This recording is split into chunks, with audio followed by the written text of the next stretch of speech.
What up? What up? Welcome back to the channel. I'm Modi J. This is the Mo You Know.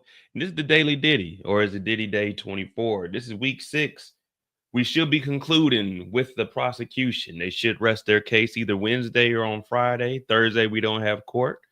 There's a lot of stuff going on with the jurors, juror number 6. And I think that there's another juror that they were talking about. But there's no intro today. We're already behind an hour and a half, but shoot. This is the first Monday I had in a while that was extremely busy. We're short man. I had to go help out over at the post office today. I am the area expert. They had me working today. I said, man, y'all ain't paying me like no postmaster. I ain't about to be here all day, man. I ain't about to be here all day. But we back in the courthouse. Maybe 3 days left with the prosecution. The defense will take over and they'll start presenting their witnesses. They filed a 14-page motion to try to get another mistrial, which I doubt that they're going to do. Hit that like button, hit that subscribe button. We'll go and catch up. We'll be on x.com for inner city press inside the courthouse, and we'll also go to CNN for our actual updates. Let me see. We got some notifications here.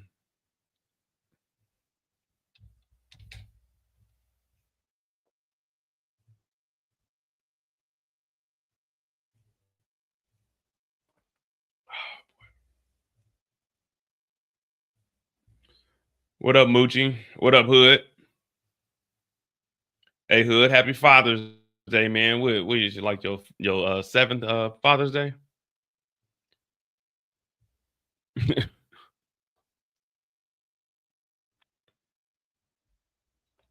All right, let me see what we got going on today in the courthouse. Take it all the way back. We already about an hour back. This is from last week. We don't care about what happened last week. At the end of the court last week, judge told prosecutors and defense he intended to dismiss one of the jurors who was inconsistent in answering a question about where he lives. However, he said he would take the weekend to think about it. Blah, blah, blah. Judge dismisses juror number 6. So we got a juror the hell up out of here, which is a good thing for you and I. The judge dismissed juror number 6 over his inconsistent disclosures about where he lives and with whom. Juror number 6 will be replaced by alternate juror. During jury selection, he said he lived with his fiance and his baby daughter in the Bronx, the BX. But in an inquiry last week, he told the court that he recently moved with the woman and his child who's been living in Jersey, but also stays with his aunt in the Bronx 4 or 5 nights a week while he's working. So this nigga sounds like a bump. And it had to be the one brother. There's 2 black guys in the jury, and this is one of them. Well, we no longer have him. They got him up out of here. So this guy said he lived in the Bronx, him and his fiance. Well, he says it's his fiance, him and his baby's mama. You know what I mean? I don't believe in all that fiance. I don't do the boyfriend girl. If you ain't married, she's nothing to you, but just the closest connection y'all got is your baby mama. Until you marry, we don't care about fiancés. We don't care. None of that means anything. When you go fill out a job application, it don't say, are you single? Are you engaged? Do you have a boyfriend? Do you have a fiance? That thing says single, married, or divorced, or widowed. Having a fiance means nothing. It's your baby mom. That's it. All right. So they got his ass up out of here because him and his baby mama moved to Jersey because New York is too expensive. And sometimes being around a baby too much, that's why I haven't, no one's ever told me happy Father's Day because I don't have kids. Sometimes being around a baby too much, it makes you want to leave. So he goes and hangs out at his auntie's house so he ain't got to be around that baby and his baby mama. But the judge said on Monday that further questioning would be inappropriate and offer the juror another chance to shade his answers to stay in the jury. The judge said last week he believed the juror appeared while answering questions during last week's inquiry to make an effort to stay. Juror 6 is a 41-year-old black man, according to defense, which has argued at length to keep the juror at very least question him further. Defense attorney Xavier Donaldson said dismissing the juror would result in diversity of this jury, being shortened. Well, guess what? If he still lived in the Bronx, then we'd be diversified. But since this nigga lives in Jersey, he can no longer be in the Bronx courthouse. Get his ass out of here, send him over to Jersey. So the judge said he's out of here. It would be improper to let race of the juror and the alternate juror factor into the proper course here all. This isn't a civil case. It isn't a civil rights violation. This is a criminal case about Diddy being a sick individual. The judge said Monday that he took the weekend to consider and acknowledged the importance, but such scrutiny is not required. All right, so judge said number 6 is out of here. Well, we know about 6 and the alternate who replaced him. Jury number 6 was dismissed. 41-year-old black man currently living in Jersey with his baby mama, staying at his aunt's house 4 to 5 days out the week. He previously told the court he works as a clerk at a correctional facility and said he is a fan of 90s hip hop. So do you work at the facility that Diddy's at? And when you say you a fan of 90s hip hop, are you a fan of Tupac's hip hop, or are you a fan of that Biggie East Coast hippity hop shit? Because if you was a Bad Boy fan and you work at the correctional facility, how do we know Diddy ain't paying you nothing? Because they've been trying to keep you on here. But anyway, the jury said he pled guilty to a misdemeanor fraud related to insurance and received a 1-year conditional discharge. So this dude's the criminal. Oh, it's just a misdemeanor. So as long as it's not, if you have a felony, you can't be on you can't be a juror with a felony. But yeah, you got a misdemeanor for fraud related to insurance and received a 1-year conditional discharge. Get him out of here. We don't trust him. If he'll commit fraud, insurance fraud, then he'll take bribery. What up, Dreads? What up, FF? Angela? If he'll do insurance fraud, he'll take a bribe. It's just as simple as that, guys. It's just as simple as that. It ain't. Everybody want to say, oh, you already know it's going to be on social media. Oh, they wanted to get rid of the black man.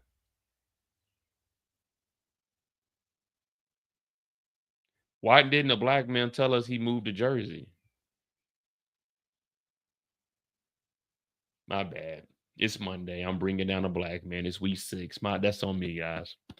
I shouldn't even be questioning why they're getting rid of a nigga that commit insurance fraud and moved to a whole nother state. That's on me. I shouldn't even be questioning this.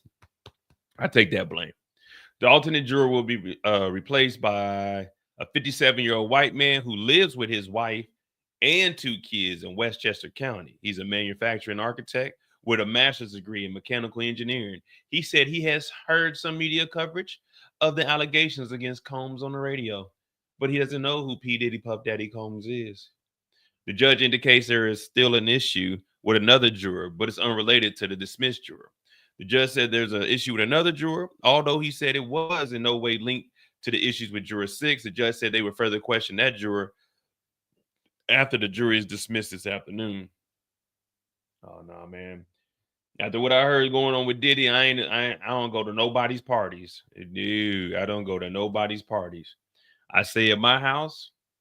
What I do this weekend? Ooh, Sunday, I had the balcony open. It was raining. I got plants. I'm a plant dad now. So I watered my plants, had the door open, had a cool breeze coming in. Went to a little brunch on Saturday, kicked my feet up. Yeah, and came on home. They were like, Mo, where you going after this? I said, nowhere with y'all. I'm going to the crib. Came straight to the house, changed my clothes, watched some television, and I kicked it. Then I told you I was going to go to the Mexican restaurant. Went to the Mexican restaurant. I got me a steak fajita, made 3 of those. I had a whole liter of frozen margaritas, strawberry to be exact. Had one of those, and I got me a little nachos to go. So Sunday when I woke up, I was snacking on that a little bit. And I was just laying around like an old man. Called the family. Happy Father's Day to all of y'all, Yeah, that's what I did with my Sunday. Yeah, that's what I did. Paralegal specialist called to take the stand. Sinkar, this is the one that's supposed to be doing the summary. Yeah, that's the problem. I know you, and you a hood. And one thing y'all need to know about the hoods, you got to watch the hood. You never want to be in the hood without, what I'm saying, your head on a swivel, because you fuck with them hoods, you gonna end up in the hood. Yeah. See, this is Little Hood. This is the youngest brother. I knew him since he was like in elementary school. Now he an adult. I grew up with his older brother was a grade above me. His other brother was a grade up under me. I know him so long. We used to be gambling in his mama basement. We used to be gambling. He'll come down there. He's a little short, chunky kid. He'll come down there, and his mama telling him, "Hood, come on upstairs. Let the big boys play." We used to be down there making all kinds of money. He'd be crying and stuff. He'd run upstairs. He'll slap you and then run upstairs. Yeah, I know Hood from way back when, man. Paralegal specialist called to the stand. Um, Anaya, Anaya Sankar is on the stand. She's a paralegal specialist with the U.S. Attorney's Office. She testified that she reviewed the accuracy of the government's charts and summarized exhibits. She said she reviewed hundreds and hundreds and hundreds and hundreds and hundreds of pages of documents and included text messages, call logs, audio files, videos, and images. Shankar is a summary witness, a government employee used by the prosecution to submit summary charts into the evidence in an attempt to make things more clear. These charts are meant to show the jury text message of other information that hasn't been discussed in testimony, but were submitted into evidence. So remember when they were trying to do the board? So it's like, all right, this is this. This is what we're going with. This text message showing that when this event happened, this text message is showing all of this information. This is showing him texting this person to bring drugs over. This is the response from him. That led to that freak off. That freak off did this, this, this. And this message was from him after that. They're just trying to make it easy so they can present their case. All right. So then we get the paralegal specialist reads text messages. Let me see. We read that's 47 minutes ago.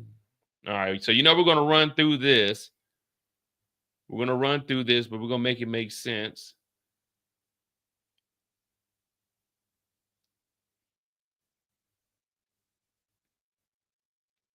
All right. Hit that like button, hit that subscribe button. We got we got like 60 people in here. Let me see what he likes. I know it's probably slim. Hit that like button, hit that subscribe button. I'm Mo J. This is the Mo, this is Diddy Day 24, week 6. We're trying to finish this up this week for the prosecution. We got a summary witness on the stand right now about to give us the nitty-gritty of everything we did not hear within the evidence that was submitted. We got one juror dismissed. We got one juror that we're going to follow up on. We got a 57-year-old white man that came in and replaced a 41-year-old black man on the jury pool. So we're about to read text message between Diddy and his staff members. So go ahead, hit that like button, hit that subscribe button. We're going to kind of run through this, but I'm trying to make it make sense and be entertaining at the same time. We do have about 5 hours ahead of us, so it will be an entertaining evening. Make sure you hit the like button, hit the subscribe button, and we need less than 80 subscribe. No, we need less than 85 subscribers on my other channel for 1,000. So let's go get it. Specialist reads text message between Diddy and staff members. Miss Shankar, my bad. Miss Shankar, paralegal specialist for the attorney's office of the Southern District of New York, reads text messages out loud between Christina Courtroom, chief of staff, and Diddy's assistant, Ryan Lopez, that were included in the chart. Shankar is a summary witness. The message Shankar read from the chart was from December 29, 2019. So this is after Cassie, but before Jane Doe. I think I saw one of the cowboys today. You can spot them in the lobby like an escort. I forgot to tell you about it, Lopez texts Corum. Corum texts back 4 laughing face emoji. Ha ha, ha ha, ha ha, ha ha. By the way, how long is he going to stay awake? She said in the messages. I'm guessing, LOL, until tomorrow night. What the hell? Lopez responded. 2 women who had dated Diddy testified against him in the trial, Cassie and Jane Doe. Both testified that she and Diddy used to have a service called Cowboys and Angels to find escorts for freak-offs. A freak-off is the name, according to testimony in trial, for a witness who said these ex encounters were between Diddy and a girlfriend and a male entertainer, often in a hotel. Let's just talk about them. Jane Doe testified under the pseudonym, dated Diddy from 21 to 24. Cassie was from 2007 to 2018. So this is a downtime in between. So we need to know who Diddy was messing with from the end of 18 to 21. That's about a 2.5 year time period. And this is from December of 19. So freak offs were with Cassie, hotel nights were called with Jane. Jonathan Perez, a personal assistant from Diddy, from December 21 to September 24, testified about staff members setting up king nights, which described Diddy as going to a hotel with a female, private hotel. So freak offs, hotel parties, and king nights. All three of those are terms you do not want to hear. If you are a grown man with pride and dignity and you just have self-respect, those are three terms you don't want to hear. Freak off, hotel nights, and king nights. And ladies, you may think you about to get the bag, but I advise you to stay away. Stay away. What up, Eric? Jury sees text showing Diddy staff playing hotel nights with Cassie. The jury was shown text messages between Diddy and assistants Christina Courtroom, his former chief of staff, playing the hotel nights for Combs and Cassie in March of 2016. In one message, they discussed adding the name of an escort to the hotel room file. Courtroom and the other assistants to Diddy didn't discuss getting $4,000 to the hotel in cash. In another exchange, Courtroom tells an assistant, heads up, he's probably about to do Wild King tonight. So Christina Courtroom knows all about it, and we knew that. But between you and I in the court, and I got some inside information, we all thinking that Christina Courtroom is a fed. We all thinking that she's been working with the law, and guess what? The law won. We think she's been giving up information. The assistant, Dave Shirley, who did not testify in this trial, wrote in response, shit, need to re-up on baby oil and shit. So these are the text messages that they have. So Dave Shirley never testified, but Dave Shirley says, shit, we need to re-up on baby oil and shit. In another message, Courtroom texts Cassie directly. Hello, Dave is at your door with the green. So that means Christina Courtroom was setting it up and they brought the money over, and Dave Shirley was the designated oil driver.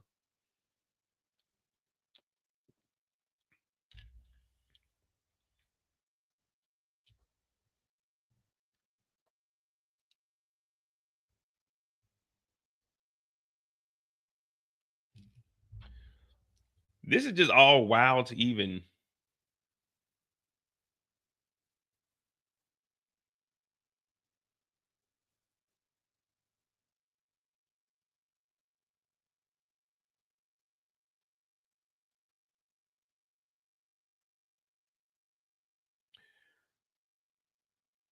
So they were bringing over $4,000.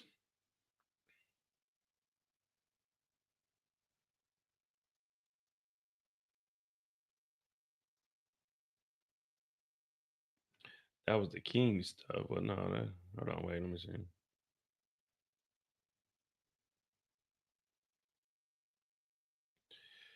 Which one is this? Jury shown text. Oh, so they got text messages about getting drugs and stuff too. All right, cool. Exactly what we've been looking for, guys. We right on schedule, right where we need to be. Take your time, Mo. Take your time, just like it's church. All right, let's skedaddle and get this thing together.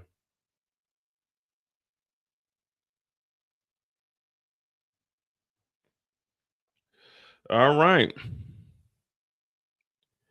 The jury is shown text messages of Diddy coordinating hotel nights in 21. The jury is seen text messages between Diddy and Christina Courtroom on November 14, 2021. Diddy asked Courtroom if the room was ready, and she said he didn't want the hotel to know it was him to avoid any unneeded charges. Christina Courtroom responded to Diddy and said, you should wait to go to the room until after Jane Doe, who dated Diddy, and Joey got there. Diddy's assistant, Jonathan Perez, testified that another one of Diddy's assistants was named Joey.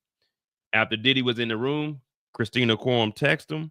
The hotel called. Paul is coming up.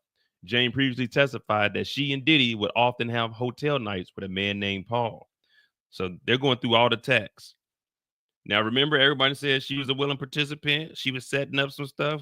Remember this. We aren't here for the things she did. We're here for the man on trial. And that is a one, P. Puff Diddy Combs. All right. So the jury sees text messages of Diddy staff discussing the damages at the hotel.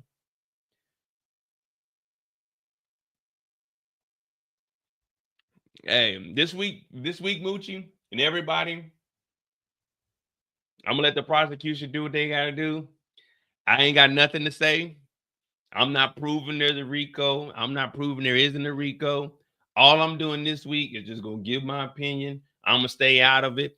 We're gonna let people do what they gotta do. I'm not about to sit here and point out everything. We'll let the jurors decide. We still got the defense to present theirs, but now we're going over the actual text messages of Diddy buying drugs or the assistants buying drugs and then bringing the drugs to one P Diddy Pop Daddy Puff. Also, we're going over the charges. Yeah, this week I got the energy, trust me. And it's only a 3-day week for me. I got Thursday and Friday, y'all. I tried to get my car appointment. Man, it's a German holiday on Thursday. I'm like, damn it. So I gotta wait till Monday, but that'll give me time to order my part. But yeah, this week we'll just let the prosecution do what they gotta do. We're gonna chill. I'm still gonna make it as entertaining as possible, but yeah. Because right now we're not talking about no DV stuff. Right now we're just talking about damages. We talking about drugs. We talking about setting up the freak offs. So we're gonna let them do that, Moochie. Unless we're fortunate enough if we can get a troll in here today. If we can get a troll in here today, then I can respond to the troll. But right now we just gonna chill. We just gonna chill. Let me get caught up. Maybe after I get caught up, then I'll be into it. But I don't like trying to read all of this and get caught up. I don't want to get caught up in this RICO. Put it like that. All right. So next up, we got the jury sees text message of Diddy staff discussing hotel night damages. The jury sees messages between Diddy and his staff from February 12th and 14th, 2022. One of Courtroom's messages said in part, "Your damage charges on one of the hotel are always high." Christina later sent the message to Jane, who dated Diddy, telling her to ask them if they can bring up 15 bath towels. Jeez Louise. Jane also texted Christina Courtroom that Diddy always brought cash, and is asking if his security could bring around $5,000 to $10,000. 5 to 10,000. Christina later texts Diddy saying Jane asked if you could bring 5 to 10,000. It's all in your safe. So these charges is ridiculous. 5 to 10,000 in damages.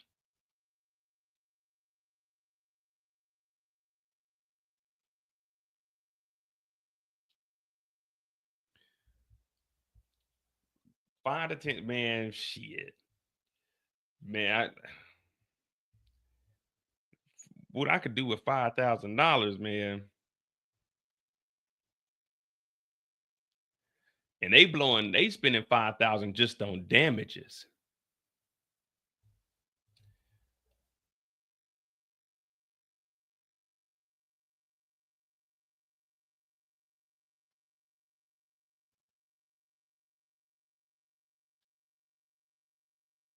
Shit, $5,000. That's man. I'm be honest with you. $5,000. That's 3 good trips over here in Europe. Like I said, I'm going to Switzerland. Flight was a 220 round trip. The hotel room I got for 4 days is what, 480, I want to say. So what, $600 for transportation and lodging, and then I could spend like 400. I spent 120 for the festival tickets. So I'm at like $700 just for the trip. And then food and drink, I don't really factor that in. Whatever you spend is what you spend. But yeah, shit. An $800 trip, man, I'm about to kick it in you know what I'm saying, in Zurich for a weekend. They doing 5,000 in damages. I'd be damned if I pay 5,000. Even when I go to Vegas, when we stay in the Venetian, I might spend 1,400 for 4 days, 4 or 5 days. The escorts, they were getting paid. It depended, like $4,000 to $6,000. We never got like an exact amount. Well, he said there was one time he got like 4,000, and we know Cassie got $12,000 from Diddy after he messed up the doors. Once he broke the doors down, He sent 12,000. She sent 4,000 in the Uber. So some of them getting like 4,000, 5,000. For them, yeah, it's a risky business, but shit, 4,000. Well, I don't know, man, because they were doing freak off and hotel nights for 12 to 18 hours. I mean, don't get me wrong, $4,000 for 18 hours is still good as hell, but man, fuck that.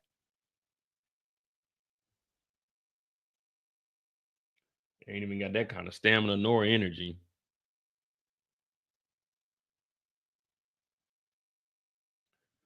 All right, so we're gonna talk about buying the drugs. Let me see. So they're going over all the text messages, stuff we haven't even heard about. All right, let's see. The jury goes over the messages. See if Inner City got anything updated. Okay, they got a lot. Damn, they got a lot of stuff talking about tapes of the father and the child on it. Oh shit. Okay, okay, here we go. Let's get back focused, man. I'll get sidetracked. This is the jury sees text messages about buying from a drug dealer. The jury continues to review texts that have been brought up by the paralegal specialist, Ms. Sankir. The jury has viewed a series of messages between Diddy and his staff about buying drugs from a dealer called Guido. In one message thread, December 21, between Diddy and Christina Corum, they discuss a package that Guido eventually drops off to Corum, and she deals with it. Corum also confirmed in the thread that she's working on setting up a hotel room that Diddy requested. In another thread, Fahim, head of security, gets approval to pay Guido thousands of dollars of drugs. One text references flower, which has been established at the trial to be referenced to marijuana. That thread includes Diddy, Corum, and his accountant, and Muhammad, the head of security. So now we're starting to see Diddy texting and telling everyone, buy this money. And we're not talking about little nickel and dime bags. We're talking $5,000, $10,000 worth of dope.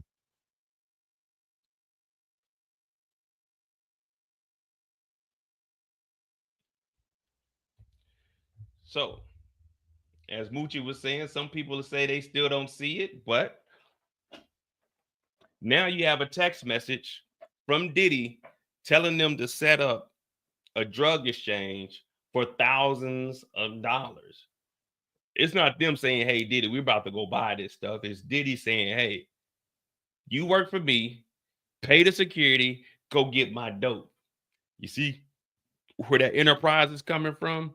These are all the text messages. Remember, they were in the first week or 2, 3, 4, 5 weeks. No one seen the RICO. All they said was this is a DV case. We just had to get to the text messages. We just had to get to the text. We just wanted to get all the witnesses up here, let them tell their story. But we need to get to the text about these thousands of drugs. This kind of sounds like kingpin status almost. It kind of sounds like a mini Meech. That's what this sounds like. Hey, bring the dope, thousands of dollars worth. Like when I go buy a pound of weed or something, it's only a couple $100.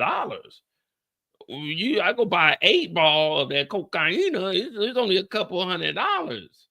What are we doing to buy thousands? How much drugs do we need to buy to have a couple $1,000s? Interesting. And why would my accountant need to be in the group chat about buying dope? So wait a minute. Let's just do a little survey. Do on the norm. We're just gonna go 1 for yes or 2 for no. On the norm, does an average working American have an accountant? A 1 for a yes, a 2 for no. Just a normal regular person like you and I. Do we all just have accountants like readily available? A 1 for yes, a 2 for no. I'm trying to figure something out real quick. So we're gonna figure out where this thousands of dollars is going. Normal workers, you getting up, you going to work, you just got an accountant. Just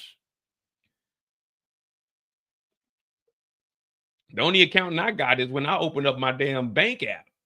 And sometimes I might talk to the virtual assistant, but I don't have an accountant like going over the books every day.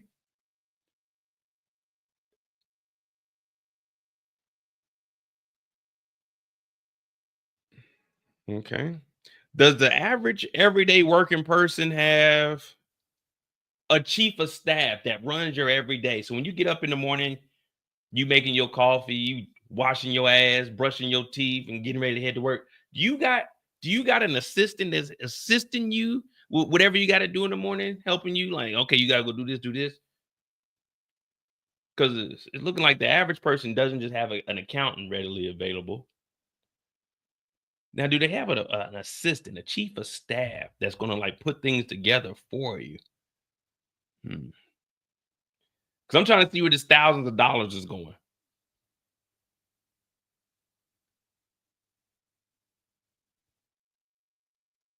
So we don't readily have an assistant available. We don't readily have a accountant available. Do we have the head of security? Do any of us have security? I don't have security. I gotta try to throw these. You know what I'm saying? I ain't trying to fight. Hey man, I don't want no problems. So let me see. You got the chief of staff that runs everything. You got the accountant that oversees all the money, and then you got the security guard to protect everything. And then you have the guy that's paying all of them, telling them, hey, accountant, get me a couple $1,000s. Give me $5,000 out the account, accountant. All right, you got that taken care of? Okay. I need you to give that money to my chief of staff, my assistant. Hey, assistant, you got that money from the accountant? Yeah, I went ahead and authorized pulling out 5,000 from the accountant. You go pick that up, okay? All right. Now that you got that, step 3, I need my chief of staff to go to the head of security, my director of security, the one that's going to protect me. And what I want you to do is get the $5,000 from my chief of staff and protect the money, but go give the money to the dangerous drug dealer. You see how that works? You see how the enterprise is working? You're contacting the person with the money because you got to authorize the money to leave the account. Then you got to give it to the chief of staff who runs everything. So you're letting them know Christina Courtroom is going to be running all this. I authorized the money out the account. I authorized Christina Courtroom to pick this money up. And I authorized her to give the money to the head of security who has the guns, with the guns that got the scratched off serial numbers, those security niggas. And I authorized them to go buy drugs on my behalf. Hmm. You see what I'm saying? It's not Diddy going straight to the drug dealer. You see where this enterprise thing is coming from? Because the head is. I just want y'all to, whenever I say something, put who do they work for in the chat. The accountant. Who does the accountant work for? Who does the accountant work for?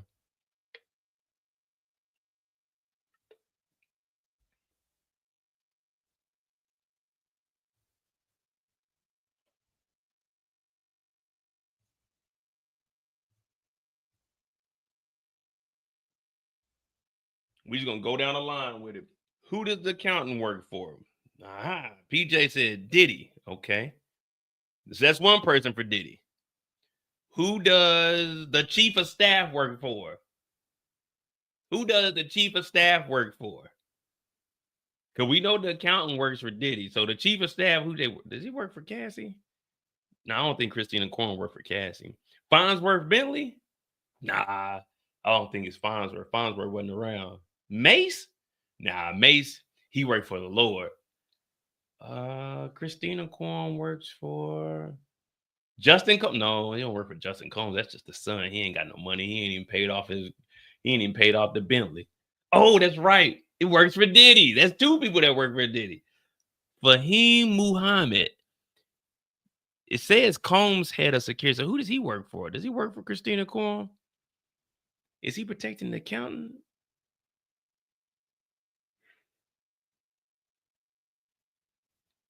The accountant works for Diddy. The chief of staff works for Diddy. The head of security for Combs. Oh, that's me. That's me, guys. I forgot Combs is Diddy. So we got the accountant, we got the chief of staff, And we got the head of security that all work for Diddy, who are all co-conspirators, but they're only doing this because the boss is telling them to. You remember somebody said Diddy isn't a racketeering boss? Well, it seems like he got these three that work up under the enterprise doing illegal things. The accountant is authorized the money because of Diddy, and Diddy's authorizing the money to buy drugs. He needs Christina Corum to pick up the money from the accountant because all the accountant does is release the money. Christina Corum is the liaison between the security and the accountant because you don't want to go direct from the accountant to $5,000 to security. No, no, no, no, no. There's got to be a middleman in there because one thing we learned about crimes, the more hands that touch the criminal activity, the better it is for niggas to tell on you. So you don't want to just go direct from the accountant straight to the dope. No, no, no, no. Because in Diddy's eyes, that would be linking straight back to his company. But if we can release the funds to Christina Corum, we don't know where that is. That could have been on any like Diddy day to day, and then she gives the money to security. In Diddy's mind, that's three people, and he ain't touched none of the dope. But guess what? That's why they made the RICO charges. So when the boss, the racketeering boss that they want to call him, when the racketeering boss ain't touching nothing, but everyone else is up under him that they are employed, they all go look, oh, look up there, y'all. It's Diddy. Remember, you got to tail up. You can't tail down. So Diddy's thinking, I put all these people in the middle of it. We good to go. But guess what? Now all these niggas get to tell on you because everyone played a role. And guess what? We got your dumb ass in a group chat, nigga. So we know exactly where. That's how we know where it's coming from. The text thread includes Diddy, Christina Corum, the accountant, and Muhammad. So it says in another thread, Fahim, Diddy's head of security, gets approval. So the only person that can approve of using these funds is Diddy. The only person can approve of withdrawing these funds is Diddy. The only person that can move around without a little bit of say so, but it comes from say so, is Christina Corum. So now we got a text message that the security talking about, hey, Guido got the weed. Christina Corum got the money, but she got the money from the accountant. And Diddy told the accountant to release the money to Christina. Christina said, get the money to security. Security said, Guido got the weed. A told B and B told C, I meet you at the top of the coconut tree. Yeah, chicka chicka boom boom. Will there be enough room? Trust me, in these prisons there are. Hit that like button, hit that subscribe button. We just following the y'all call it pocket watching. But if you can follow the money, you can figure the crime out. All right, let's continue on. Here we go. Here goes something else. But remember, my name is Mo, and this is the Mo You Know. And this week, I'm gonna get the same accusations I've been getting for the whole first 5 weeks. I'm bringing down a black man. The only good thing is, I wasn't in this text thread, so y'all can't say I had anything to do with this. What's going on, Miss Renee?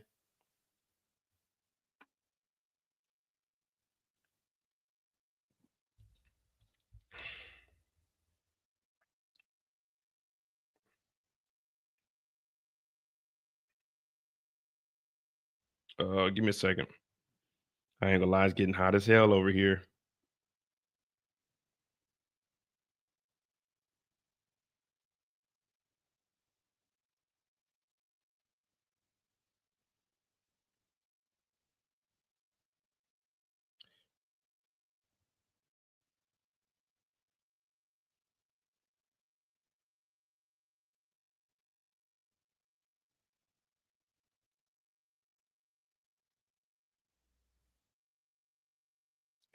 Oh, give me a second. Give me a second.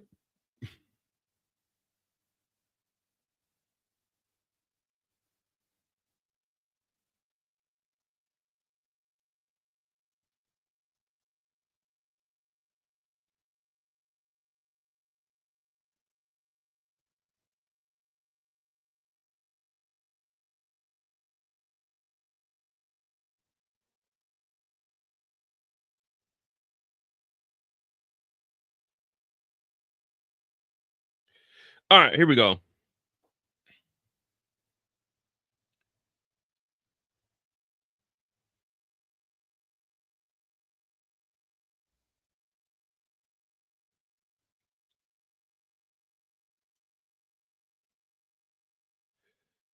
And now we got we just seen the weed and we got the authorization. So now we're kind of building up how the company is working. What up, Kirk?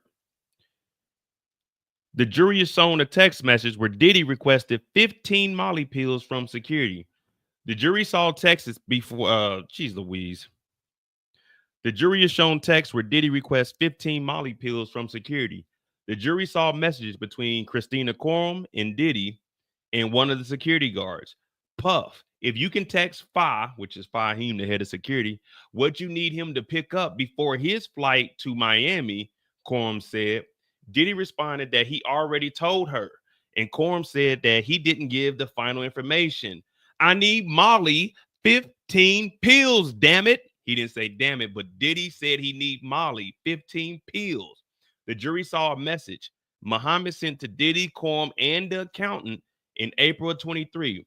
Just gave $5K to Brendan for the hotel, Muhammad said. And remember, Brendan Paul is the guy that got arrested in Miami and got his charges dropped in December of 24.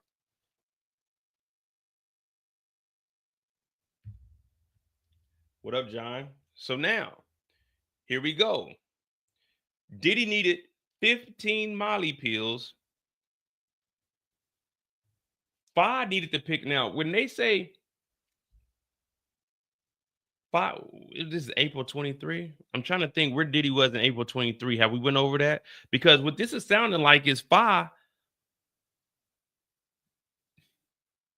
Either Diddy's in LA or New York and he needs the pills before Five gets on the plane to go to Miami, or Diddy is in Miami telling Five to bring 15 of those things.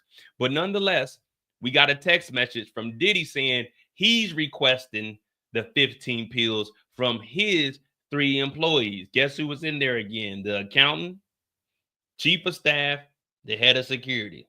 Christina Corum said, you never gave us a final say. And Diddy puts it in black and white. Or knowing Diddy, it's in a cream color because you know he likes to play with DNA. And he probably changed the background in the text thread. He said he needs Molly 15 pills. You taking off 15 or are you distributing and giving them to other people? Or hell, is it just distribution flat out, Diddy? What's going on here? And then we just gave Brendan, the drug dealer with the Gucci pouch, they got arrested with pills and cocaine on them in Miami with Diddy. You gave him $5,000 also?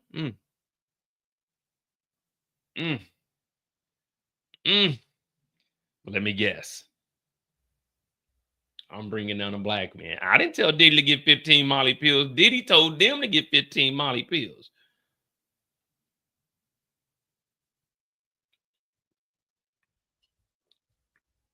I mean, if y'all want to blame me, go ahead.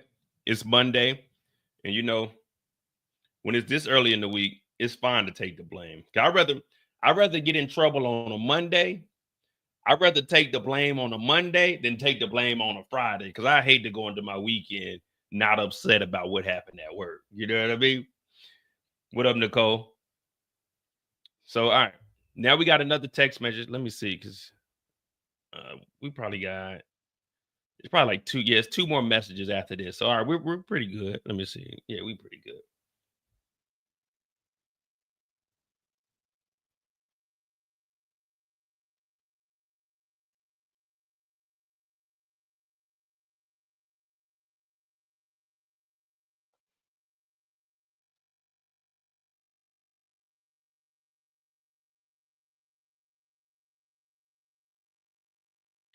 Next up, we're going back to talking about Cassie. We got a text message from Cassie to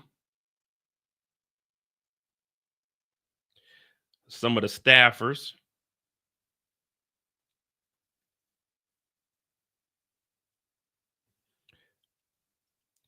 Cassie texts Diddy staffer, no one deserves to be dragged by their hair.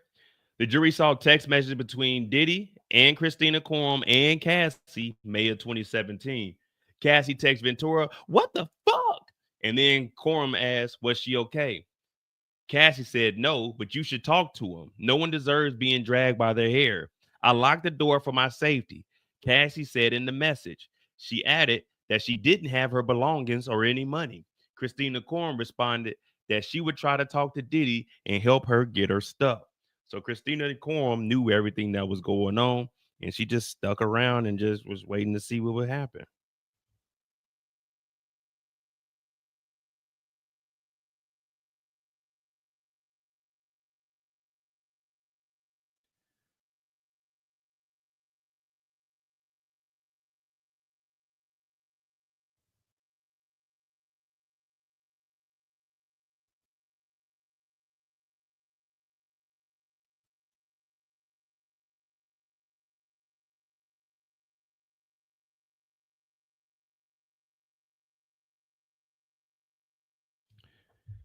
Oh boy.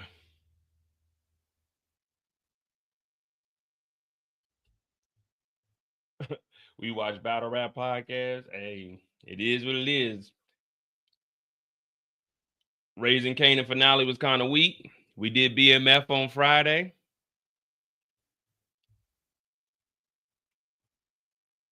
Jury takes a short break.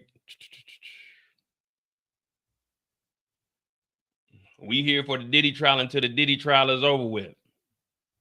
Once the Diddy trial is over with, it should be back to Squid Game season 3. BMF is kind of weak.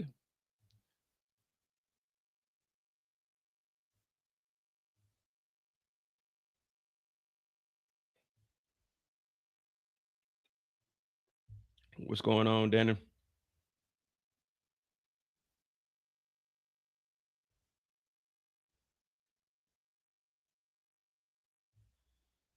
Oh,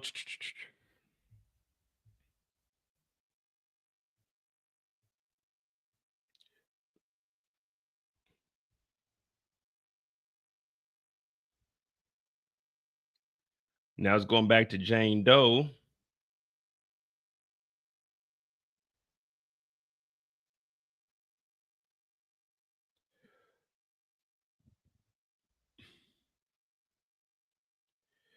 Jane Doe says she was threatened about X tape she wrote to Diddy staffer. The jury listened to 2 recordings. The prosecution says found on Christina's phone. It was for Jane days after Cassie's lawsuit in November 23. The jury first heard the recorded calls during Jane's direct testimony. The message came after Ventura's lawsuit. The jury also saw photos that the prosecution says were recovered from Courtroom's device that showed messages on another phone. The photos were taken December 28, 23. I don't believe the lovey-dovey stuff. You don't need to go there for me. I was confused and couldn't concentrate for 3 years and feeling extremely exploited, heartbroken, manipulated by you, one of the messages said. You're the only opportunist here. You exploited the F out of me. You win. 3 years of being used, and you had 3 years of fun with my body. And then there was also photos. Jane previously testified she sent these messages to Diddy. A few hours after the photos were taken, Jane texts Corum saying in part, he just threatened me about my X tapes, that he has me on 2 phones. He said that he would expose me and send them to my child's father, talking about 50 Cent. You see how we tied that in? We watch Battle Rap Podcast. You see how we tied that in? We talking about 50 Cent right now, man.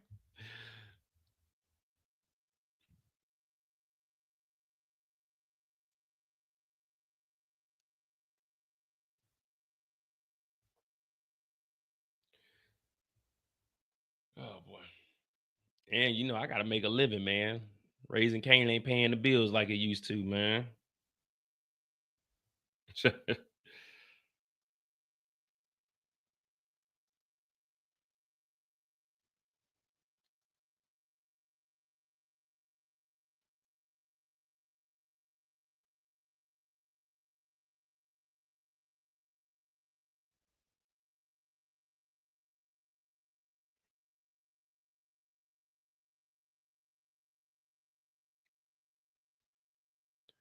The jury sees text between Diddy's staff discussing King stuff. The jury saw text messages between Corum and Diddy's assistant, Brandon Paul, which is the drug dealer. In the message, Paul keeps Corum informed as he escorts Diddy to Jane's house. Corum warned Paul that he might need King stuff potentially. While Combs was with Jane, Paul tells Corum he just going with the flow. Corum says, okay, so basically he's lit. Paul responds, LOL, lit lit.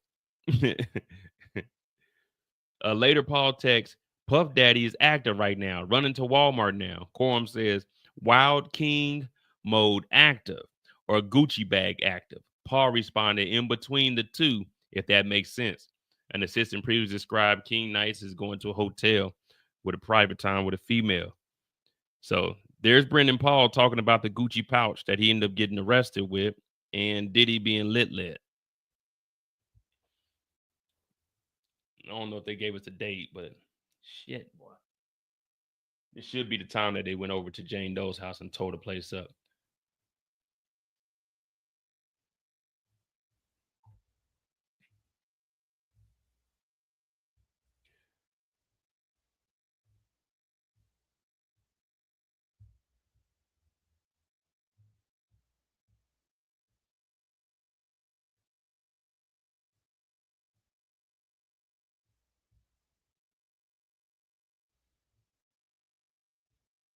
Okay. The jury hears text involving Diddy days after Cassie's lawsuit. Back on the bench, the paralegal specialist is back on the stand. The jury seen another summary chart of messages, including messages involving Diddy, Mia, an assistant from 2009 to 2017, Diddy's former security guard, Damian Butler, who goes by D-Rock, on November 19, 23. D-Rock texts Diddy, need to hear your voice, bro. Love you. Diddy responded, thank you for checking on me. Really appreciate it. Love you. Those texts came days after former Combs' girlfriend Cassie filed a lawsuit about R and physical abuse. Well, they don't really go into too much detail. But Diddy's mother's in attendance while the children have not attended the other days in court. All right. So there we go. We're all caught up. We'll go over to see what inner city press got, man. It's hot as hell.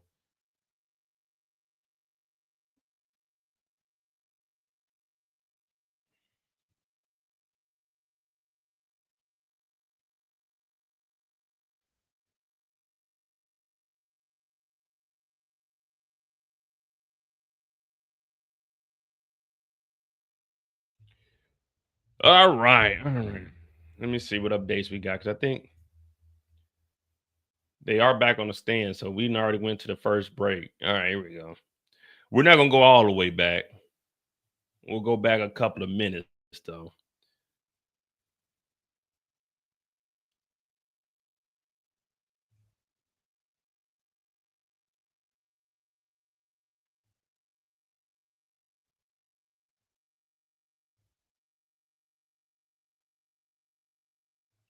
All right, so we'll just start it back here. This is the remember we was talking about the drugs being picked up before they headed on back.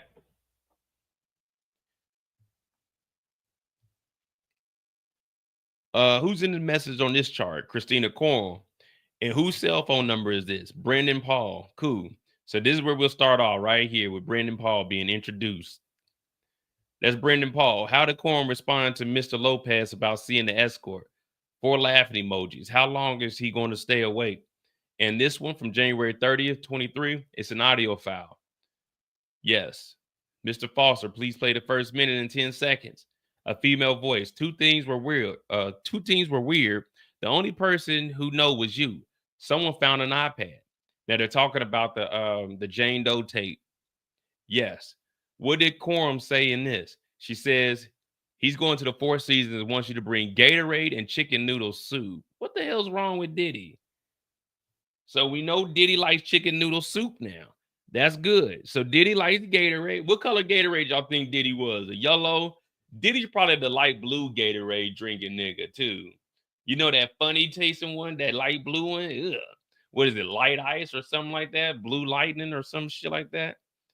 Yeah, Diddy probably a light blue type of Gatorade drinker. He ain't the original color, the red or the yellow. Hell no. Diddy that light ice blue one. I can tell he a weirdo. So Diddy likes chicken noodle soup and Gatorade, which doesn't go together. A Gatorade and chicken noodle soup. All right, read these. I'll be with Dave Shirley. Rock riding with him. KK, no to Rock. JoJo said red. Can you run $4,000 to Rock to the hotel? So this is Christina Corum. The state is being the other assistant, Dave Shirley. Sure. So Christina Corum is playing quarterback right now. Diddy's the owner of the team. Christina Corum, she's the offensive coordinator and the head coach. Can you run 4,000 to Rock? Sure. Heads up. He's about to do a Wild King night. Forgot to pick up the money. Just give it to Fa. So both security guards, Raheem got 4,000 in cash to the hotel. They forgot to pick up the money, so they gave it to Fahim just in case, the head of security. So D-Rock just a regular security. What does the hotel write to Miss Corum? The hotel called Paul is coming up. Does Paul appear elsewhere in the chart? Yes. Let's turn off the exhibit screens to the public and press. Judge, just let me know when they're off. Please read these between Jane and Miss Corum. Ask if they can bring up 15 bath towels.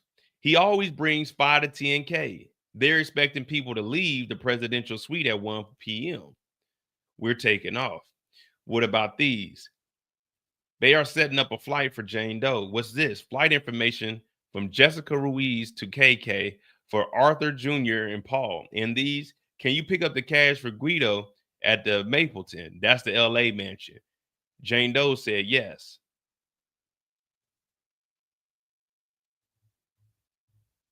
So that's an hour ago. Yeah, it's a lot of shit going on.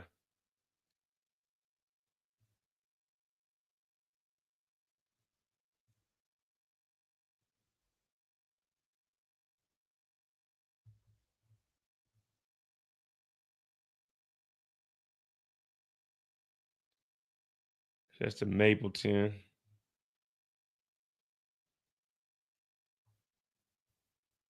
All right, cool. This should give us a thread and a break. All right, yeah, this will get us all caught up.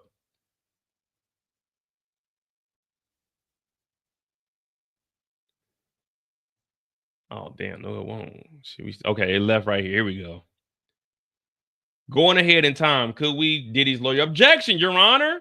Going ahead in time. I withdraw going ahead in time. Who is this between? This is Diddy and Christina Corum. They said Guido hasn't dropped off the package yet. What does Corum write to Diddy? She writes, Guido's outside. Diddy responds with an audio message. Play it.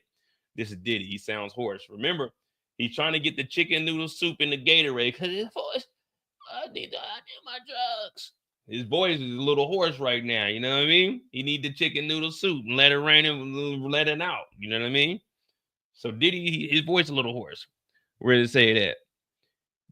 Play it. Diddy say, about Guido, take care of it, please. And what does Christina Corum respond? Done.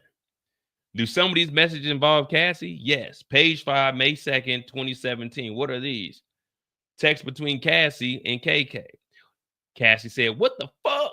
Christina Corum said, are you okay? Cassie said, no one deserves to be dragged by their hair.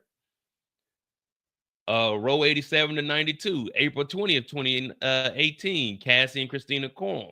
Asked Cassie, I just can't anymore. Christina Corum said, I'm here for you. Heart emoji. Cassie said, I'm bummed, but don't want to derail. Corum said, definitely, but don't derail. It's not worth it. Pretty much implying, you know, Diddy, get on your ass. Let's turn to Jane's messages. You read Jane. Ask Jane, we got into a fight. I'm not doing hotel night. I'll bring him a cake. What date is this filing? November 16, 23. What are these? Audio files from November 19, 2023. Play it. This is Diddy's voice.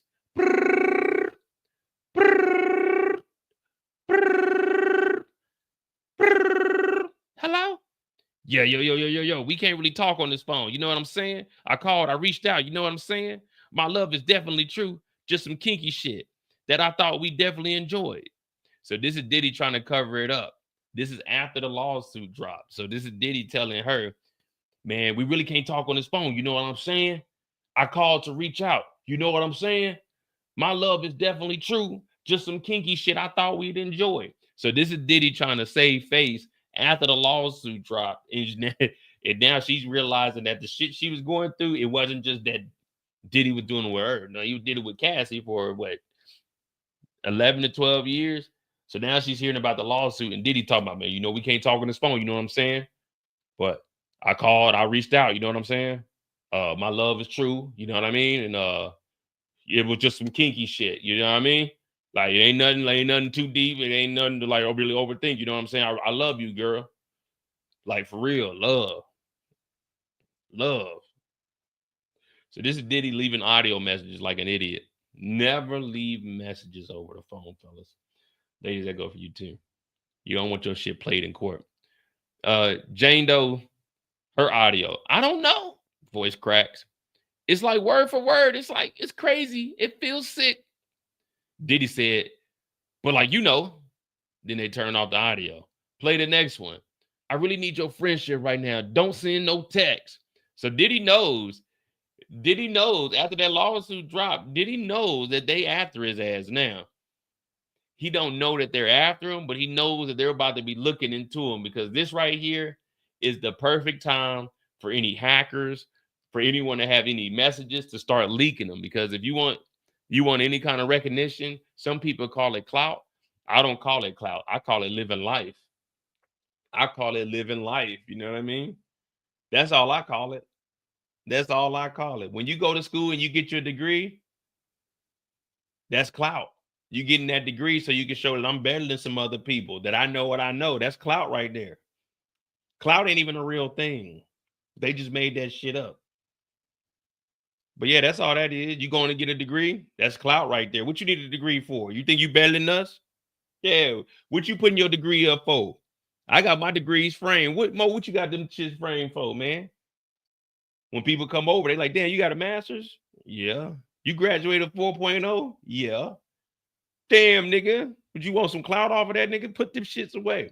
So Diddy knows, like, this is the moment for anyone that can make a name out of themselves. And you can start releasing shit like text messages from Diddy. So that's why he's like, man, don't only put this on there. Because remember, he's still currently actively having hotel nights. All right, Diddy recorded audio. I just needed to tell you, I need your friendship, baby. I got to meet my moms. You know what I'm saying? Please pray for me. For a nigga to be in trouble, for this lawsuit to drop, this nigga's talking about a lot of, you know what I'm saying? No, nigga, we don't know what you're saying. We know what you was doing. You was whooping ass. You know what I'm saying? They turn off the audio. 3 days later, what are these? KK writes, we all know your kryptonite. Please make sure Robin makes sure the rent is paid. Robin said the rent is paid, talking about Jane Doe. Remember, Jane Doe gets $10,000 a month, but Jane Doe doesn't see the $10,000 a month. The accountant pays the landlord directly.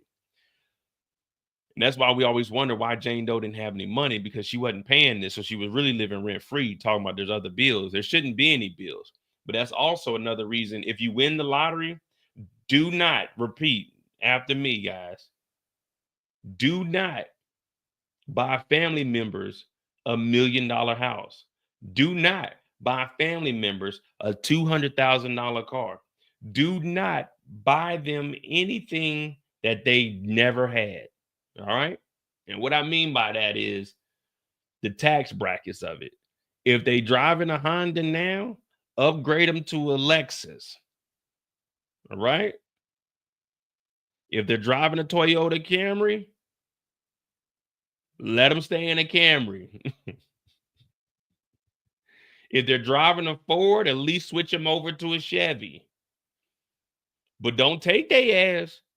Don't take their ass from a Honda Accord to a S-Class Benz. They can't afford the maintenance. They can't afford the insurance. Nah, they can't afford the gas on it. They can't afford that $400,000 house because electricity is going to go up because it's a bigger house. Maintenance is going to be more. Taxes is going to be more. They can't afford that. Don't buy them $1 million mansion. That shit is going to be fucking foreclosed. You could even pay it off, but the state is going to take it because they ain't paying taxes on it. They can't pay the goddamn electricity on it. Do not buy them something they never had. They just don't know how to manage that type of money. It sucks, but hey, and remember, you can give $15,000 without being taxed. Don't have them thinking you're gonna give them $100,000 because that $100,000 is gonna be taxed and then be coming back to you like, man, I only got $72,000 out of it.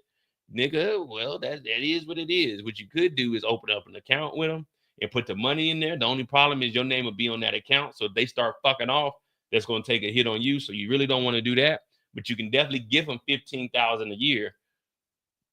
But you just want to be careful with that also. Because if you start gifting niggas money, when that 15 gone, they'll be trying to come back for another 15 because they don't understand that legally I can only give you 15,000.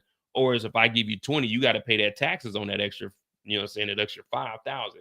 But niggas don't understand money like that. They just think I can go get $15,000 out and just give you 15,000. Technically, I could, but when you start making more money, you're more likely to get out of it, and they're gonna wonder where's that 15 at? How can you account for that? You see what I'm saying? Now you can give someone a vehicle. It's all kinds of other little shit you can do. I'm not a CPA or anything, but trust me, don't get them nothing they aren't used to. All right. If they got a 2001 Honda, you get them a 2020 Honda. That's it. That's it. That's all they need. They don't need to be upgrading to Range Rovers or nothing like that. That ain't your lifestyle. This is my money. This ain't your lifestyle. All right. Yeah, I'm just telling you. That's how to get. 90% of people go broke when they win the lottery because a lot of people like to take the large lump sum up front. The only problem with taking, let's say, the problem with taking 10 million after tax, that's all you got. That's it. That's it. Money ain't, you're more likely to lose that money than to make good investments unless you put it into like dividends and ETFs and shit of that nature. But you're more likely to lose all that money. And the thing about having $10 million, your expenses go up and your income is typically, if you got $10 million, you're probably not gonna be working. So your income, it ain't no income, it's just money going out, money going out, money going out. That's why I'm always gonna take the 29 years. And at least I know each year I got 150,000 coming in. If you can't manage 150 a year, hell, if you can't manage extra 50,000 a year, that is your problem. Just give me what they say, 29 years, I can get what? 275,000 a year. Oh yeah, I'll just take that 275. I'm gonna continue to just do what I do, just go to work. At least I know I got money coming in, but I ain't gonna be working that hard. I already don't work hard now. But yeah, just taking that shit, I'm just chilling with it. All right. Make sure the rent is paid. And that's what the reason I got into all of that is because remember, she has $10,000 a month for the rent, but she's broke because she got other bills. The electricity's high as a motherfucker. You got your internet, you got all this other shit, you got your car notes. Niggas got regular jobs with $700 car notes. I'll never understand that. I'll never understand it. But all right, here's an image found on Courtroom's phone from December 28th, 2023. A photo of a cell phone screen. It says, I lost work opportunities. Jane Doe said, you broke me. You asked me what I needed to move on, and now you're upset. Who are these between? Jane and Christina Courtroom. He said he would send my tapes to my baby daddy, aka 50 Cent.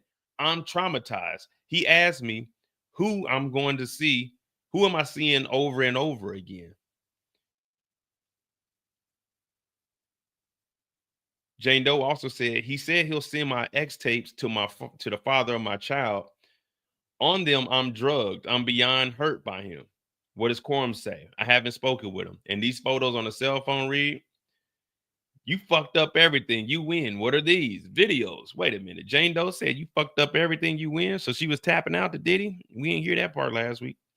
What are these? Videos found on KK's device. Miss Foster, play it. A woman's voice. Like $1,000. What's in this photo? Like a long manicured nail. What did KK write? They just chilling at his house, out the shop like a king night. Oh, no. So this is Christina Corum DePaul. They just out chilling out the house, out the shop like it's a king night mode or Gucci mode. LOL, Your Honor, could we break here? Boom, boom, boom, boom, boom. All right, they restarted. Miss Sankier, what does this exhibit show? Messages between Diddy and Damian Butler, aka D-Rock and Mia. Turn off the screens to the public. Please read D-Rock's message. Love you, man. If you need a friend, I'm here. Diddy said, I'll call you back, Playboy. Talking to the kids. D-Rock to Mia. Where are you? Virginia Beach. D-Rock's text her number to Diddy. Mia to D-Rock, I didn't have my phone. I was scuba diving. D-Rock said, we're opening up a new restaurant on the 17th. He says he doesn't want anything from you. Super smart to stay in your bubble. All right. Mia said, I'm on this island off the coast of Honduras. D-Rock said, I love to hear about Honduras. Let me know how I can send you something. I never asked for anything.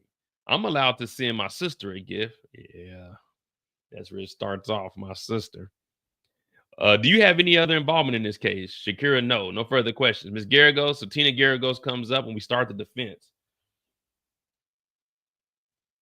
All right, we start the defense.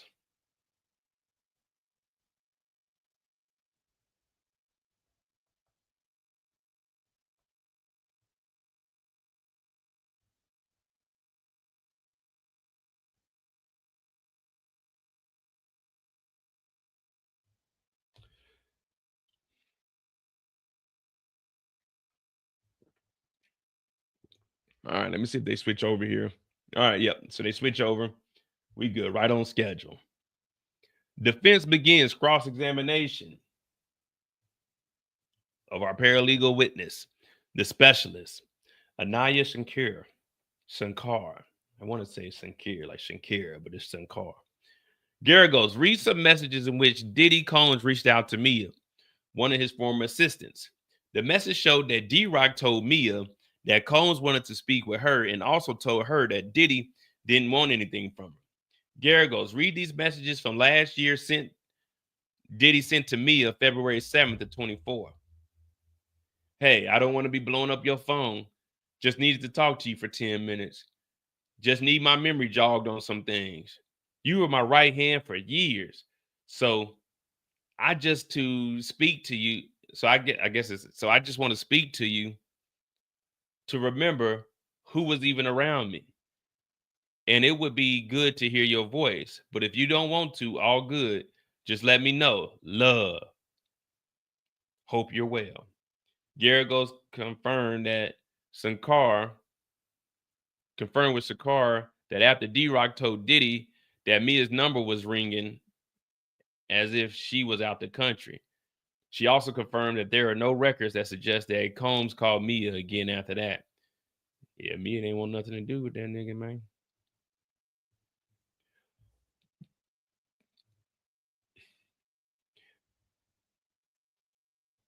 All right.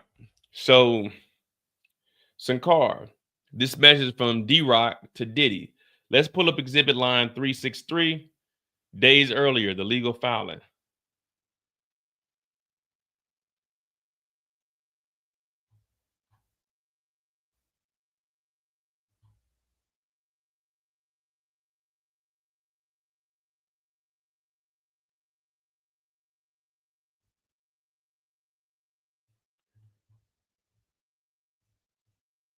All right, so this is where we at, and we should be all caught up. We all caught up now, just like we said we were. It took us a little hour, but we had our moments. Sometimes we get caught up in the limelight and we don't know how to bring ourselves back.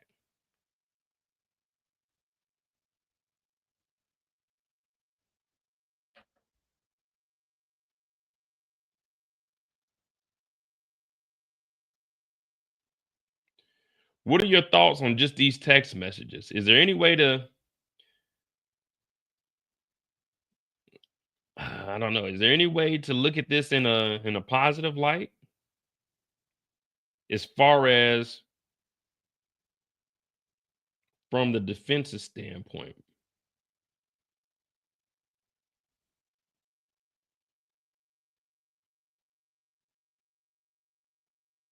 'Cause we got the text messages talking about all the dope.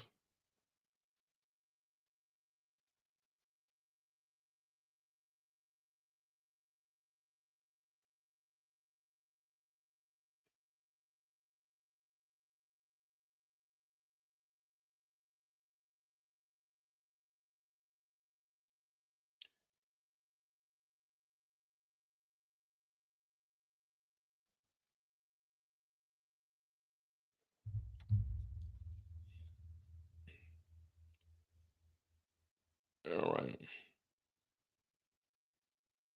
Please read Nate. Wait a minute. Who the hell is Nat Moore? The article could have been worse. They are calling it a breakup fight. There it goes. Let's read some of the messages not included in the chart. Queuing them up. Who the freak is Nat Moore? I don't like that. I hate when people got my last name and they be involved in this bullshit.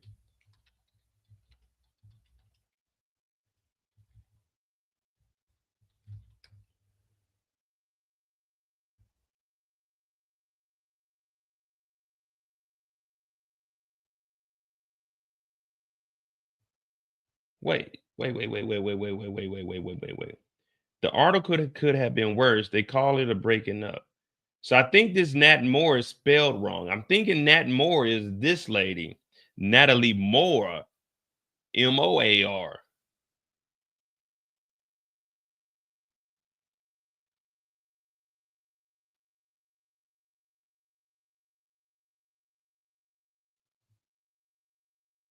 Yeah, Natalie Moore, Diddy's long-term PR strategist, reportedly quits.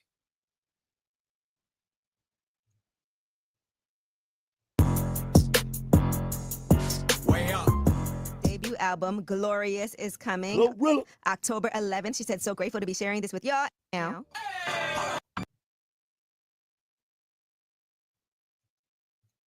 Right, now, here's a Diddy update. So his longtime publicist has reportedly quit amidst all of the sex trafficking and racketeering charges. Natalie Moore, her phone was allegedly disconnected and her email is showing no longer active. Yeah. You know, they said she was with him for more than 20 years, which is a really long time. Why she quit? It does not say. She worked as his head of communications and reportedly played a significant role in shaping the media mogul's image, as well as several of his business ventures like Sean John. All right, yeah, so it is her. So I guess she released I'm gonna try to find the article that she released. I don't know if Angela Yee's page hit us with a copyright, but we'll see. His fragrance lines, his Ciroc, his Bad Boy Reunion tour, his documentary, his Vote or Die, and Diddy Runs the City campaigns. And so he started working with her back in the late 90s. They said she was left with no choice but to step down in light of all of this things that are happening in his recent arrest. He probably can't even pay her anymore right now either. Yeah, you got to start trimming some of the fat. And I don't know that you would, I mean, I don't know how much she knows. You know, yeah, but the public relations part of it, like that's probably not at this point. Nothing she could do. Right. You're gonna keep her on a retainer for what? Well, according to TMZ, sources are saying the investigation into Diddy is still continuing. There is at least one person who's been subpoenaed to testify in front of the grand jury, and other people are now open to cooperating as well. But they said one of the people is a sex worker, a current sex worker, who claims they were involved with Diddy back in 2014. So it says they, doesn't say male or female, it just says they were involved with Diddy back in 2014. So not sure what this is going to mean, but. All right, so it is Natalie Moore that quit, but let's try to find this is Radar Online. Diddy's PR guru abruptly quits days after the Maxwell fixture staff is ID'd as a potential key witness. So she got the hell up out here. Natalie Moore, the one behind Diddy, Moore 55, served as a rapper's head of communications 20 years Wednesday, disconnected. Also, this is what they were reading right here. She will surely be disposed for this, and if not, she already has. She has most likely had her cell phone confiscated. Who knows? She's on the board. Moore, originally from Australia, moved to New York City to start a career as a commercial photographer. However, she was handpicked by Diddy to be a part of the leadership team back in the 1990s and has been by his side since he grew to $400 million empire. Let me see. She played a huge role in shaping the image of Diddy. Yeah, this is the same article that I just read, but we don't know much about her. But let me go spell her name the other way. This is the down under way. See, up top is Moore. Down up under is like more like bore. Let me see.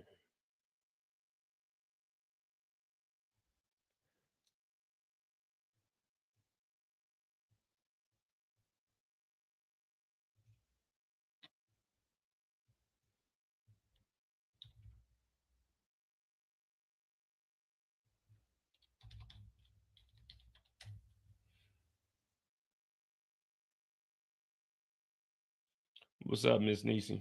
What's up, Rashana? I'm trying to see if we got anything. Got anything else?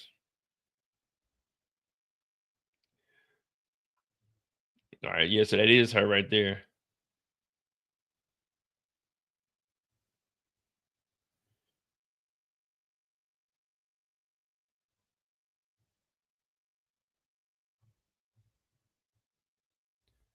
Jane writes, I can be dropped off at my building's front desk.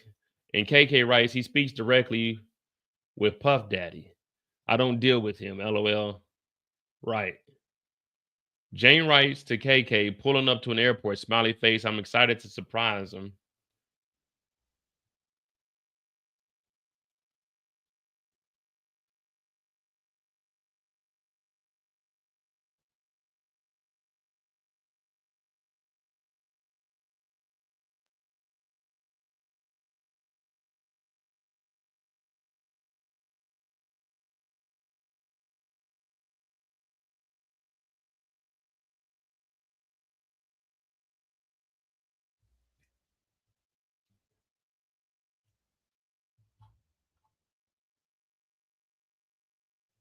So Diddy texted her last year. This is crazy that like they're bringing in stuff from just from last year.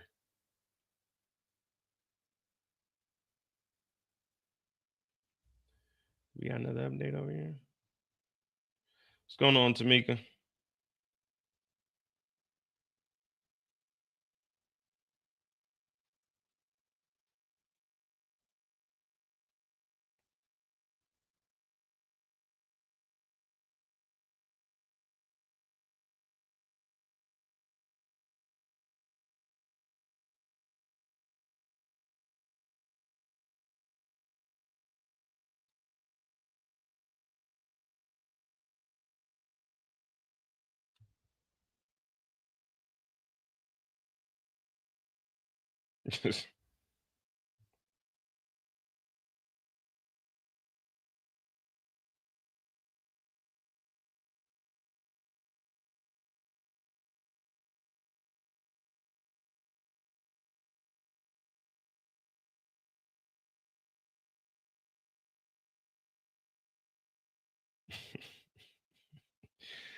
All right. So we just waiting on the CNN update or whoever comes first.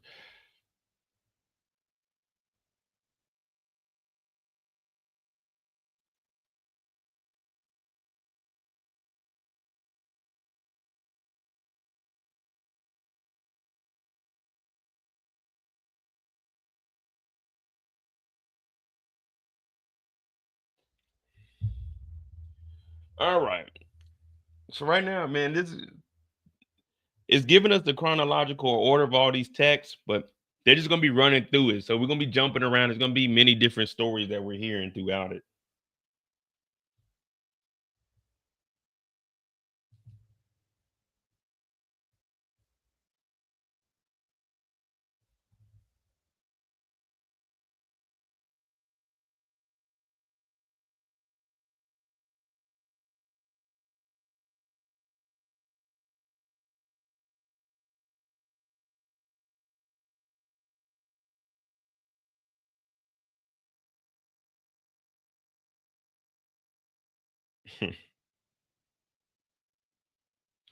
All right.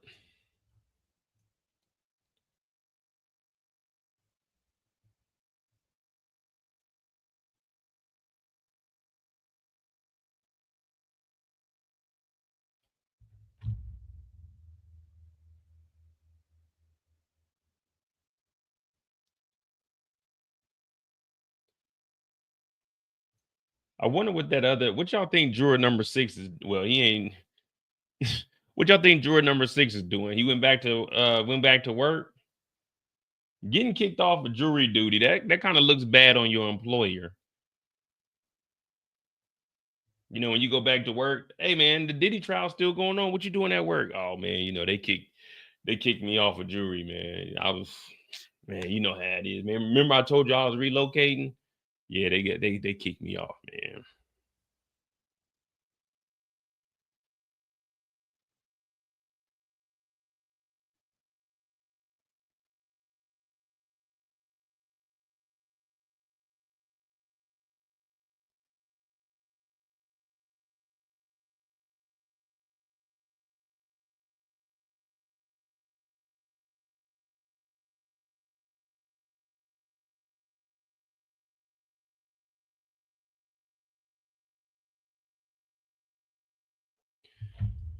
All right, man. What we got, man? We waiting on the damn updates.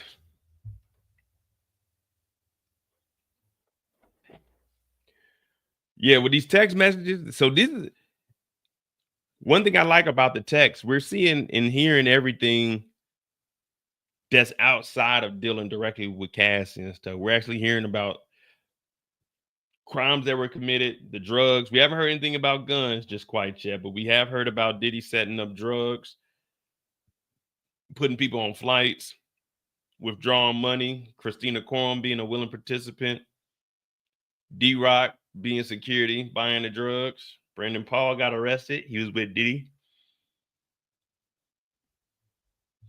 The accountant, Robin, and all. And the crazy thing is, Robin was in the text threads, and she wasn't even saying nothing. All she was in there was, okay, if some money's getting released, let me know.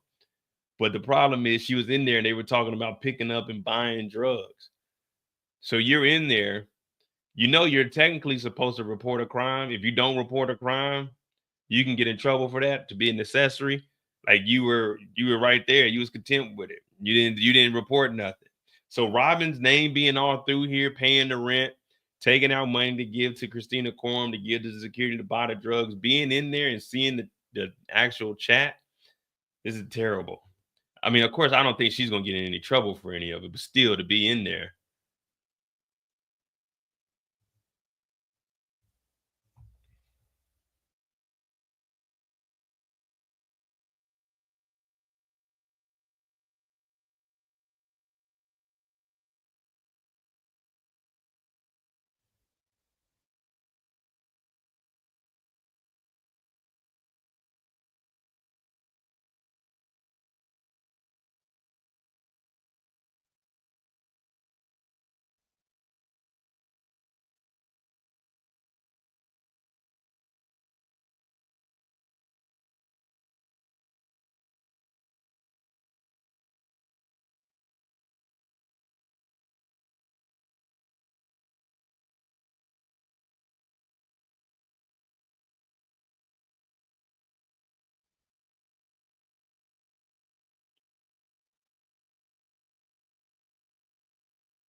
The juror got the main thing is the juror moved to Jersey, but didn't tell nobody. And you know, you're supposed to live in New York with this going on, because it's got to be your peers. The jurors are your peers. So he said he lived in the Bronx at his auntie's house 4 out of 5 days out the week. But the judge said, we ain't trying to hear that shit, man. You don't get your ass up out of here. All right, here we go.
All right, the defense begins cross, and we know that. And then it says the defense points to, I'm excited to surprise him text from Jane.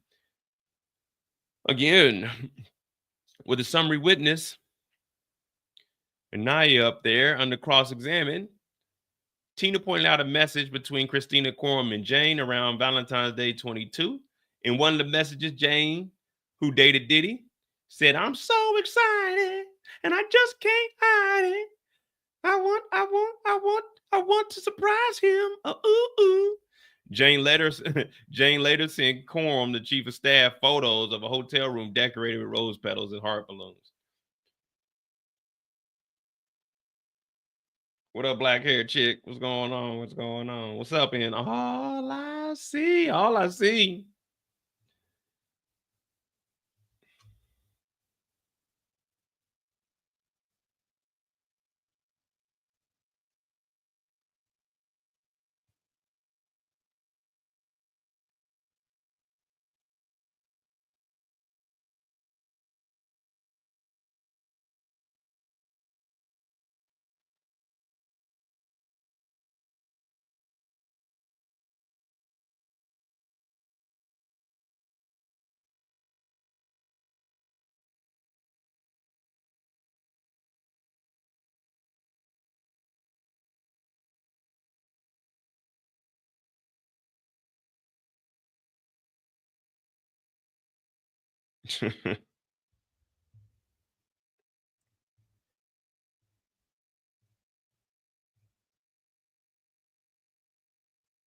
Pulling up to the airport, smiley face.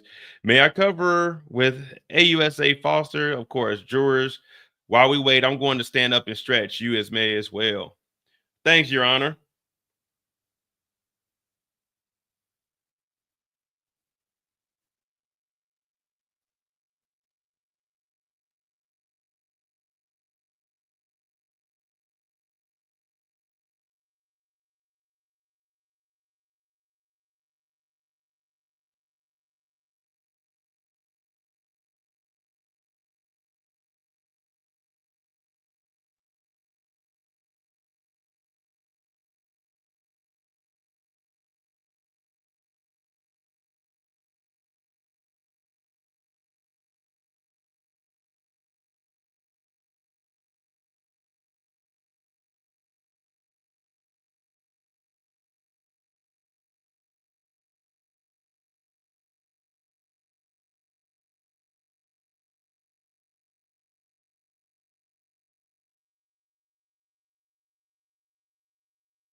All right, guys. If you at work, and tell your boss you're just doing a little stretching. I'm gonna go do me a little stretching too. I'll be right back. As soon as I got my check, I was gone. Oh man, we just sitting around, man. I guess the only thing we're gonna be, I don't know how long she's gonna be up here. And I did hear rumors that Brendan Paul might be testifying.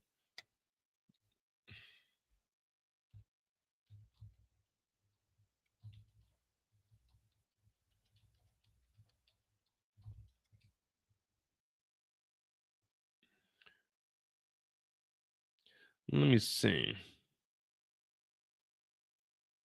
Oh, Tisha talking about it. Flipped on Diddy. We already knew he flipped, but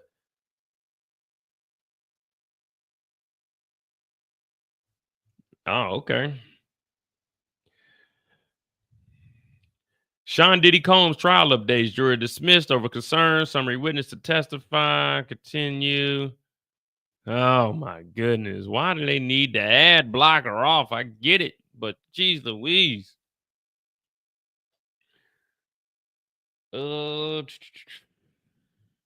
Diddy's team is worried about reports of breakup. Text messages show. Text messages introducing the evidence show that in 2016, Diddy's team was worried about upcoming reports of him breaking up with Cassie in a confrontation that involved police. So this is in 2016, 2 years prior to when they broke up.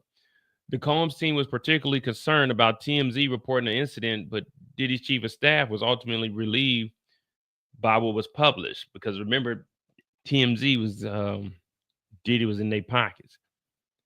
It's better than it was. Definitely could have been worse, Christina Combs said in a text. Okay, so Natalie Moore didn't. Corum was texting Natalie saying that report could have been worse. Diddy called Mia 6 times to clear up things after Cassie's lawsuit. We know about that. And that's from February 24th. where Mia didn't return the phone call. She didn't want nothing to do with Diddy. Text showed Diddy's staff check in with him after Cassie. Just days after Cassie did the lawsuit, the security guard D-Rock texted her, "Hey, bro, I love you, man." Fuck all that. Chief of staff knew of his blackmail threat, according to text messages. Remember, Jane Doe texted Christina Courtroom and said that Diddy was threatening her by saying that he was going to send an X tape that she was drugged up on to 50 Cent, the father of her child. And she was like, "Oh, I haven't talked to Diddy yet. I'll go and talk to him." So Christina Courtroom knew something about that. We came here for one thing and one thing only. Escorts were common in Diddy's world. Text messages show. You needed chicken noodle soup with a Gatorade on the side. We seen that text message and 4,000 in cash.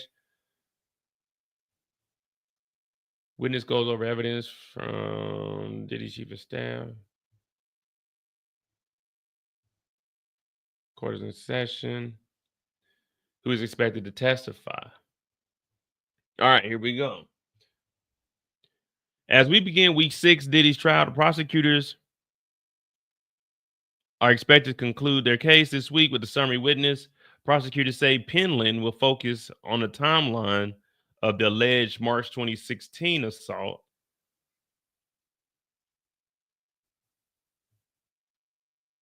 I haven't heard Penland's name. Who is Penland? Penland must be like an expert on. They're going to go over the timeline of the 2016 assault, which was captured on security. After that, Diddy's assistant, Brendan Paul, summary witness, Joseph, and Omar, a law enforcement agent. All right, so it says we should have 4 people today. So Brendan Paul will probably get up here. We got the, well, wait. So Penland, I don't know who the hell Penland is. Penland will focus on the timeline.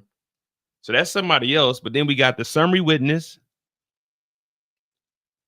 which is Joseph. So see, I don't know who this other Penland. I don't know if we may went over it. But we will get Brendan Paul. Brendan Paul got arrested with Diddy. Remember, his case got dropped in December of 24 because he didn't flip. He didn't turn state. And then we got Joseph, who's a witness, and then Omar, who is a law enforcement agent. All right, cool. So we good. We're going to get some of the nitty gritty. Today, we're going to get into the dope. And I'm going to be right back.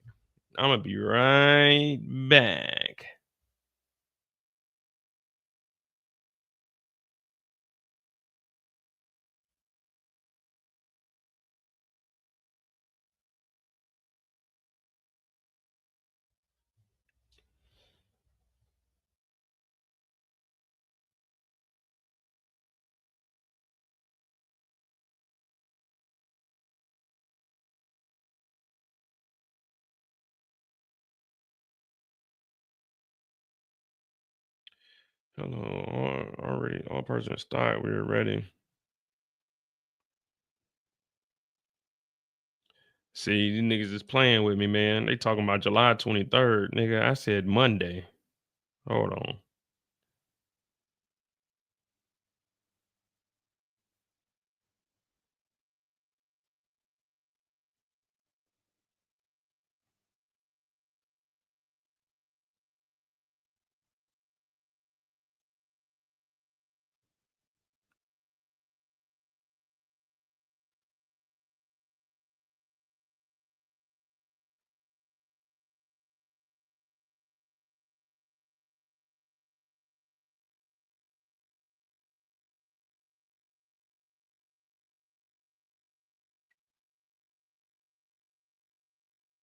Okay, they just said the wrong thing, but yeah, I got that thing on Monday. But all right, I'll be right back. Hit that like button, hit that subscribe button. Let me see, we got an update.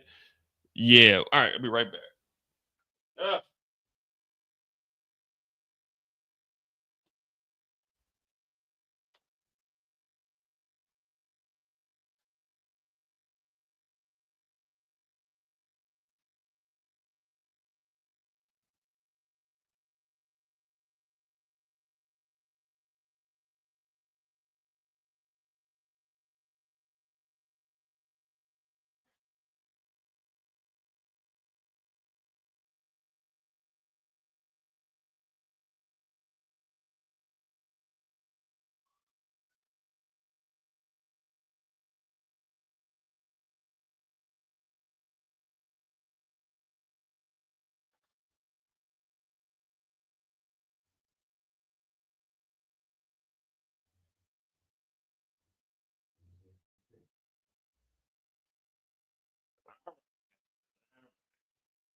So it says,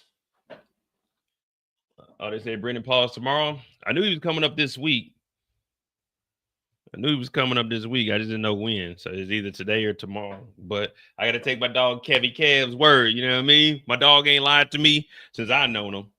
So we got to take his word. He said tomorrow, man. We're going to go in here tomorrow. We're going to bust down the brick and do what we got to do. The jury sees text messages showing Jane resisting, refusing,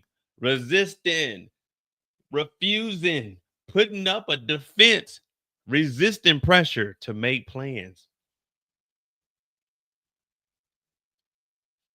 Tina Garagos pointed to a text conversation between Courtroom and Diddy, former chief of staff, and Jane, who dated Diddy 21 to 24 on February 25th, 2023, 2 years ago. In the message, Courtroom twice asked Jane to call her and said Diddy was pushing her to figure out plans. My answer to him is no, and it's still no, Jane responded in part. Courtroom said she would let him know and told Jane to keep her posted if anything changes. Why would the defense have that read in court?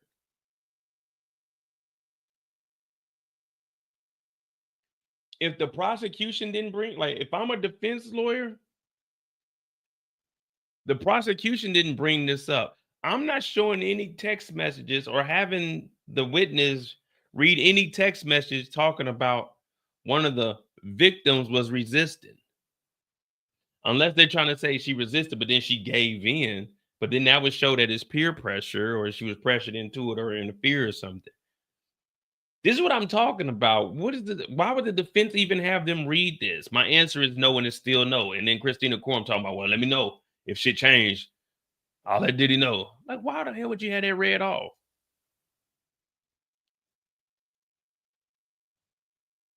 Defense points to a text about expense payments. With summary witness and paralegal specialist Anaya on the cross, the defense attorney highlighted a few messages from Fahim to Diddy, Christina Courtroom, and the account manager, aka Miss Robin.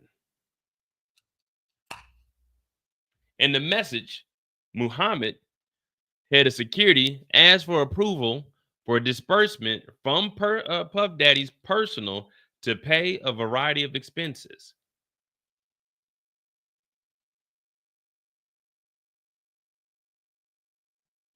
A former Diddy assistant testified last week that sometimes they used the company card to buy personal items for Diddy, but didn't know whether these charges on the card were paid off by the company funds. What are they trying to do here?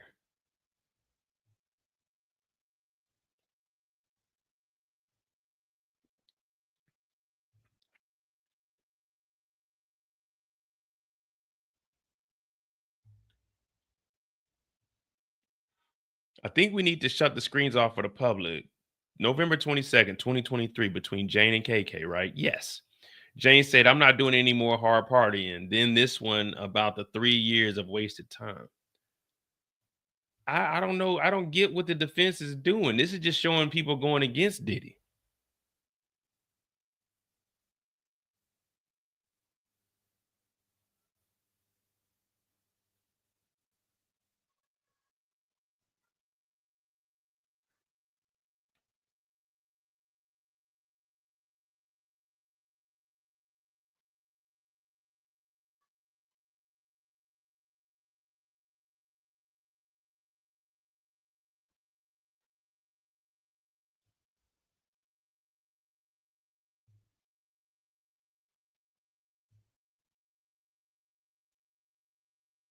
Here's KK to Mr. Perez asking, how does he look? And Mr. Perez responds, shockingly good.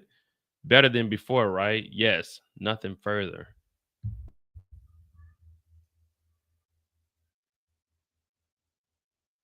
That's all the defense did with these text messages? They didn't say that the drugs wasn't coming from Diddy. They didn't say that. The only highlight was Jane Doe was excited to surprise Diddy, but We didn't defend any drugs. We didn't defend any money being transferred. We didn't defend people's hair being dragged by Diddy. We didn't. What did we defend?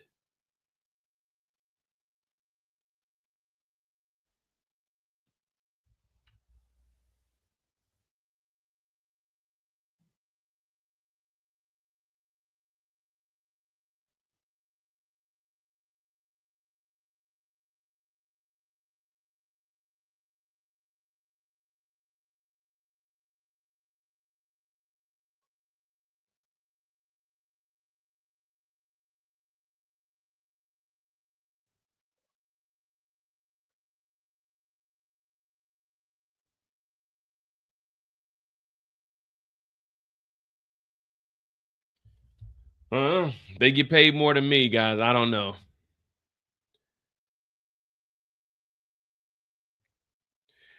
If you cannot be honest with me, this doesn't work. Diddy's chief of staff messaged Diddy.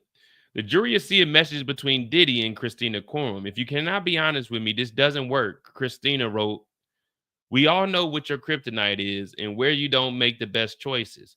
She said she felt like Diddy was lying and said it wasn't sitting well with her. "Come take my phone," Diddy wrote in response. Christina wrote that it wasn't about his phone. She said, "If he was starting to lie, that will break me." What the fuck are we talking about?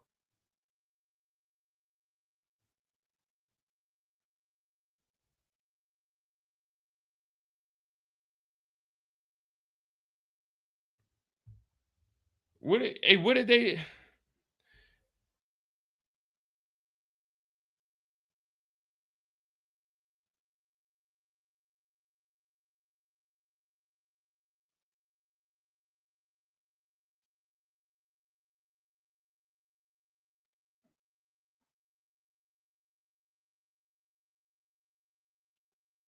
I don't know, man.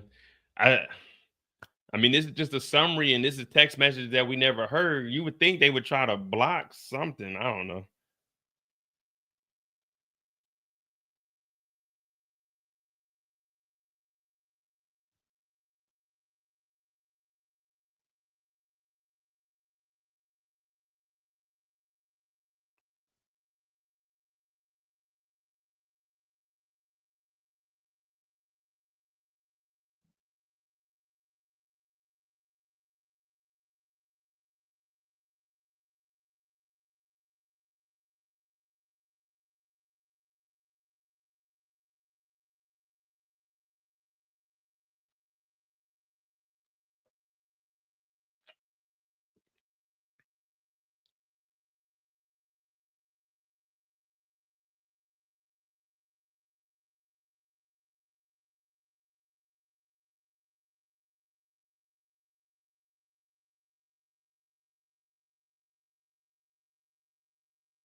Nothing further. So I don't know who we got for the next witness. Summary witness is off the stand. She finished the cross. The summary witness is off, and we're just sitting here, guys. We're just sitting here. Today it seems like it's gonna be a nice, easy day. These are the type of work days you want, where you just pull up to work and you go in there. You got a little bit of work to do, but you ain't got a lot to do. But it's like, man, we here, man. I can't even complain.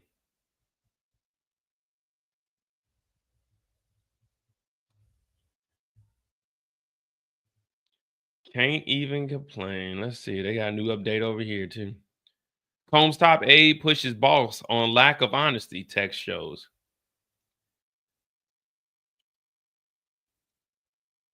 A text to Diddy from the chief of staff around the time Ventura's lawsuit dropped in November 23 seemed to show the discord between him and Courtroom. According to the messages shown in court, Courtroom texts Diddy to tell him that this doesn't work if he's not going to be honest. She wrote that his keeping things to himself put them in a situation, a sticky situation. We are all in right now, adding that she feels they are about to relive it all over again. So Christina Courtroom knew once that lawsuit dropped, they were going to be reliving this. It's not clear what the messages are referencing, though it's notably around the time Cassie filed the lawsuit. And as Diddy's relationship with Jane was breaking down, Diddy's defense then went over a text from Jane to Combs telling him that she felt actually exploited, manipulated, and derugged by Combs. Jenny got me talking to her. She came in here and I went from saying big dope, big drugs to derugs. Summary witness off the stand, blah, blah, blah. We got it. Who's up next? Who's next?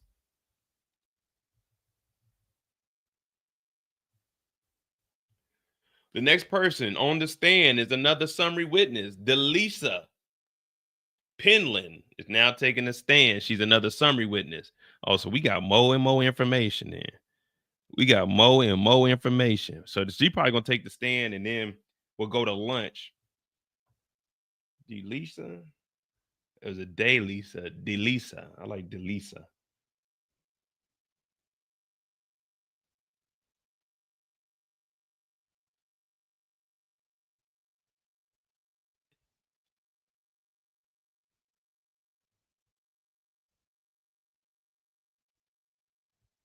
Delisa Penland. Let's see. Go see if we can see who she is.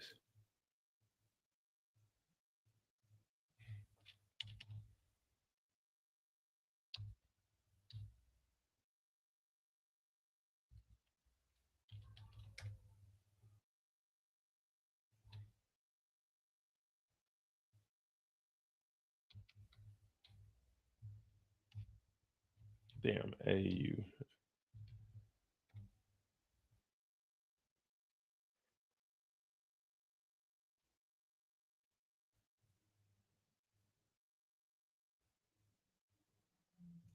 All right, so she's been in a couple of cases. The service no longer available. We appreciate you being part of it.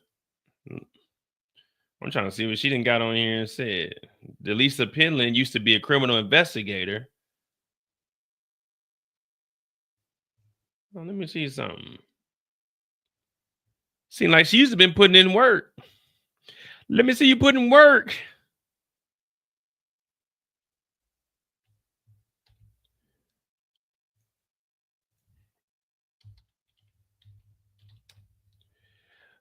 All right. Delisa Penland, a criminal investigator with the U.S. Attorney's Office in Manhattan, said in the complaint that an investigation determined that the men were lying when they denied making the payment.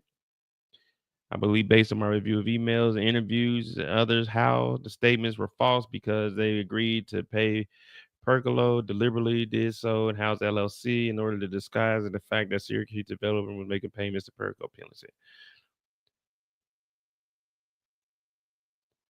So she went from well, she might still be an investigator. She might still be a criminal investigator, but she's a summary witness. Oh, never mind. You're right. We're right. That's me. Remember, they said she's going to be taking the stand. So she's going to be the one, the professional that's going to give us a play-by-play of what went down with the whole 2016 assault. Because that's where, I don't know where we had that at, but yeah, that's what they were saying. When we're trying to figure out who the hell Penland is. All right, so she's going to come up here and she's going to tell us the summary witness of what happened in 2016.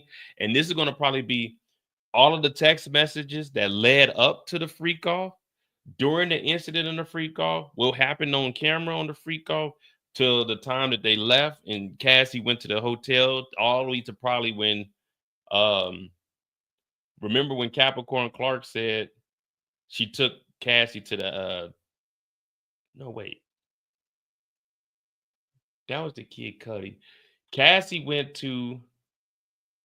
back to the place, and then Diddy left, and Diddy came over with the golf cart. Yeah, after this is when Diddy drove over with the golf cart with the hammer, wasn't it that day? Because she went home, she had the black eye, and then that's when Brianna, That's when Brianna said she just seen the black eye, but she had the glasses on. And that's when Diddy pulled up on the golf cart, because we were wondering where the hell he got that hammer from. Because remember, they were telling them about checkout time. They got her out. She ended up going home, and then Diddy ended up pulling up to her place in the golf cart. Okay, we know where we at. So that's what Penland's going to tell us.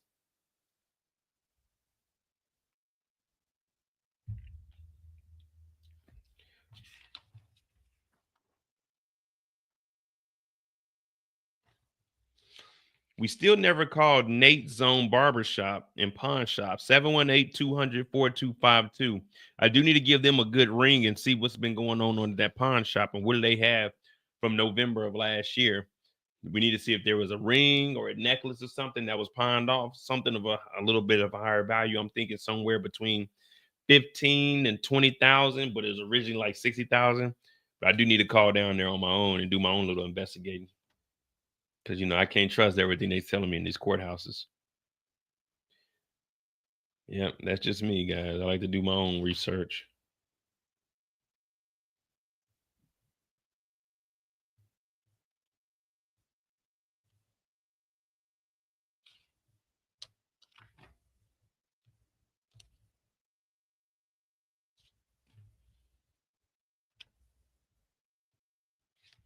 All right, we'll figure it out. Let's see when she takes the stand, though. What's going on, Bonnie? Yeah, we're going to find out about these drugs. So we're going to get another summary, and then Brendan Paul will probably do this. I don't know if we're leaving at 3, though. Did they give us a time that we're leaving today? Does anyone know what the court times are? What are the office hours? Is it 9 to 5 or 9 to 3? Testimony expected to resume at 9. So I think it's back to 9 to 3, unless they're trying to finish it up. I hope it goes back to 3 o'clock. I don't like being on here till 5.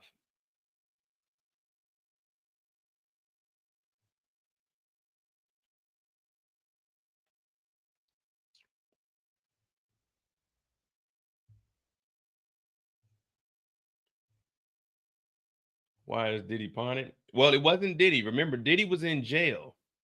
But there was a random 2 entries. And I just found that very, very fishy. If we go and look at this, I'm going to show you what I'm talking about. I don't know if no one else has looked at this, but I always Bad Boy World.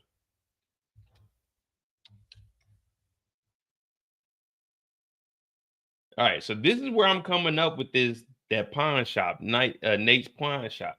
Now remember, they told us that Diddy sent, I think it was Capricorn Clark, or it may have been Mia, but 2 of them up to Bad Boy Worldwide.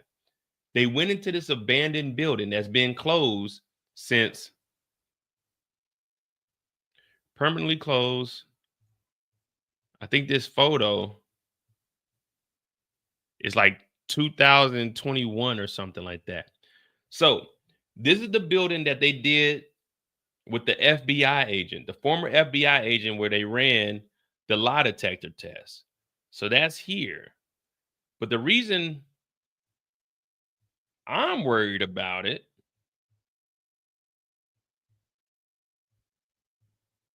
and where's it at? Across the street over here. The reason I'm worried about this building is because when you go in here to the reviews, you got a 2.0 star, right? Let's go see who did this one review. That takes us to Ralph Ruthless.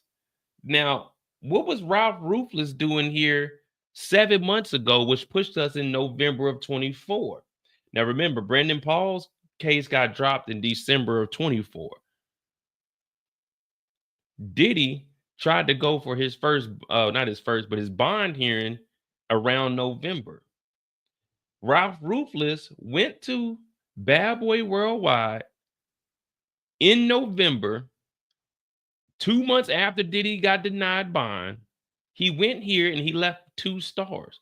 But what would he be doing at Bad Boy Worldwide that's been permanently closed? So then I said, let's go see who the freak Ralph Ruthless is. When you go to Ralph Ruthless, In that same month, which is probably the same day, either before or after, you look at the entries. The first entry is Bad Boy Worldwide. The second one in the same month is Cash for Goods. Why would he randomly do a review on Bad Boy Worldwide when Diddy's in jail 7 months ago, and then right after that go to Cash for Goods, Nate's barbershop? It's a barbershop and a pawn shop. What would be the reason? Did he go to Bad Boy Worldwide and there was something hidden in there? He got in there and he took it over to the pawn shop. That's why I say I need to call over there. Yeah, see, I was doing my own investigating there. Don't no one else know nothing about this Ralph Ruthless guy, but I've been following it.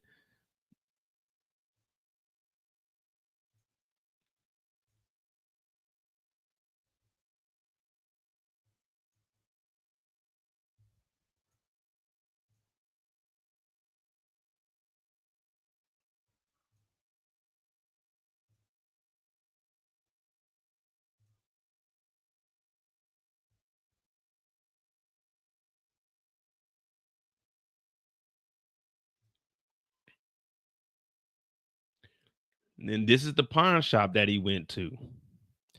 Right after leaving Bad Boy Worldwide that's been shut down since 2021. What up, Detroit? Juror number 2's in trouble. See, this is what I do in my free time. So that's why we got Nate's number written down, 718-200-4252. Someone in Nate's barbershop knows something about Diddy that we don't know about.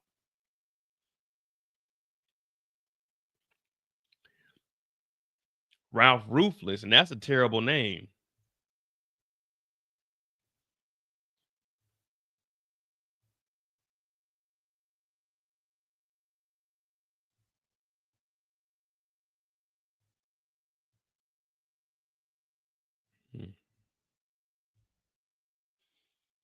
Next witness calls to stand. Where you seeing that the juror's in trouble? Excuse me.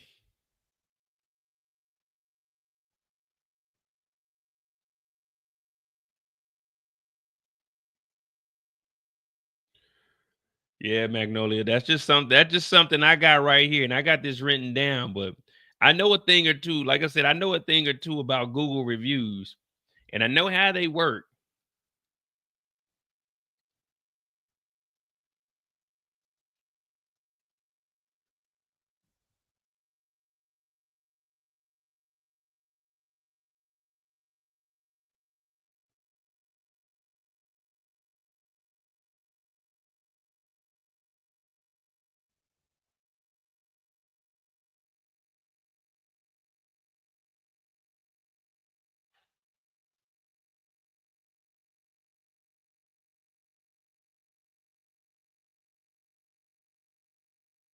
Let me see my time.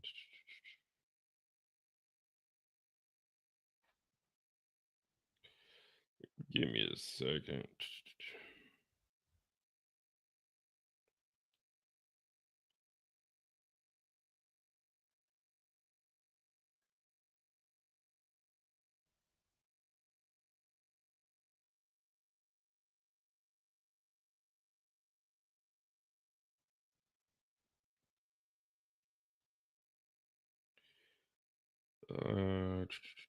Insights.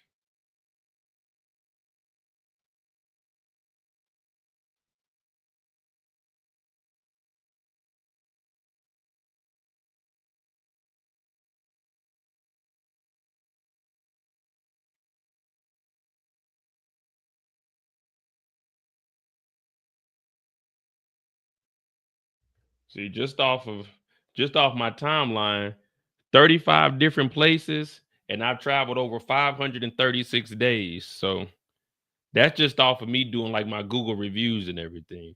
But I got about 53 million like views and stuff off of all my reviews and everything. I'm a level 8 Google reviewer. I'm trying to get to that level 10, but I got to really put in some work if I want to get up to there. But yeah. So I know a thing or two, and I know how to get it on this one. I can go and see some other stuff. That's why I'm still wondering about this This Ralph Ruthless character. That's what I do in my free time, guys. I just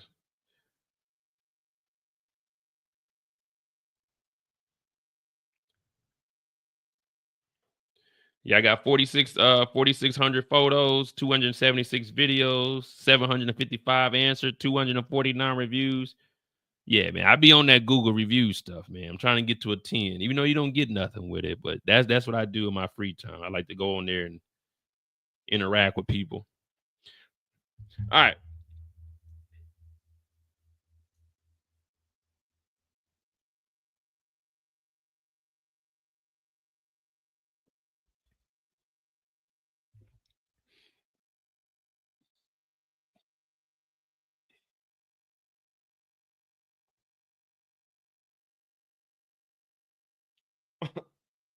We need someone to get on the stand with my honesty and tell someone they have a terrible name. Hey, I'm just saying. I know what they're doing with this Ralph Ruthless. I know what it is, but this is just so. This is they made this account because with any Gmail you could make an account, and if I really want to, I can get this guy's Gmail and whatever phone number is connected to it. But when you do this, I mean, you can change your name and stuff on there, but why would you create this just to put those two? I guess it was like keeping track of himself in case something happened to him. That's how I'm thinking of it on like a movie level. All right, they paid me this money. Let me go over to this bad boy worldwide, go upstairs, sneak in, go get something and go pawn it off. But let me leave some, some clues in case anyone asks. Nah, hey, I got a whole digital timeline of where I was at. So you don't want to do nothing to me. You know what I mean? It's kind of like an insurance policy. Like, nah, you don't want to kill me. Because I got a digital footprint. They'll know everything. So I'm thinking they just made this account just, because there would be no reason to do a review and give it 2 stars when it's been closed since 21 and that was in 24. You know what I mean? That building's been vacant for 3, 4 years, 5 years. I don't know. Like I said, I'm gonna go to Tisha Tales and I'm send her like 50 and tell her to do the research. She'll be able to do more than me. I ain't about to get into all of that unless there's a cash reward. Y'all can call me a snitch all you want, but if it's like 50,000, shit, let me go ahead and. The FBI, yeah, this the FBI. Gonna, I'm gonna tell. Diddy already in jail. It ain't like I can. What I'm telling on, that's the least of Diddy's worries.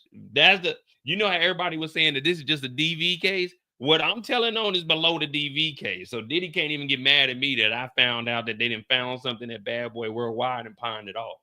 The little 50,000 I'm getting is that, remember, this is just a DV case. So the little 50,000 I'm getting from being a Google, I'm not snitching. I'm reporting this to Google. I'm letting Google know, like, hey, I found something. Because that's what I do. Whenever somebody asks, they ask questions. When I go places, they ask me questions. What do you think about this? But I respond. So that's all I'm doing. I'm just making sure that the Google Maps is up to date. I ain't trying to put nobody in jail. I'm just making sure that Bad Boy Worldwide is closed and there's a pawn shop that'll take almost anything you want. Now, I ain't telling on nobody. I ain't telling on nobody. All I'm doing is updating the system, guys.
Exactly, Jay Brooks.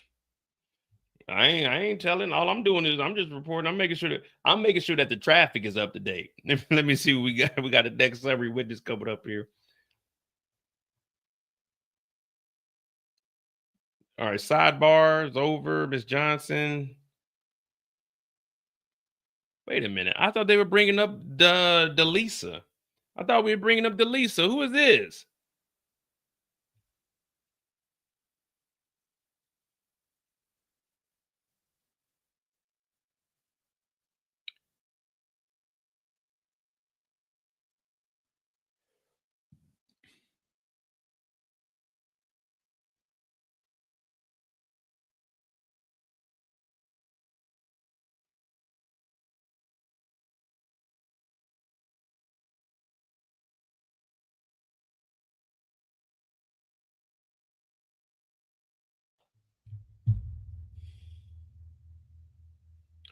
All right, let me go back and see where we at. Let me go back and see where we're at.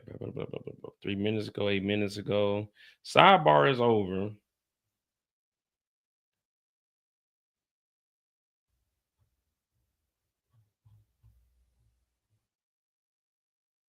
$55 minutes ago, blah, blah, blah, blah. I think that's it.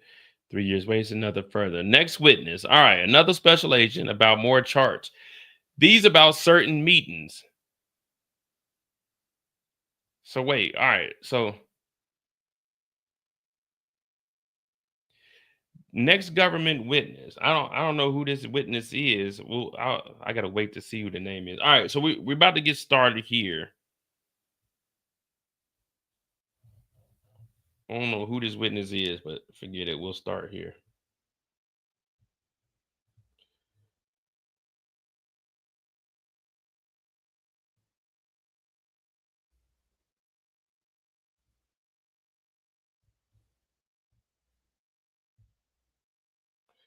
All right. I keep saying it, but we good for real now. I'll just get my phone up to date so I can follow on the phone if need be. All right. The next government witness, another special agent, more about charts. These are about certain meetings. Chart being shown is about meeting in the London hotel involving Diddy and Cassie and Jules. Chart shown lists flights taken by meeting participants, including Jules, Theodore, aka Jules, and Cassie Ventura. AUSA special agent on the chart. Objection, Your Honor. Sidebar.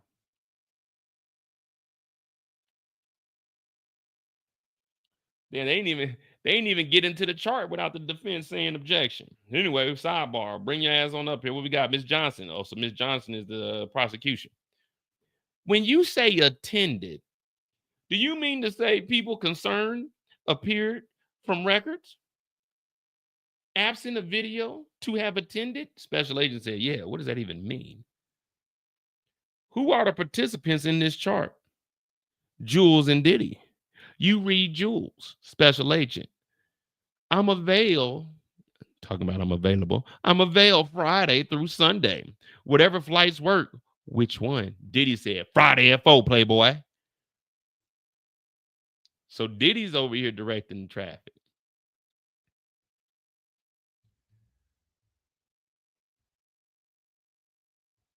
So Diddy said Friday at 4.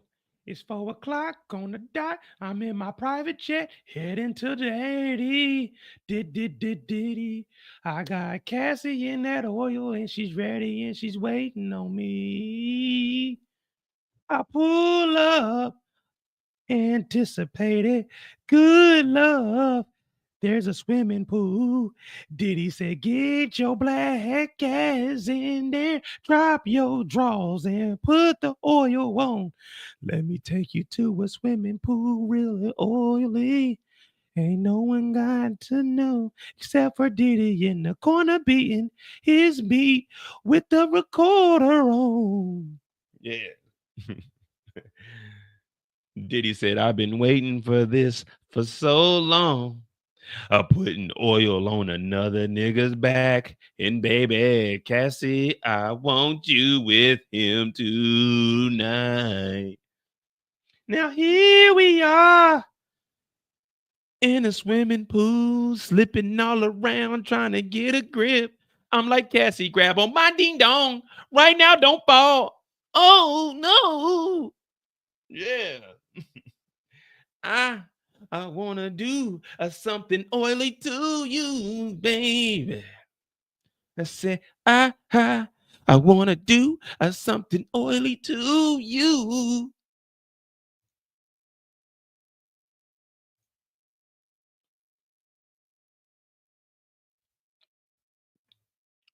All right, what we got? What we got?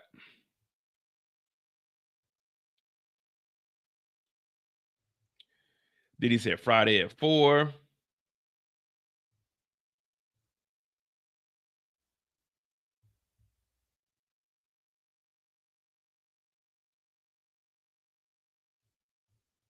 Yeah, we just sitting around waiting. I guess it is Delisa. I thought it was I was wondering who Johnson was, but Johnson is AUSA Johnson. But the first time we were all really hearing AUSA on a regular occurrence, we got to give credit to 50 Cent. Angela Valdez was like our most beloved AUSA. So whenever I see that, that's all I think about is Special Agent AUSA Valdez.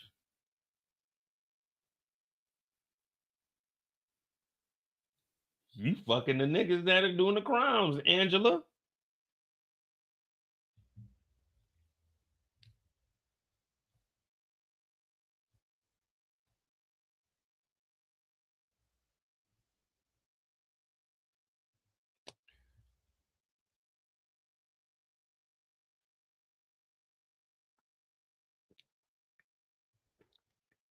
Yeah, we ain't got nothing though.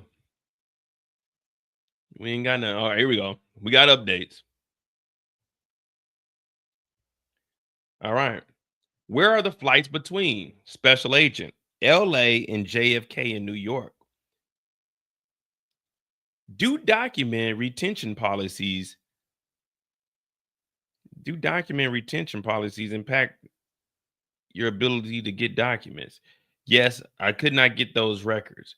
So they couldn't. Well, I guess you'd have to subpoena the whole airline. You might have to go through the FAA. But I thought you could get, or maybe there must be talking about something else. The document retention. So they might be talking about the flight logs from back then. They probably only keep, let me see.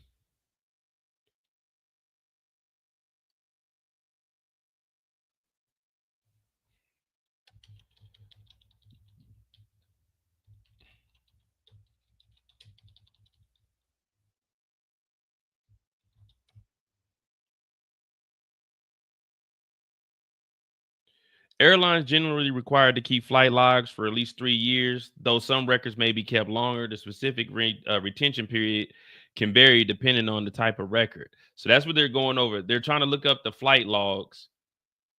They're probably just trying to look up the flight logs to get a confirmation.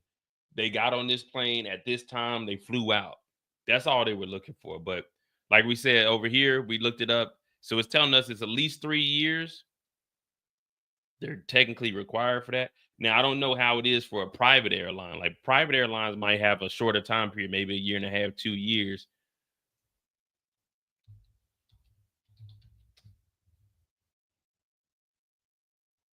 Okay, even private airlines are typically 3.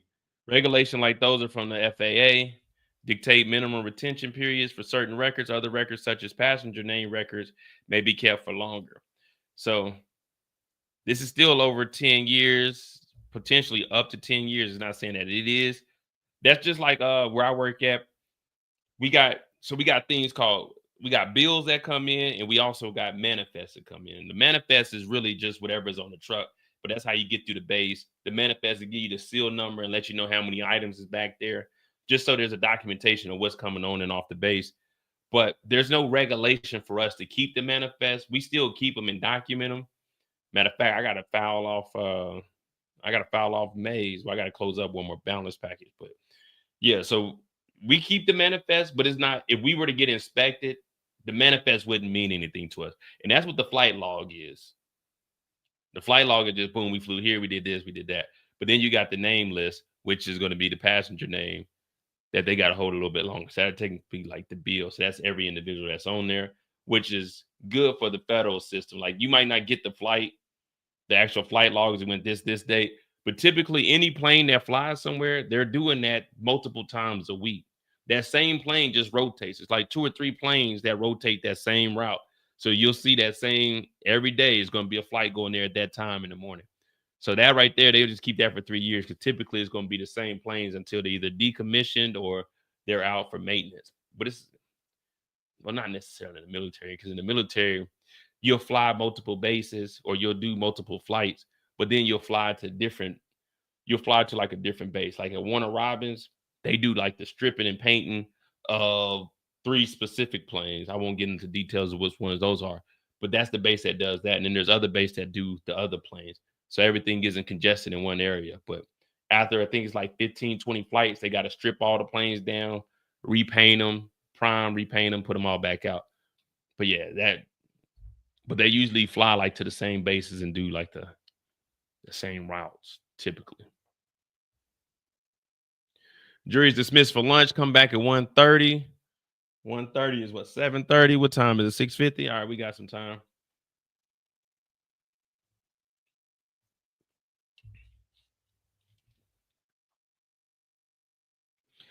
I guess we won't even count that as starting for Delisa. Is it Delisa? I think it is. Summary witness testifies about travel records. Special Agent Penland walked the jury through a summary chart that shows the date, location, attendees, and travel records related to different meetings. Good. So that's what we wanted right there. So this summary chart shows the dates, the locations, the attendees, and the travel records related to the different meetings. So we got the who, we got the what, we got the when, got the where, and then the travel record just goes along with the what. All right. So we got them: who, what, when, and where. We don't have, well, we do got why. The text messages will give us why. Who is all the people going there? What is what they're going to be talking about in the meetings, which comes through the text messages. The when, we got the dates.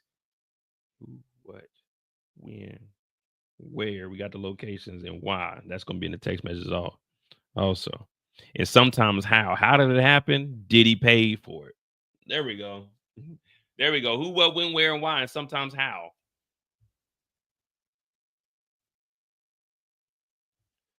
One meeting in December 2009 involving Diddy. So this is over 14 years ago. So it's going to be hard to get information like this besides the text messages. One meeting in December 2009 involved Diddy, COMBS, Cassie, and a man at the London Hotel in New York City. Cassie previously testified that the man often joined them for free calls. Penland read aloud some messages between Diddy and the man coordinating travel for the trip. Diddy then sent an email to the personal finance director for his executive office saying he needed a flight booked under the man's name. The finance director then sent back a flight itinerary. Penland said the man's flight itinerary was found in records for COMBS Global. Now, we were always wondering when Cassie said Diddy's travel agency, we were thinking maybe he just had a travel agent. No, there's a thing called COMBS Global who was booking flights for freak offs via the financier, who is the personal finance director for his executive office. Penland explained that the flight records for the man and Cassie indicate they were both in the city at that time. So now, again, who does the personal finance director work for? We need a name. Who does the personal finance director work for?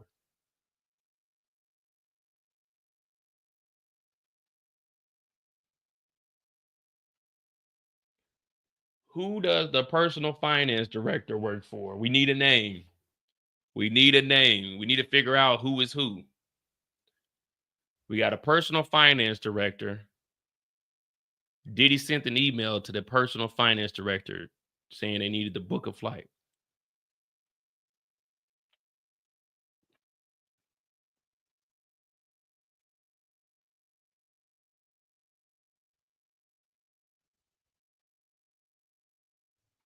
Freak off airline escort services. Well, the personal finance director for Diddy's executive office works for Diddy. Who owns the executive office? Diddy. So now we got an employee and we got an enterprise up under Diddy that Diddy sent the email to telling them that they needed to book an escort. So that's transportation to engage in prostitution, one of the charges. But I'm not here to prove innocent or guilt. I'm just going over the facts. So now we got an enterprise, and we got Diddy specifically telling the personal finance director of his executive office he needed a flight booked. So the personal finance director took money from the executive office. Remember when people were talking about, is this business or is it personal? Well, this trip is for a freak off. Well, maybe y'all, let me know, because it's a new day and era. I haven't worked in the States. I haven't had a regular job in the States since 2011. I was in the military, and then I retired in 17, and I started working back overseas. So maybe it's different in America now. Maybe. Does your job pay for freak offs? Like, if you go to work, you're like, hey, boss, I need to go buy some condoms. Like, the boss just gonna break you off with like a check from the job? Like, does it work like that in the States now? Can you just, hey, boss, man, I got this bad thing, man. She's supposed to be coming through tonight, bro, but I need some protection like a motherfucker, man, because I don't know. I heard she fuck with them other niggas on the other side of the track. Like, does your boss pay for that stuff nowadays? You can go to your boss and like, hey, let me get let me get an advance. I got this little freak coming through, need some baby oil and shit like that. Because this is the executive office. So the executive office books a flight, but they don't book a flight with the airline. Who does the personal finance director book with? Oh, they call up a travel agency. COMBS Global, may I ask who's speaking? Oh, it's the personal finance director over at Puff Daddy's executive office. Puff Daddy's executive office. Oh, why you ain't say that? Yeah, this is COMBS Global. What you need?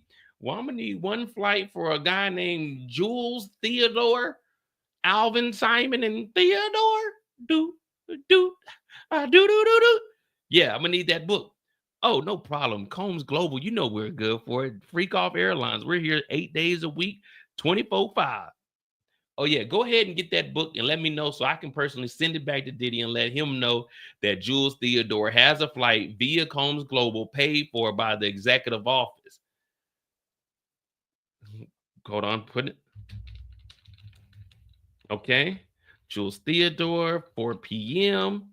Okay. I'm withdrawing the money from the executive office now. Okay, give me a second. Okay, verification. Okay, we got that going through. So you said just withdraw it from the same transaction number we did the last free call? Okay.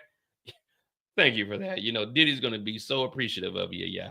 He has to have his freak off nights in his personal time but he got to have the freak off time. Yeah, his personal time. Are you sure it's his personal time? Because I pulled from the executive account. Yeah, it's his personal time. He can't. Well, one thing about Mr. Combs is he can't really, when he gets, look, this is between you and I. Don't tell nobody. Please do tell. Yeah, when sometimes Diddy gets so goddamn horny that nigga can't concentrate. Nigga, all he want to do is freak offs and drugs. Nigga, you lying. Nigga, you heard me lose my work voice, nigga. I'm talking to you as a real nigga right now. That nigga's a horny ass nigga, dog. No homo. Oh, you can't say that. Nigga, this is 2009. I definitely can say that. No, nigga, you can't say that. You on a live right now, and if they hear you say that, they could cancel you. Damn, you right. But this ain't Mo talking. This is the personal finance director over at the executive office. So I'm going to put us in 2025. Man, that nigga's a horn dog for sure, nigga. Pause. There you go. More like it. But yeah, we're pulling this out the executive office right now. COMBS Global. We're booking this for Diddy. Go ahead and send them back an email. Make sure you reply to the other email. Matter of fact, no. To cover your tracks, start a whole new email. Say, Diddy, per your request, Jules Theodore, the escort, is on the flight 4 p.m. LAX to JFK. Just cover your tracks. You want to have documentation. If it isn't documented, it did not happen. Nigga, you already know, nigga, the case file I got. Shit. Hey, man, you kind of sound like me. The nigga, you sound like me. And nigga, I ain't trying to get in trouble. Shit, me either, nigga. But fuck it, nigga. This check is nice, nigga. 120,000. Wow. You better believe it. Hey, you got a book though? Yeah, I do. Okay, well, thank you. This is the personal finance director over at the executive office. I'll be sure to let Mr. Combs know that Theodore Jules is booked at 4 p.m. today. No problem. I got you, brother. You have you a good day. No, you have you a good one. You have you a wonderful day. My brother, you have you a blessed day. You have you a blessed one too. One love. Love. Yeah, that's all it is. That's how it was going down. That's how it was going down. And guess what? The personal finance director works for the executive office that Diddy owns. COMBS Global, whoever the travel agent is, works for the global agency that Diddy owns. The enterprise. Oh, that's right. Diddy's over all of this. And Diddy sent the email telling them to fly out an escort that we know is about to fly into Baby Oil Island.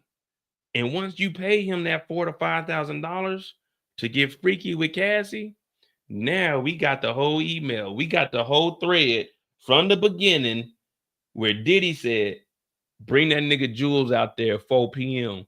And we got everyone that works up under Diddy and him pulling company funds to book an escort to turn into a prostitute to go to JFK to sleep with Cassie. But hey, it's me. Put the blame on me. I'm tearing down a black man. I sent the email to the personal finance director. I'm tearing down the black man because I sent the email. It says Combs then sent the email to the personal finance director for his executive office saying he needed a flight booked under the man's name. The finance director then sent back a flight itinerary. Penland said the man's flight itinerary was found in records for COMBS Global.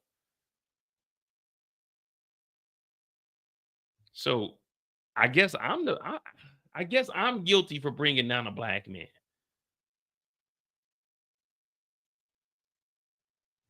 But again, I'm not here to say if Diddy's innocent or guilty. I'm here for what CNN says. Pure entertainment. Y'all see that? Entertainment. That's what I'm here for, guys. That's all I'm here for. All right, so we got us a little break.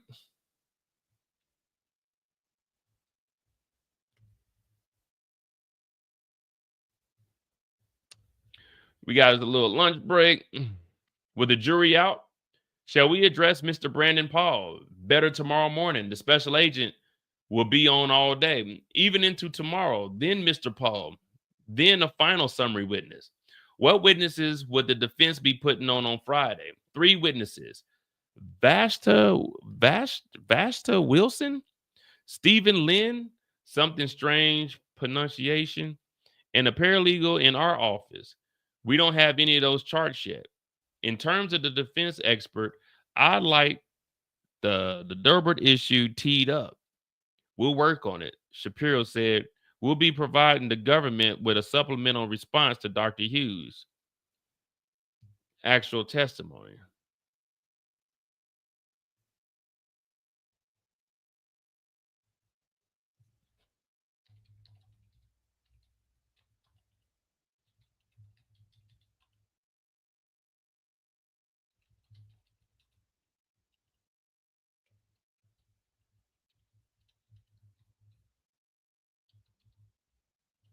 I knew that was too many T's in there.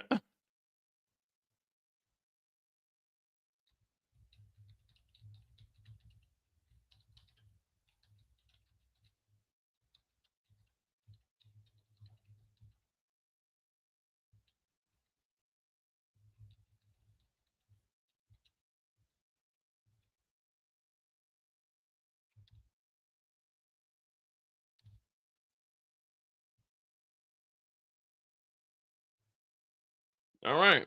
So Brendan Paul's gonna be on tomorrow morning. And then they'll have we need to find out who the hell is this.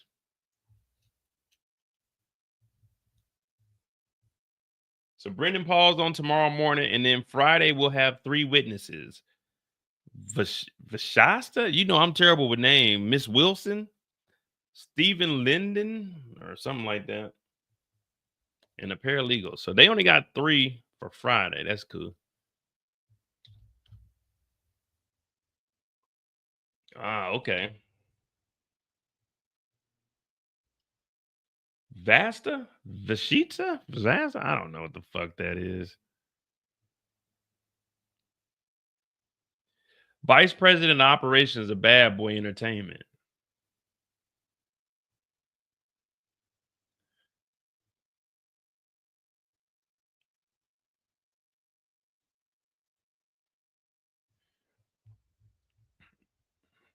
What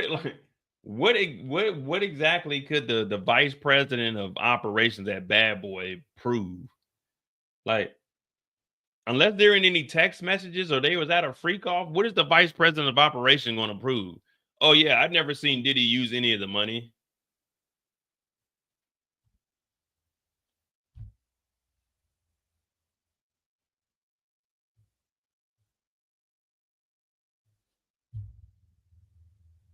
Okay. If you never seen none of that, why are you here? They could bring me on the stand and I can tell them I never seen Diddy pay for any freak offs. But whatever evidence you guys do have, in terms of the defense expert, I like the Deborah teed up. We're providing the government supplemental response to Dr. Hughes' actual testimony.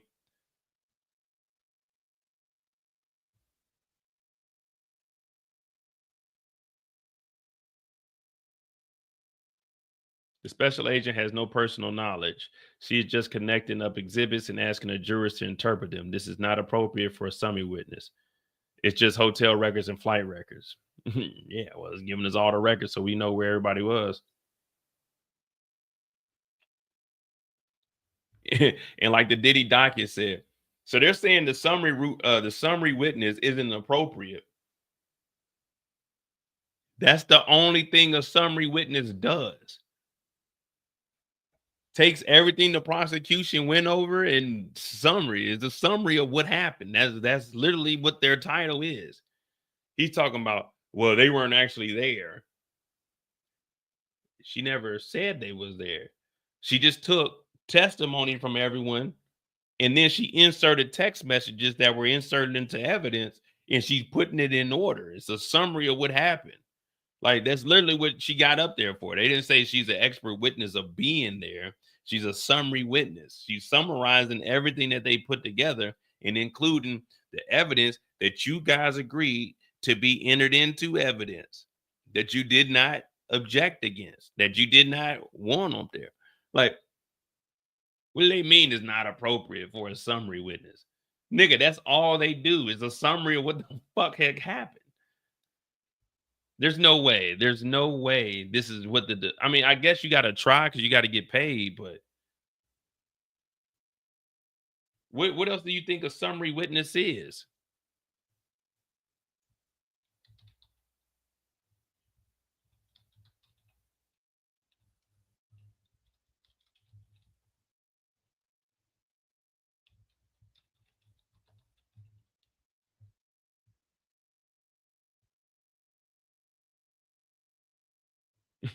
The federal summary witness typically presents a concise overview or simplification of complex evidence in trial, often using charts, graphs, or other visual aids. This witness helps the jury understand large amount of data by summarizing key information from documents, recordings, and other evidence. So what is Superior talking about, man? She has no personal knowledge.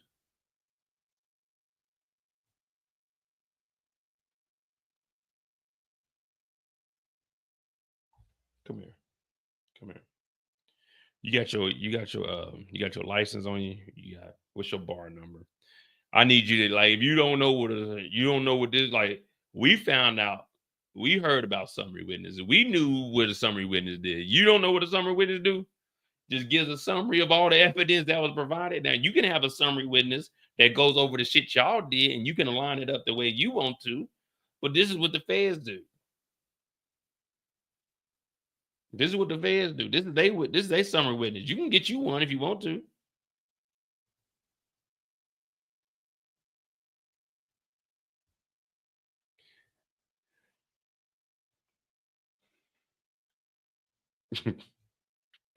You talking about, man, they wasn't there.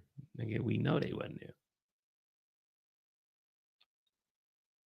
All right. The jury is dismissed for lunch. The prosecution indicated the current summary witness will testify throughout the day and likely into the morning. Brendan Paul, Diddy's former assistant, expected to testify tomorrow and take most of the day. The prosecution's final witness, a law enforcement agent, is expected to testify most of Wednesday before the prosecution rests. The trial will take a day off on Thursday. Defense Mark indicated 3 witnesses are lined up to begin defense on Friday, expected to include Vasta Dunlap, a human resource chief for Diddy's company, the defense indicated. Court is expected to break at 3 today.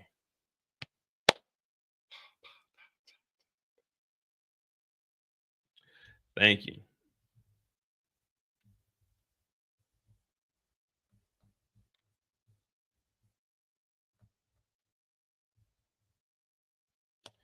All right. So what we got, guys? Where we at? We got till 30. What time is it now? 12. All right, I'm gonna drop the link if y'all want to come up here. We should be echo free right now. So if y'all want to come up here, we got like 15 minutes. Y'all can get up here and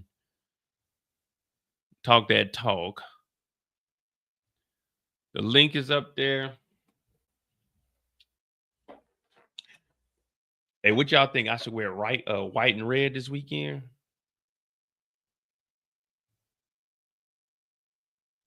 I got this brown shirt, but I ain't got no brown shoes that I want to wear. Nah, KK isn't testifying unless the defense is going to bring her up. Excuse me.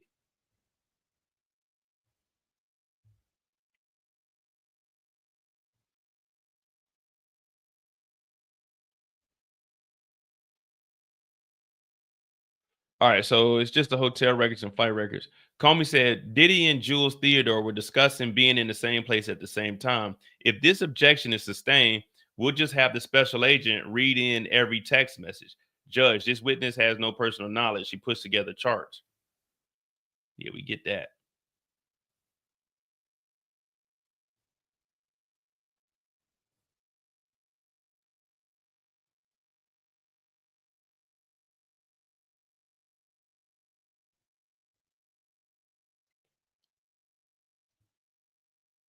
Well, the judge is saying that since the witness doesn't have any personal knowledge, she just put together the charts. The prosecution said, well, when the special agent gets up here, we'll have them read every single text message. Since y'all don't want this y'all don't want Delisha to read it on the charge. Okay. That's what y'all want to do. The jury, y'all gonna hear about this on Wednesday. Are y'all gone? Wednesday, when the special agent comes in, they said the special agent is about to read every single text message. They said we're gonna get this evidence in there one way or another. The special agent about to come in and read all of that shit.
I know if I'm the damn special agent, I'm like, wait, what? Man, I'm not about to read 400 text messages, dog. Hell no, man. Judge, Your Honor, then with Spanky's booze and let Penland put that shit on the chart, man. I'm not trying to read all that shit.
All right. Let me see.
Oh my goodness, boy. Well, 3 o'clock, so 7, what, 8? We have an hour and a half. All right, cool. That works. Let me see what the hell they talking about.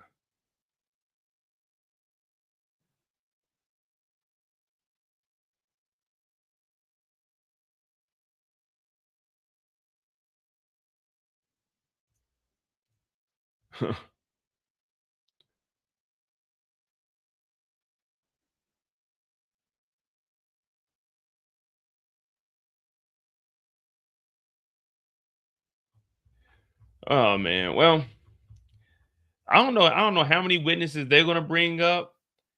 The only thing I can say for the defense, they're gonna have to bring up witnesses that are going. I mean, I don't know how they're gonna stop. Like, man, these guys flew themselves out there. That's what you have to do. Like,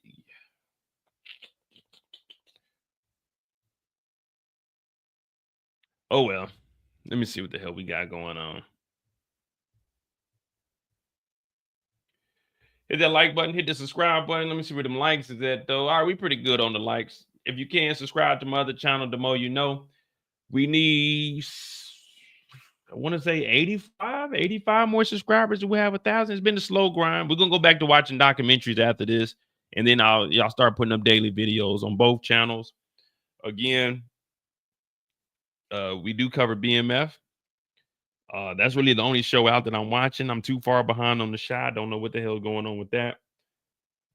Squid Game season 3, June 27th, which is that Friday. I'm gonna try to, you know me, I'm gonna try to drop a video a day for Squid Games. That's next week.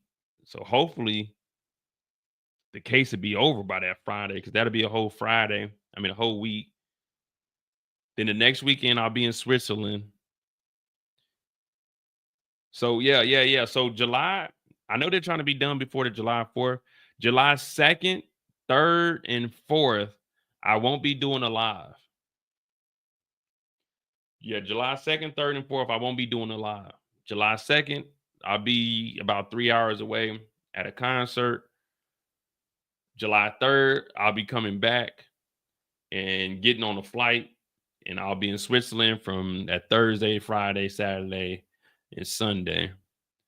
So I won't have not next week, but the week after. I'll only be going live Monday. Shit, that's it. Just Monday, because Tuesday night I'll be dipping out, and then Wednesday I'll be getting back. Or wait, let me hold on, man. Wait.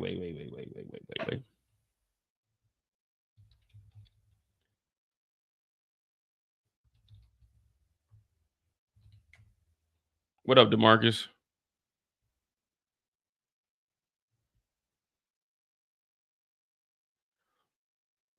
Yeah, so I'll do a BMF probably maybe Friday night. If we can get off of here at 3, then I'll do a BMF. And Friday morning, because I'm off Friday, so I'll probably watch the episode live Friday morning if I'm still here. Because I might go to France Thursday afternoon and stay out there until like Friday afternoon. I don't know, man. You know, once the summer hits, I get busy. Okay, yeah. So the week after next, Monday and Tuesday, I'll do a live. Wednesday, I won't do one. I'll be at the concert. I'll be coming back coming back on Thursday. Thursday night, I'll be leaving, and I won't get back here till Sunday.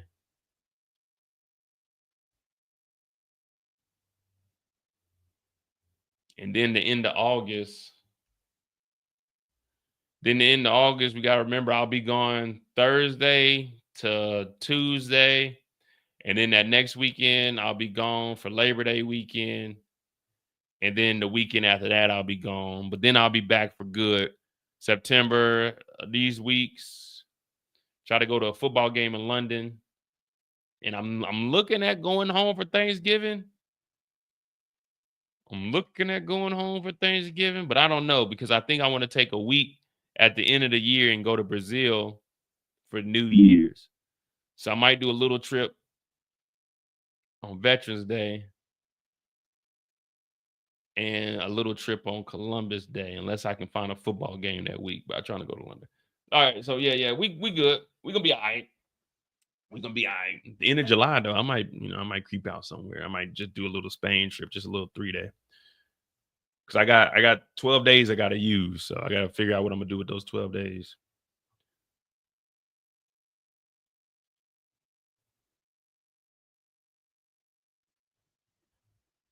Matthew Russell Lee, Inner City Press, here at the Southern District of New York Courthouse today, Monday,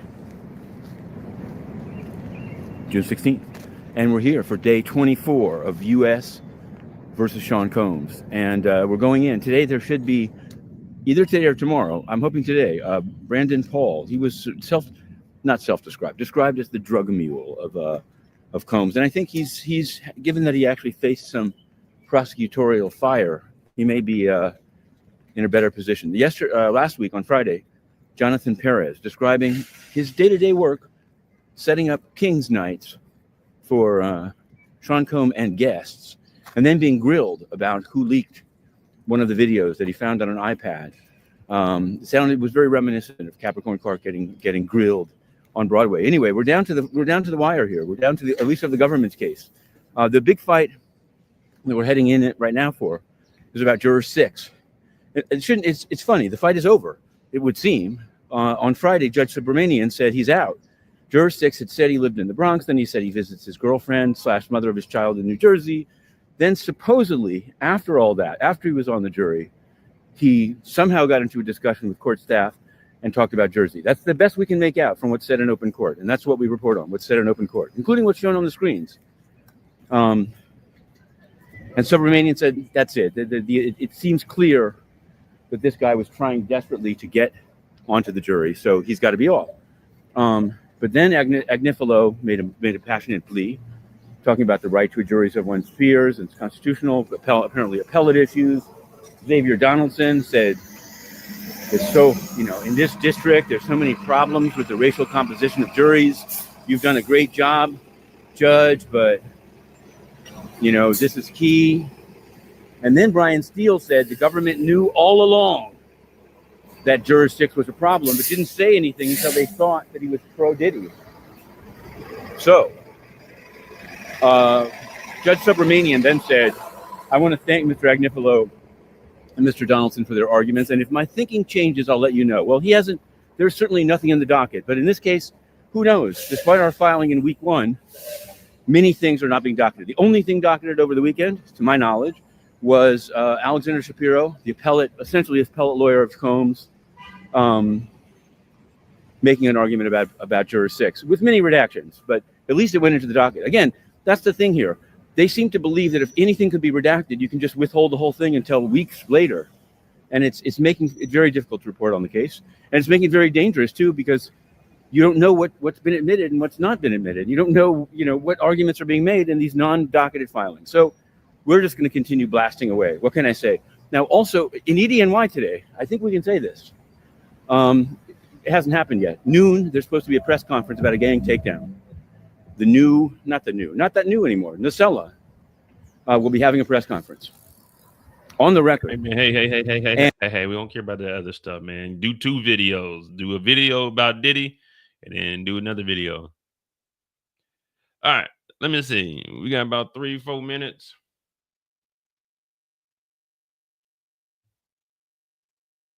Who I got on the game tonight? I'm kind of mixed. I don't care who wins personally. I don't let nothing get to me. I got a running bet with my homeboy that if the Pacers win, Pascal Siakam is going to get the Finals MVP because I think he's better than damn Halliburton. But if the Thunder win, cool. You know what I mean? So either way, I'm good with it. I'm glad it's somebody else and it's some young teams winning. I like to see. I don't like to see the same thing over and over. Even if it is a team I like, I just get tired. I just like to see. Oh no, man, I just hate seeing the same thing over and over. So it's good to see this. I will say though, they doing all they can to help SGA out though. That motherfucker be traveling and pushing off all the time. But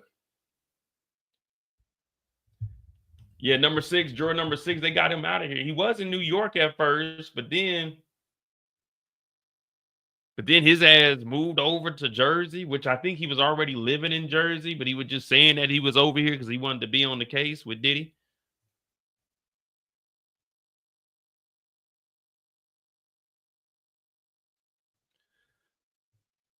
So that is what it is now. Oh yeah, I'm trying to stay. I'm trying to stay in Europe as long as possible.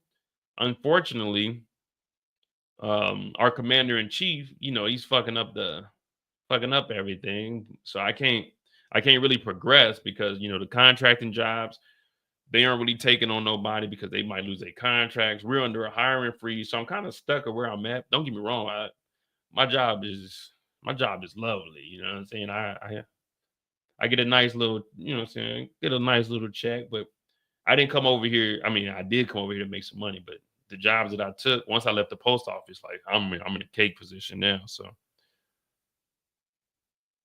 it's all good. Like, I pretty much do what I want. I'm second in command, got over there, worked my way up real quick. Bop, bop, bop. So I'm second in charge. So I really don't do much, but I really don't want too much responsibility because I tell them straight up, hey, I'm taking lead, bro. But yeah, I got 13 use or lose. I just used one day when I went to Prague. I used a one day this weekend because I was supposed to go up to London, but I ordered them parts for my car. I was like, man, I'll just get my whip fixed up and then I'll go somewhere local. And then, like I said, the next 2 weeks is about to be wild. Everything's paid for. That's a good thing. And then July, I'll probably chill, but I might make a trip like the end of July, just maybe like a weekend, little take off a Friday, go somewhere, probably hit the beach Friday to Sunday or something like that.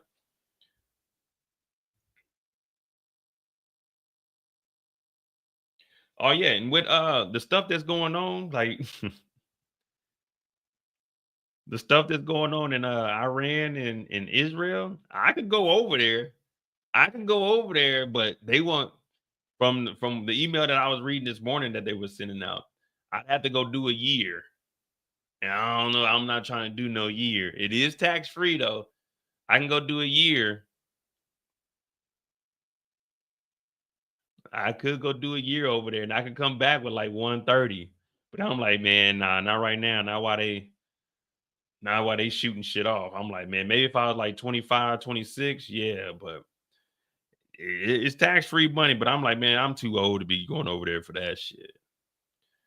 So the contracting job that I was looking at, they started sending out emails. You can go over there and make like 130, no taxes, but shit, it's too close to the war zone for me. So I'm not even gonna go over there and risk it, man. Going over there, like money ain't that. I mean, money ain't that important to me. Not risking my life, and then that means I probably won't be doing YouTube as much. Nah, I'm good. Like I said, if I was my early 30s or like late 20s, then yeah, I go get that bread though. But cause I'm thinking about going home for Thanksgiving. I'm like, nah, I'm just good. I'm gonna pass. I told y'all I got offered that job in Jordan. They offered me a job in Jordan. It would have been 80, it would have been like 82. It'd have been 82, like tax free.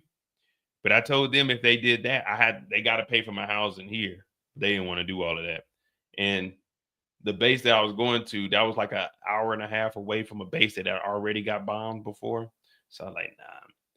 But if they would have said, if I could do like the 80 and then they pay for my rent here, so when I get done with my year, I could come back to this house.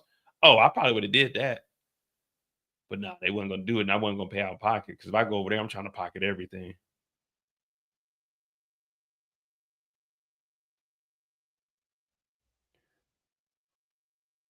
Shit. Israel, the one getting bombed, man. I'm not wet, man. Heck no.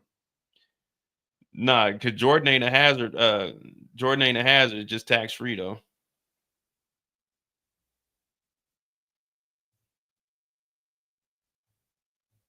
But shit, 80, like I look at it like this. If I was to get 82 tax free, 100% disability tax free, shit, that's like 125 tax free.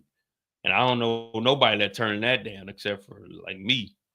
But I just ain't trying to be in all that, man. If I, like I said, if I was 10 years younger, I would have I'd go do it. I wouldn't even think twice about it. But no, I'm too old, man. I ain't got it, man. I ain't got it. So I don't need the money now. Like I ain't hurt. I can do whatever I want to do. So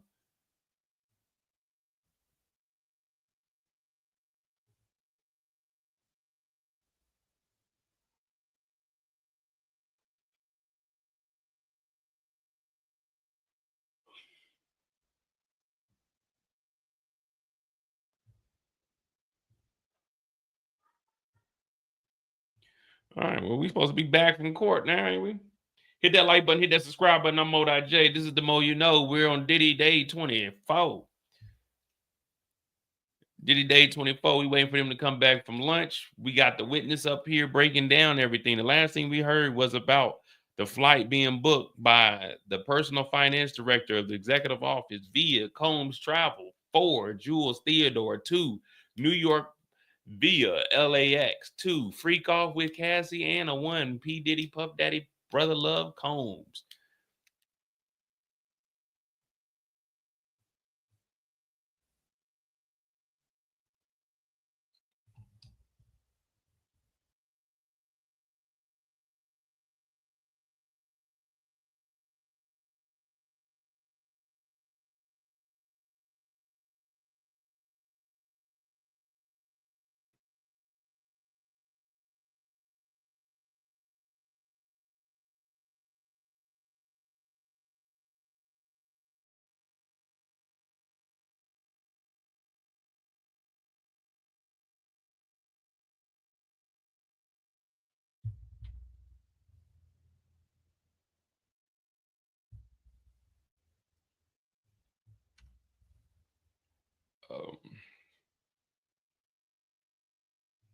I think 20 years from now, you can make a career from the industry, like retire from it.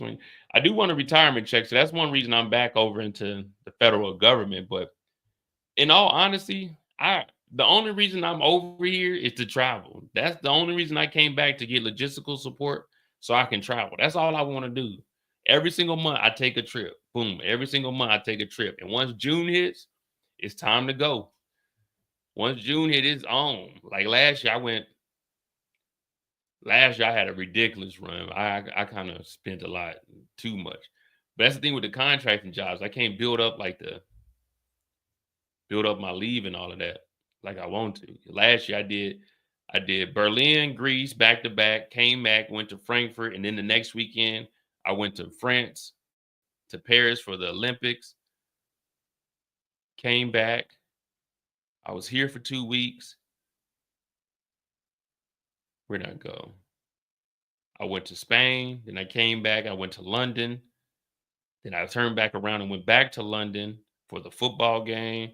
So yeah, man, I enjoy being able to do what I want to do. You know what I mean? Yeah, it sounds good. It'd be nice for the money. But if I wanted to really get paid, I could go back to the States and make a lot of money. But I don't want to overwork myself. I've already done that in my life. Sometimes I want to just not do anything, you know? So I really just love to travel, and that's why I came back. That's my passion. But all right, we waiting to see what the hell's going on, because I'd be damned if I get locked up like Diddy, man. I can't go out like that.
Oh man.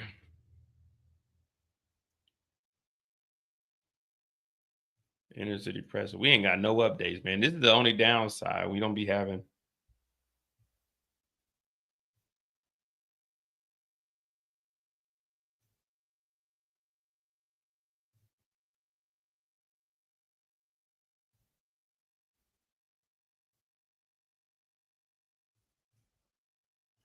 All right.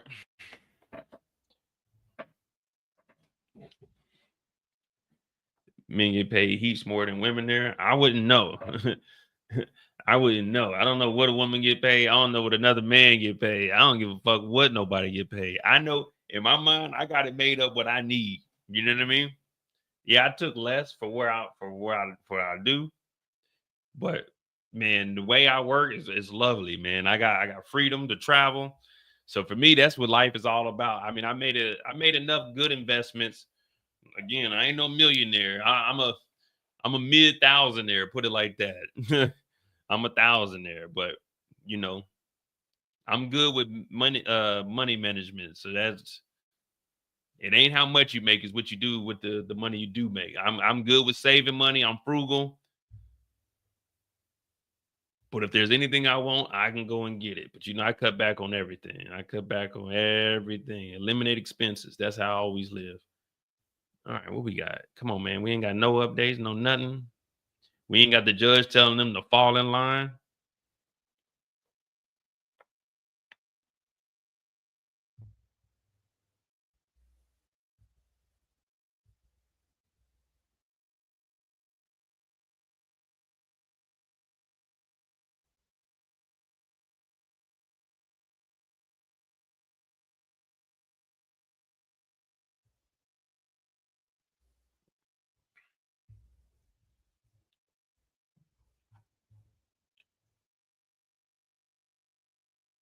Cash for goods. Oh, I'm about to say, what the hell is this shit up here? All right, well,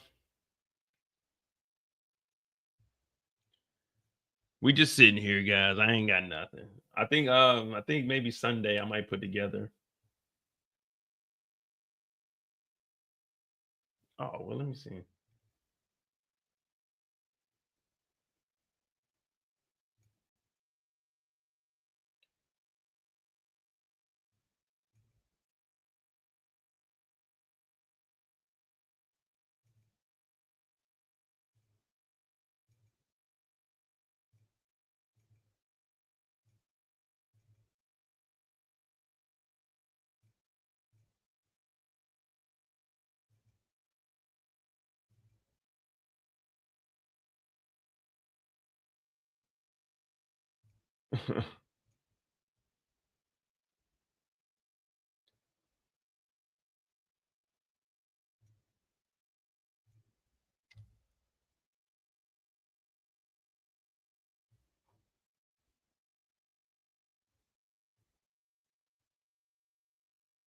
Yeah, we really ain't got nothing. We ain't heard nothing, ain't seen nothing. Well, let me pull this up real quick. I'm gonna take us over to YouTube. See if we can find something so we ain't gotta just be sitting here watching me trying to figure out shit.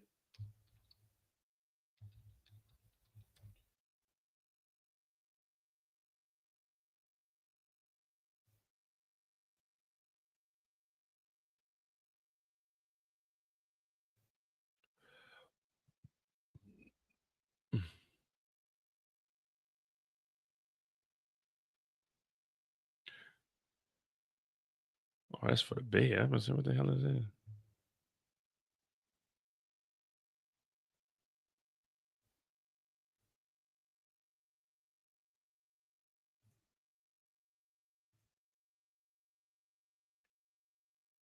Alexis Odell. Alexis, thank you so much. William, will they offer other agreements for higher ups? I think that's already happened. I think that KK's immunity agreement shows that they've already considered who the higher ups are. And again, you know, the government's case is just about over. And if they were going to be offering agreements, it would have happened already. So I think that we know that KK got an agreement. We know that, for example, the gentleman who used to work at the hotel as a security guard, we know that he got an Savannah, as Jane's testimony seems not as clear cut, what impact does that have on the prosecution's case if they've proven much of their case with Cassie's testimony? That's a good question. No, I think that Jane's testimony for me was a little bit of an issue, but I think that what I've said before is that Jane's testimony just really put a light on Cassie's situation. I think Jane's age is an issue, 35 versus Cassie when she got involved in this situation when she was 19. Because I think if there were any questions about the validity of Cassie's testimony and what she went through and the fact that she was coerced, she was abused, she was her parents were extorted. I think if there was any issue before, Jane's testimony supported the fact that Cassie really had no agency. She really had no autonomy. She really was hamstrung by Diddy. So I do think that there was a problem with Jane's testimony with respect to her being a victim, but I think it just really helped the argument for Cassie. We got the final question I'm going to throw to everybody. I'll start with it. Paul Franti asks, Jesse, how long do you expect the jury to deliberate? If they really look at all of this evidence, days. I don't think that this is going to be an easy deliberation process. Don't they have to spend a significant amount of time weighing the credibility of a Cassie, weighing the credibility of a Jane, weighing the credibility of a Mia, weighing the credibility of a Brianna Bengolan, seeing if they find issues with one, does that talk about the issues with the other, trying to go through all of this evidence of travel records, racketeering, all the underlying crimes. I mean, the jury instructions, just even trying to understand the jury instructions. I don't put money down, but I will tell you, if they get the case on a morning, the likelihood that they're going to come back with a verdict on all of the charges by the end of the day, unless they're really motivated by, I don't know, something, I think it is incredibly unlikely. I agree. I don't think this is going to be something where, you take all the evidence back and then in an hour we have a guilty or not guilty verdict, especially because we also haven't heard whatever evidence is going to be proffered by the defense in their case in chief. I think that from a human factors standpoint, we decide very immediately whether or not we believe someone or not. So I think from a credibility of the witnesses, the jurors have already decided whether or not who they believe and who they don't. I think they've already made those decisions. It's just a matter of having the conversation with the other jurors. Do we all agree that we believe Cassie Ventura, or do we believe Jane 1 or the other special agents or whoever the witnesses were? Do we all agree that we believe those things? And they may be persuaded or change their opinion based on having conversations with the other jurors. I mean, we have this poll up, which elements of RICO have the feds proven? All of the above, 45%. Sex trafficking, 31%. Bribery, 17%. Forced labor, 5%. Afi, go back to you. How long do you think the jurors are going to deliberate? I think it's going to be 2.5 days. Okay. That's very specific. Any reason why 2.5 days? Well, I feel like they're going to get it in the afternoon. So that's the half day. And then another 2 days, they're probably going to ask about 2 or 3 questions. And that's it. Anything longer, I think we've got a hung jury issue. William, William, you agree? No, 5 days. 5 days. Why do you think 5 days? 5 days. 5 days. Because I think that for the first day and a half, they're sorting through the judge's instructions, which are going to be exceptionally long. They're going to be complicated. They're then going to have a couple of questions about those instructions themselves before they even dig into everything. Then it's going to take 2 days to go through all the testimony, and then 1 day to convince whoever else is not on the same side. And that gets us to 5 days. Afi, I'll give you a quick chance to respond to that, and then I have one more follow-up for William. I think it's so, I hear you, William, but I think it's just so clear cut. It does, if anything longer than 2.5 days, you've got issues with the hung jury, because you're going to have those jurors who have already made up their mind, who are not budging. You have to study jury deliberations. Like, jurors, they're just, their own creature. And you have to think of the coalitions that have already been built, and just the relationships that are going on, the dynamics, the socioeconomic classes. With all that said, they've made up their minds very early on, I think. And all you need is 2.5 days. Anything longer, you've got your holdouts, and you're not going to change the mind of a holdout after 3 days. By the way, okay, so I want to throw this final question to you, William, because it came up. Cheryl Willis asks, did you just say that we know Christina Courtroom got an agreement, or did you mean Mia? I don't remember it being definitive that she got an agreement, because then we got this super chat question from Angie. Angie, thank you so much. Why would KK get a deal but not be called to testify for the prosecution? So let's address those backwards. So she could get a deal, and then the government could decide that it isn't worth calling her, or they don't need her, or there's too much exposure there if they do call her. For some reason, I was under the impression she did get a deal. But if she didn't get a deal, then that explains why she isn't testifying, because she's going to plead the fifth across the board. Yeah. And look, we expected that was what was going to happen. She was going to get some sort of protection, testify, being that connective tissue. At this point, maybe not the case, but I'll tell you what, great questions, great analysis, great panel from Afi Patterson, William Corman, Aaliyah Roberts. Thank you all so much for coming on. Really, really appreciate all of you. Thank you, guys. Thank you. Thank you, guys. And now, all right, we got any updates? Are we even back in trial yet? Man, what the hell?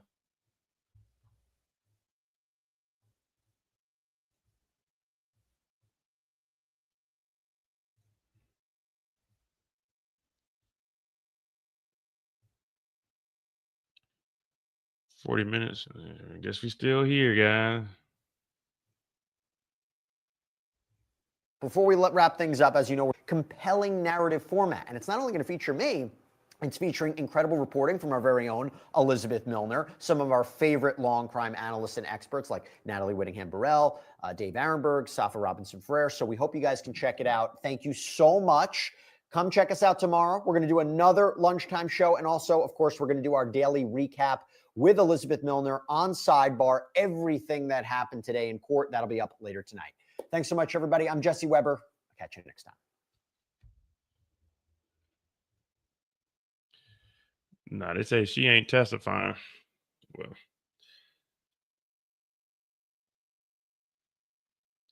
shit, that's a win-win right there. Get immunity and don't even come up here and say anything. Fuck that. That's kind of deal I'm trying to get.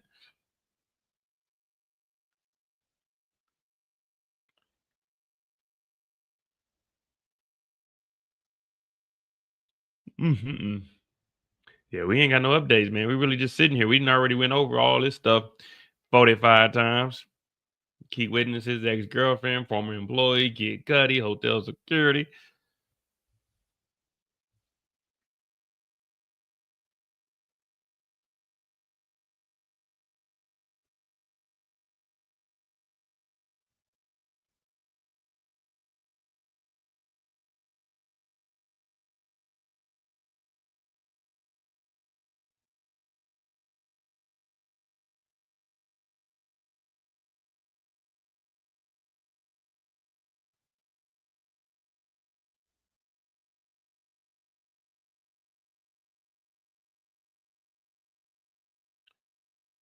Oh, boy.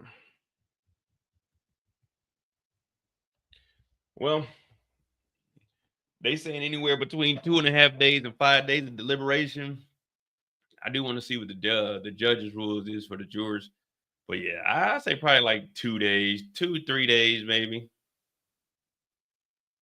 Shit. Depending on what we got done, man, all I need is 35 minutes, to be honest with you.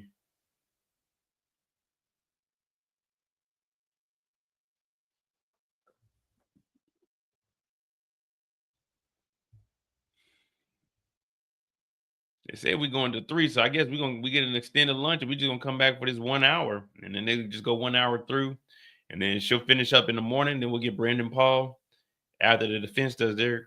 Well, no, the defense is doing the cross right now. Yeah, I think the defense is up there now.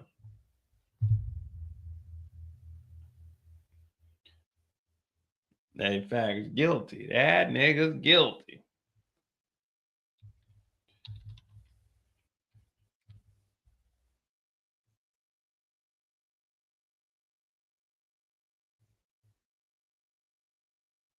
Accused of shooting. Oh boy, he had a. We will now go off and deliberate on. Guilty. That nigga is guilty. I go off and deliberate on. Guilty. That nigga is guilty.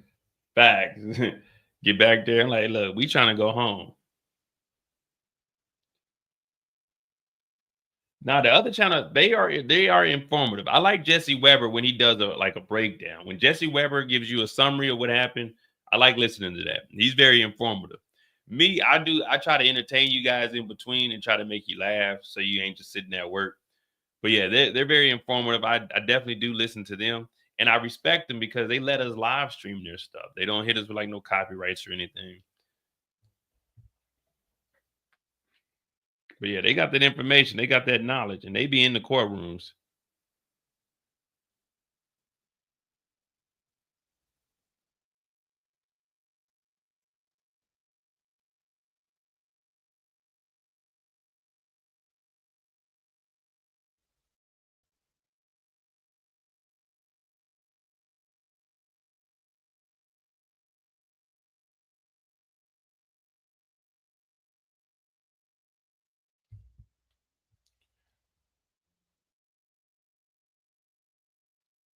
I think Law & Crime, I think Court TV bought Law & Crime, or Law & Crime bought Court TV. So I think they're the same thing.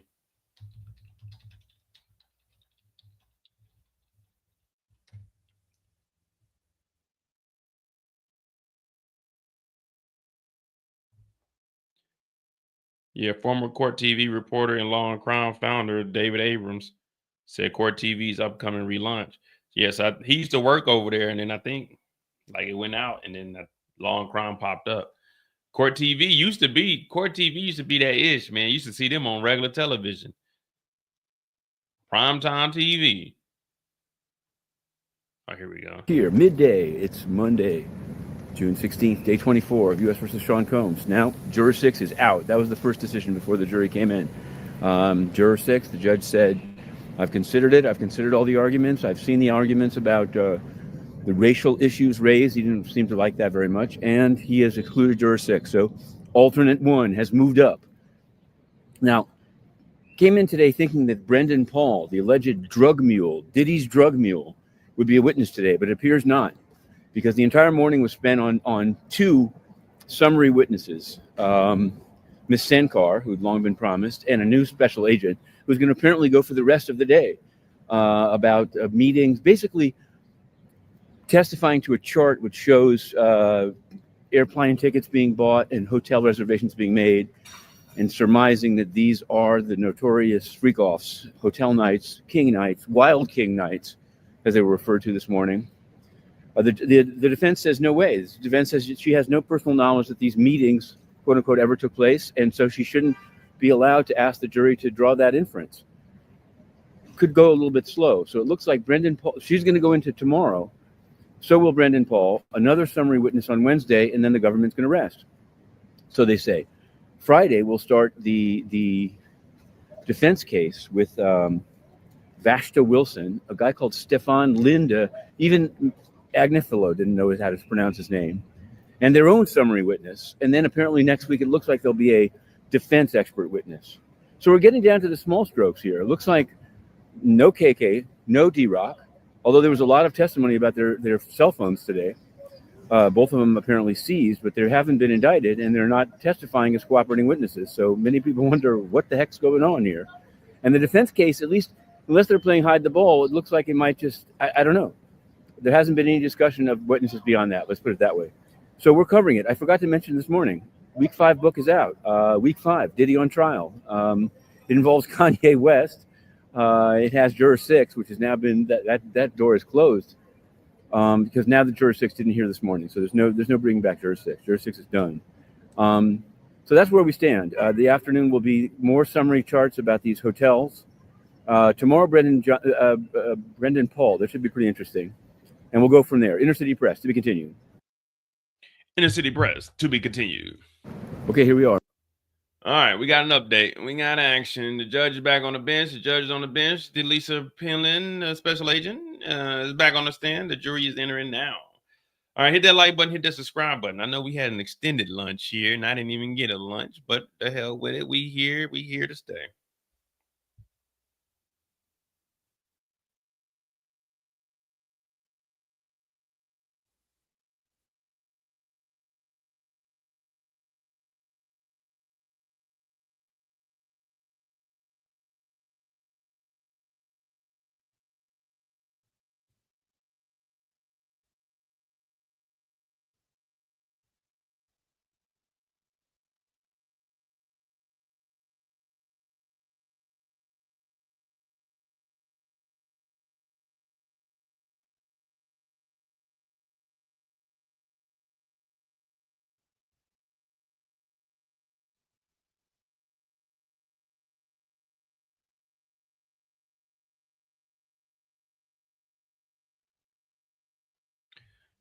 All right.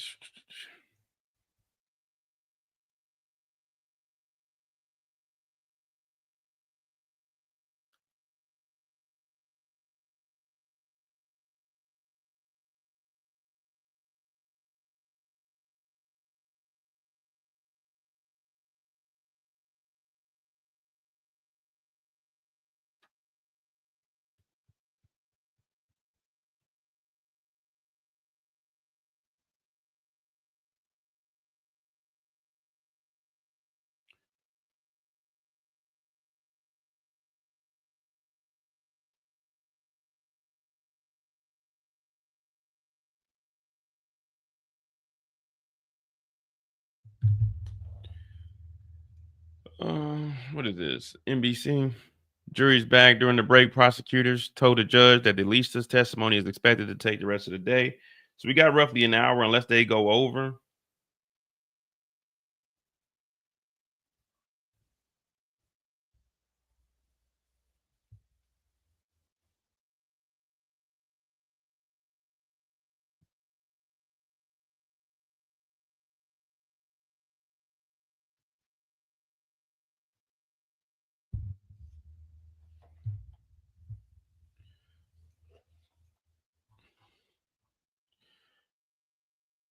Now 1:56 p.m. The trial is resuming. All rise. Ms. Johnson, you may proceed. All right, so we back on the stand. We back. Let's wake up. Let's get focused. Sit up straight. Wipe them greasy hands off from eating. I know some of y'all eating Cheetos on y'all lunch break while listening and tuning in. Wipe them hands off. Sit up straight. Drink some water. And get focused. We about to go back into the courthouse. We got Delisha Penland, part 2 on the stand. The expert summary witness. Now, she ain't an expert because she wasn't there. She's an expert because she's just going over the evidence and laying down the law for us. 332, we back. Hit the like button, hit the subscribe button. I'm ODJ. This is the Mo You Know. I'm Diddy Day 24. We back in the courthouse. All right.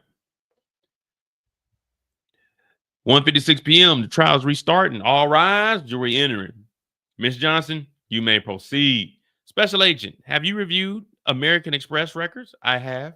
This was Amex for a flight from Miami to Cassie. No, from Miami for Cassie Ventura.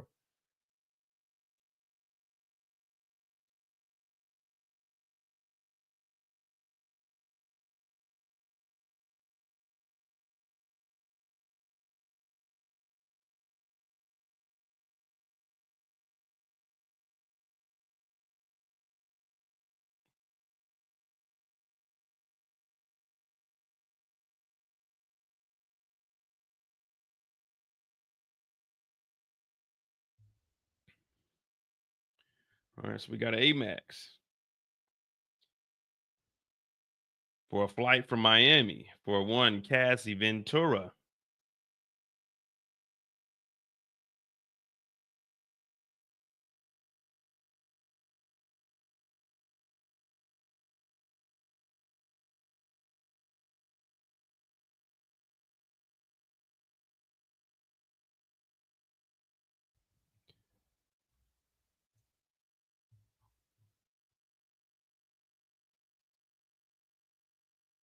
So this is all the documentation for juror number 6, but we really don't give a damn. They kicked him up out of here.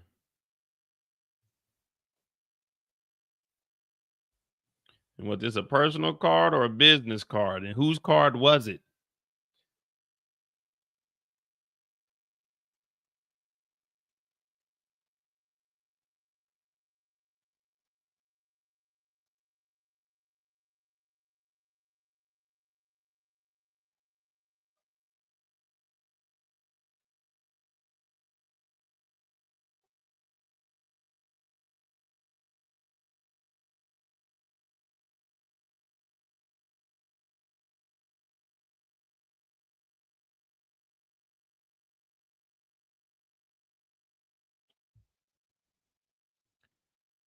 $53 minutes ago. Come on, man.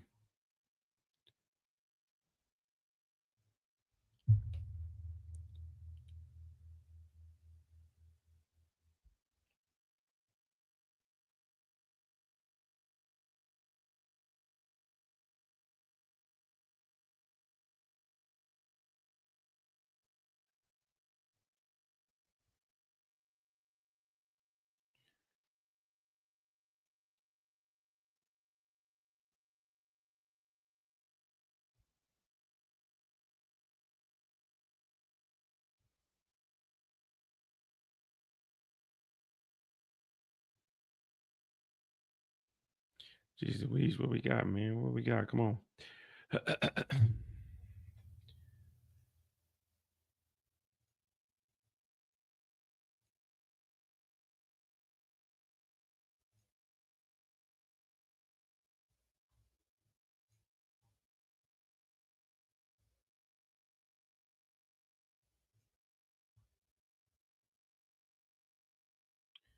All right, guys. This is what we've been waiting on. The updates of a life. Just trying to figure it out.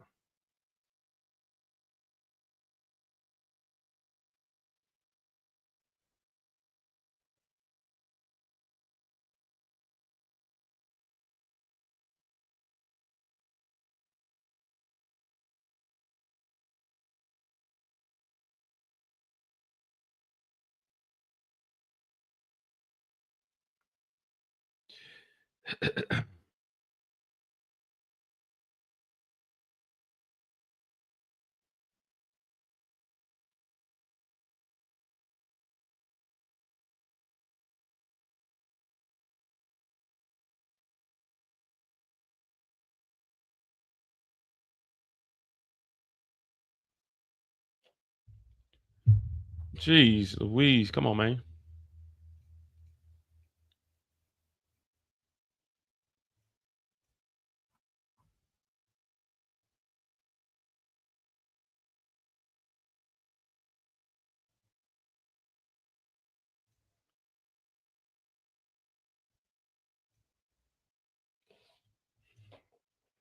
Diddy update.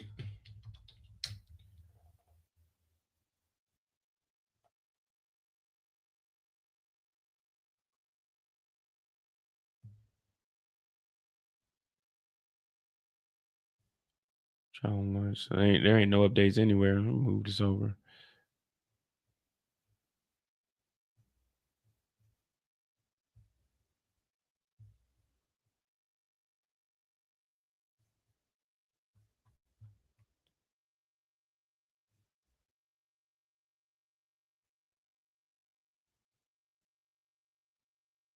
A maniac barges into NYC courthouse and slashes officers in the neck, facing chaotic scene. What is this going on right now? Oh, it had to be a nigga.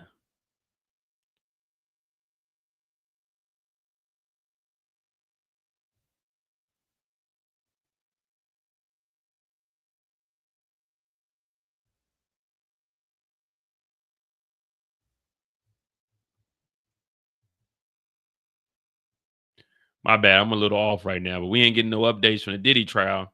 Maybe they locking stuff down because a maniac barged into a NYC courthouse and slashes officers in the neck and the face.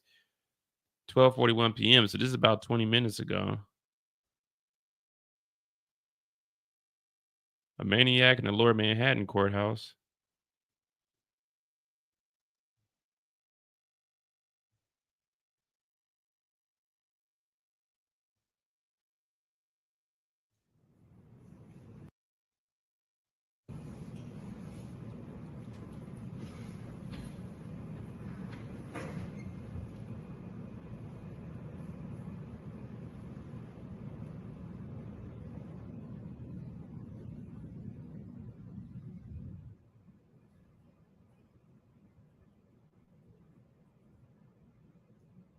Must be scary to have someone who's got a knife.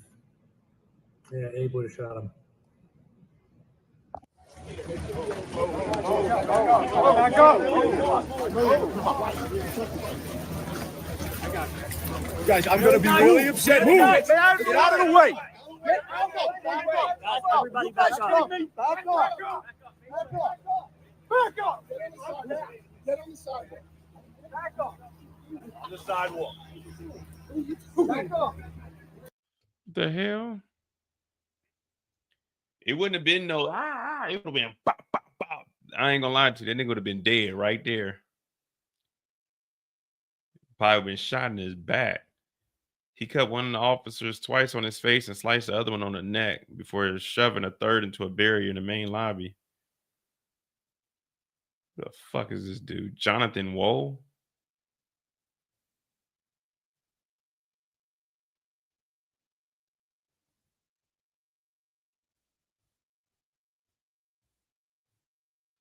Yeah, I would have shot him. I would have shot him quick and easy. We wouldn't even be thinking about it. Yeah, maybe. I don't know. Maybe they. All right, here they go. I guess they got some updates now. All right. This is Amex for a flight from Miami for Cassie. Here was a charge from the London hotel to his Amex account. Whose Amex account? Sean Combs paid with the account at Signature Bank.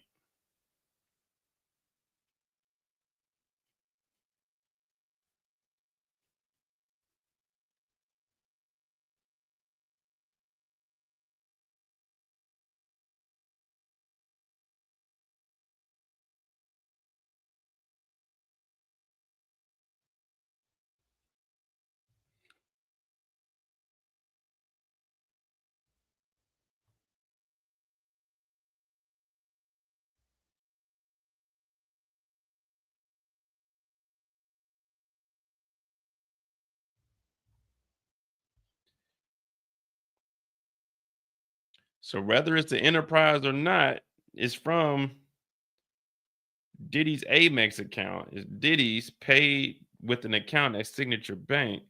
But we don't know if this is connected to anything or if this is his personal account.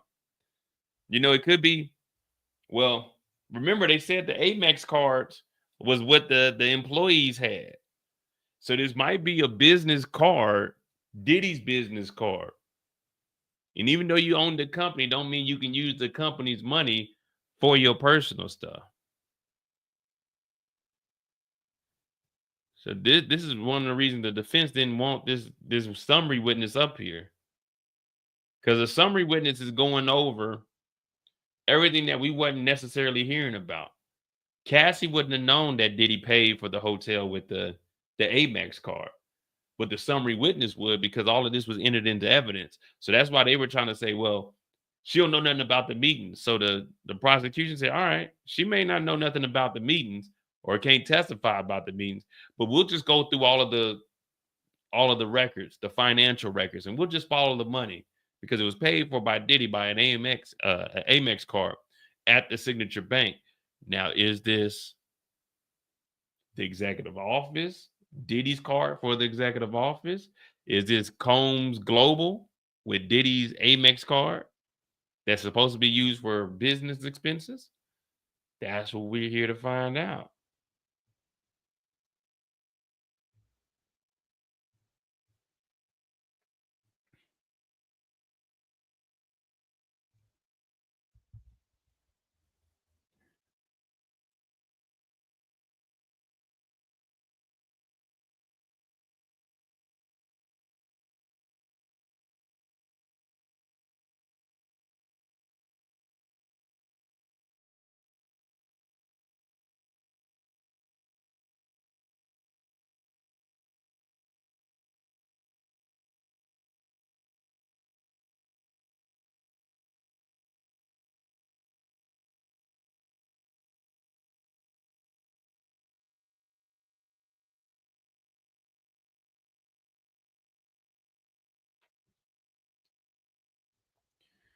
Yeah, but I mean, yeah, they'll definitely compare it. I don't know until we get CNN. I don't know if they're going to give us that kind of update over here.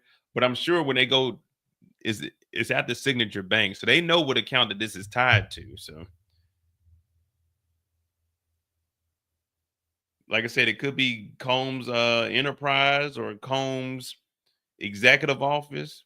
It'll tell you who exactly it's from, but it's just saying that is Diddy's at an account at Signature Bank.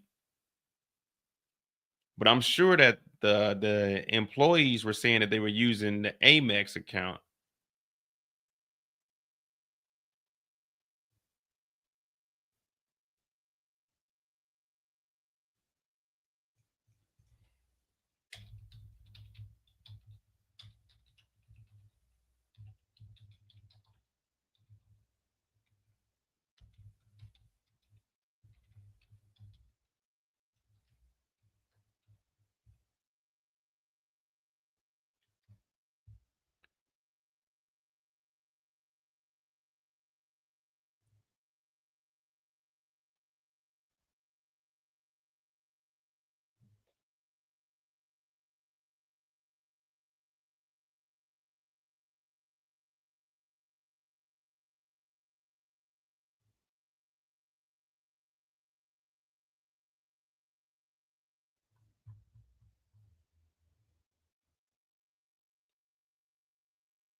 Oh, let me see.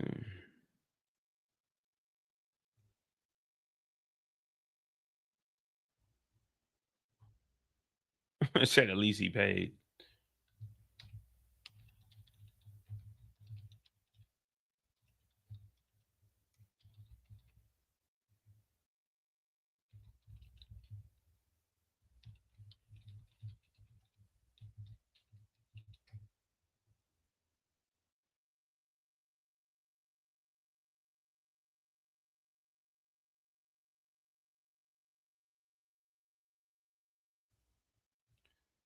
Well, it wouldn't be the business card.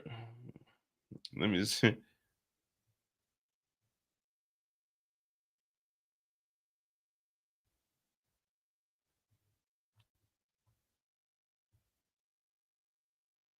That's funny, Ricola. We don't know. Again, we ain't here to say if he's innocent or guilty. We just here to go over the evidence and entertain ourselves. We're not going to get ahead of ourselves. We'll let the jurors do that. Is what they getting paid the big bucks for, $7 a day. This is what they getting the big bucks for. Big bucks, no whammies.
Nah, man, $7 a day is good money.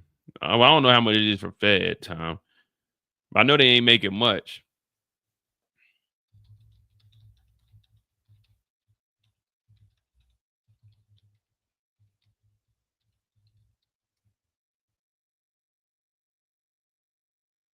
Federal case in New York, juries receive a daily attendance fee of $50. Additionally, they may be eligible for travel reimbursement. So you might get like $70 a day. $70 a day, good money, good money, good money, good money, big money.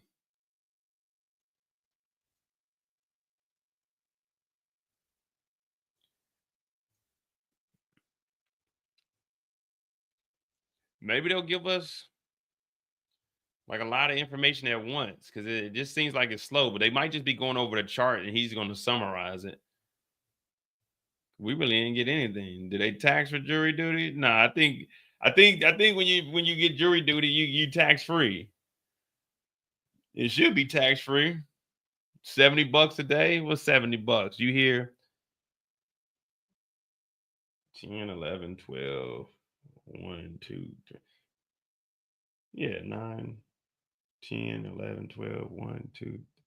You only here for 6 hours, man. You getting like $10 an hour. You good, man. Sit your ass down. Sit down. Shut up. You doing this? If you hate jury duty, then you're not a real American. If you're an American citizen, you need to unlove. You need to embrace.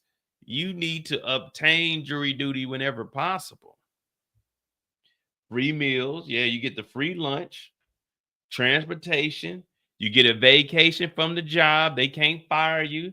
So you really want, like, if you've been fucking up at work, you really want to get that jury duty so you can get that buffer period. Like, this is a whole month off that you ain't got to worry about. Well, if you're a habitual late person to work, then I don't know, jury duty might not be for you, because you show up late multiple times to court, you're going to jail. Like I said, I was this close, guys. It was a malpractice, man. That case went on for like 3 weeks. Man, I sure wanted to get the hell out of work. I sure wanted to get the hell out of work. But I ain't get picked, man. Maybe I was too real and they knew I was going to tell it. I'm going to go ahead and say this because I don't plan on doing no jury duty. But, whoever the plaintiffs were, with me in that jury box, shit. Your Honor, we the people of the jury, I say that the defendant is guilty of malpractice and the plaintiff needs to be awarded $150 million. Hopefully they hook me up with at least $1 million. I mean, did I say that out loud? Hell yeah. Oh yeah, it was malpractice. I already went in there, my mind made up. I said, well, I'm supposed to be listening to all the evidence, but hell, I'm a 22-year-old. I want them to get paid, nigga. So I was like, man, fuck it. Whatever they say them doctors did, them niggas did that shit. Even though I have nothing against doctors because they saved my life. But, oh yeah, when I went in there, I was already like, whatever they said they did, Your Honor, them lawyers lying. The doctor did that. That's malpractice. I didn't even know what malpractice meant. Because they doing the questionnaire. We were all sitting in there. They were talking about, hey, do you know about malpractice? I'm like, shit. This is fucking 2005. No, I don't know what the hell malpractice is, nigga. I know what a mailman is. I know what football practice is. The hell is malpractice? But yeah, I was in there, I was like, what? Shit, all right, they can get some money. I'm guilty. Didn't need no conviction. Didn't need nothing. All right.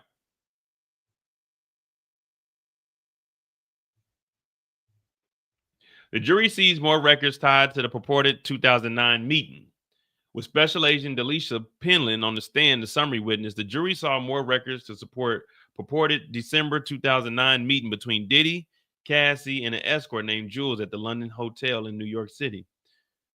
The records included those flights and hotels for the weekend that were paid for with Diddy's American Express card. The records showed that Diddy paid for flights for Ventura and Jules and a hotel room.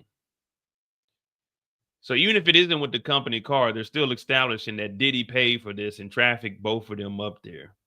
Well, traffic one and transportation to engage.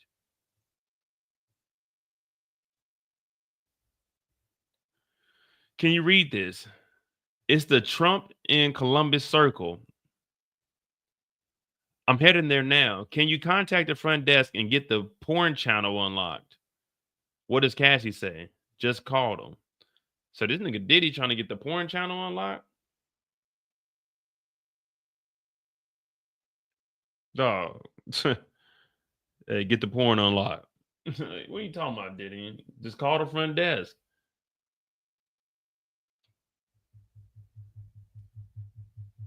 Shit. If it was the doctors that saved my life, hell, they saved my life. But I ain't had no malpractice against my doctors. My doctors did their thing. Doctors did what they were supposed to do with your boy.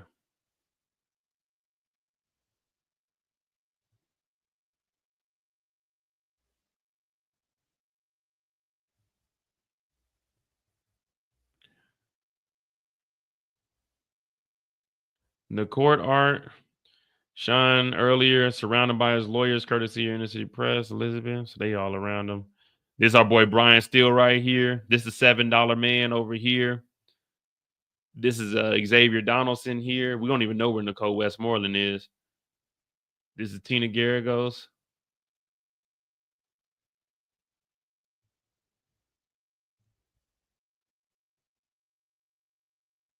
Nah, this is 2000. All right, guys, remember, this is 2009. That's why they're talking about unlocking like the porn channel and all of this. This is 2009. This isn't where you can just get on your phone and just book a flight. You know what I mean? Everything is different. You know, people always talk about, oh man, if I would have invested in this and this, we didn't have access to it. You know, my first when I first started my first portfolio, and I still have it too. I put $500 in it, but you know, I had to go actually sit down with somebody because at that time my mom was a paralegal. So I went with her and I was talking to one of the lawyers up there, and he was sitting me down and he was getting my brokerage account and everything together. You couldn't just get on your phone. Like right now, I can get on the phone and I can buy and sell whatever the hell I want. It wasn't like that in the early 2000s. You had to go sit down with an advisor. You had to go talk to them. Hey, I need you to sell this, buy this. Like it wasn't that easy accessible.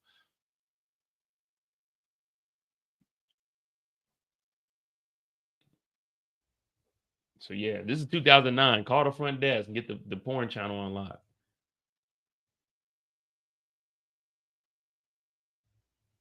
If I don't know, some of y'all might be y'all some youngins, but if you remember, there used to be the remote control. It was how you change the channel. It was a box, and it had all the numbers down at the bottom like this. But you had the little pin, and you had to slide it like that to the numbers. You know what I'm talking about? The old remote controls. Did y'all have those?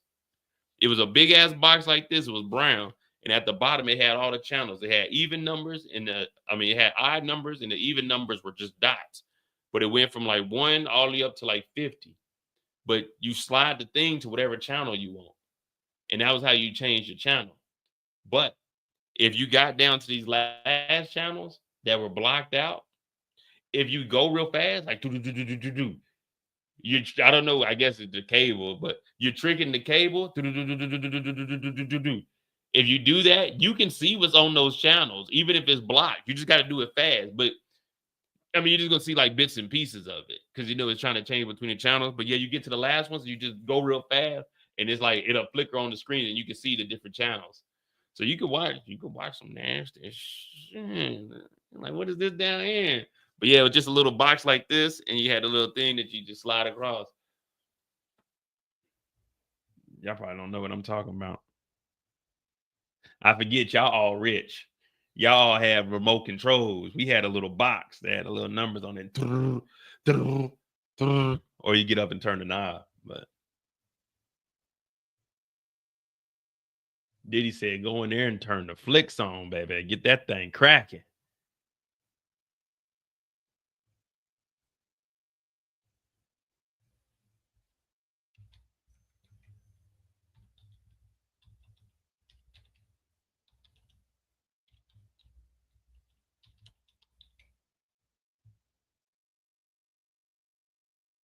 See, this is when these came out, this shit right here was nice. This is when you started updating right here. Let me see. Here you go, right here. Y'all ain't never had this? This is what we had right here.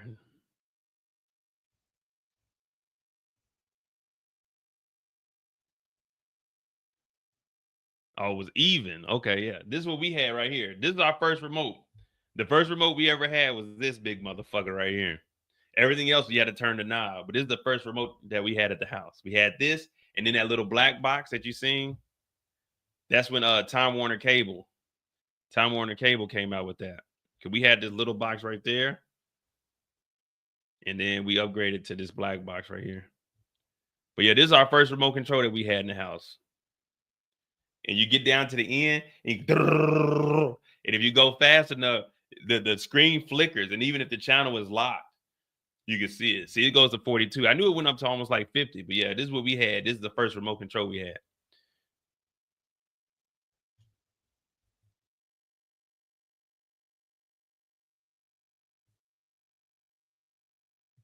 Man, see, I'm taking y'all back, man. I'm putting y'all up on stuff, man. I'm putting y'all up on shit. You know what I'm saying? This is how I was living. You know what I'm saying? Them late 80s. And then this little part right here, if you're starting to get like little static, this is kind of like, I guess it was supposed to be like the antenna type, but you can scroll up on that and it like clear it up just a little bit, and it didn't really fix nothing. The shit still be terrible.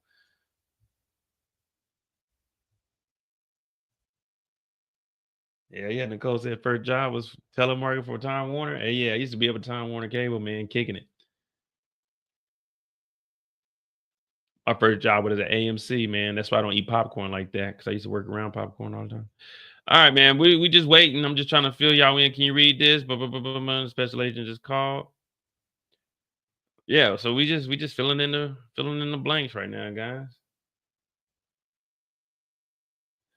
Yeah, we had a vice grip.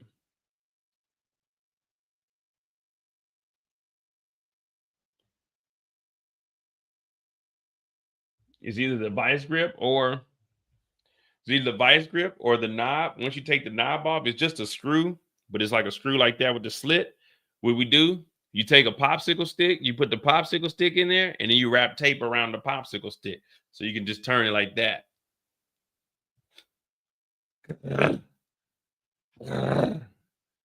Yeah, you just put your hand on it, the popsicle stick go through your hand at the bottom, and you turn it.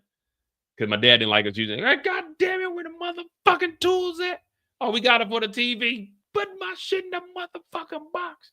So dad come in there and whoop our ass. So we couldn't really use it, you know what I'm saying, the vice grip like that. So we had to come up with something. So we put a popsicle stick in there, and then you tape it up, and then you can just turn it.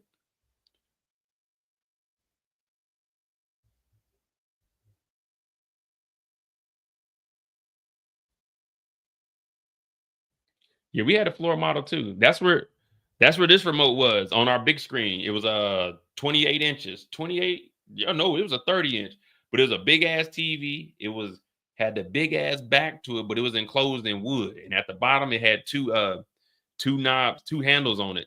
And I used to lay in front of it after school and just my drawers. I used to lay in front of it and I had my feet on them and I'd just be kicking them things. Kick, blah. But we couldn't do it when my dad was home because that noise, it makes him mad. I guess he had PTSD from Vietnam, so he'd slap me or tell me to stop that shit. So I can only do it when he wasn't at the house.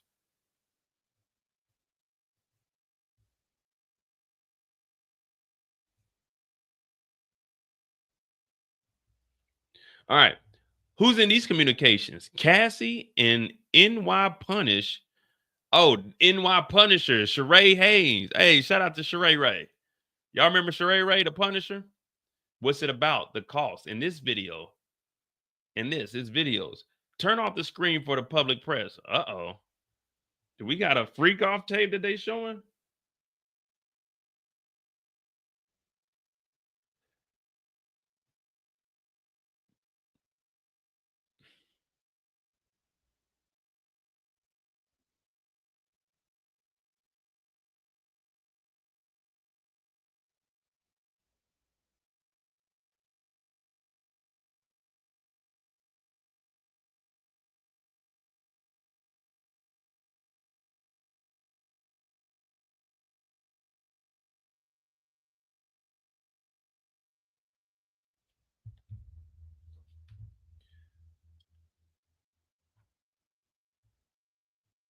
So they bringing the Punisher back up. But remember, this is just a summary. We got 20 minutes left, 25 minutes left. Hopefully we get some good stuff. And I guess they might go into the cross-examination in the morning. But tomorrow I'm going to have way more energy. Tomorrow we're going to have more energy. We're going to slow walk it.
So it's with the Punisher, how much they taxing Diddy for?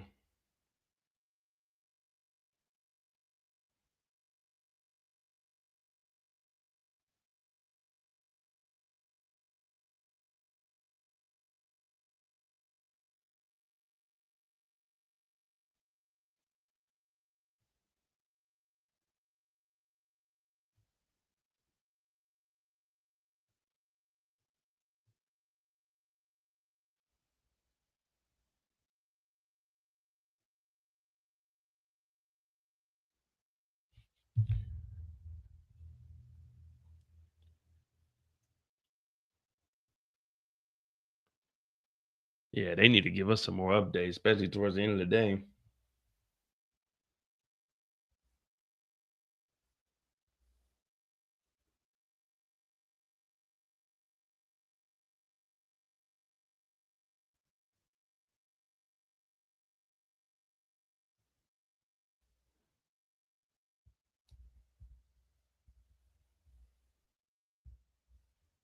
They said they ain't playing with your ass. 32 posts.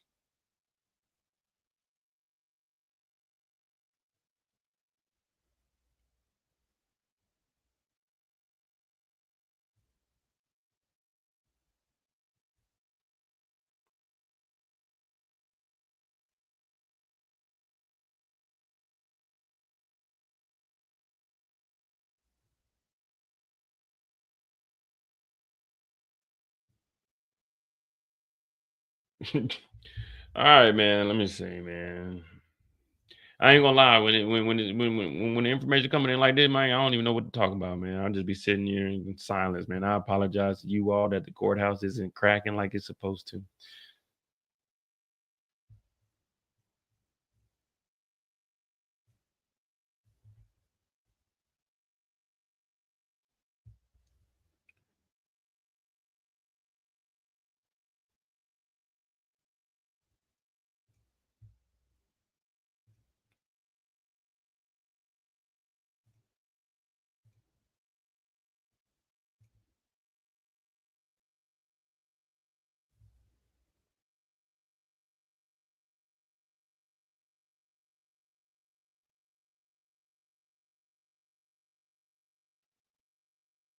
Hours ago, 15 minutes.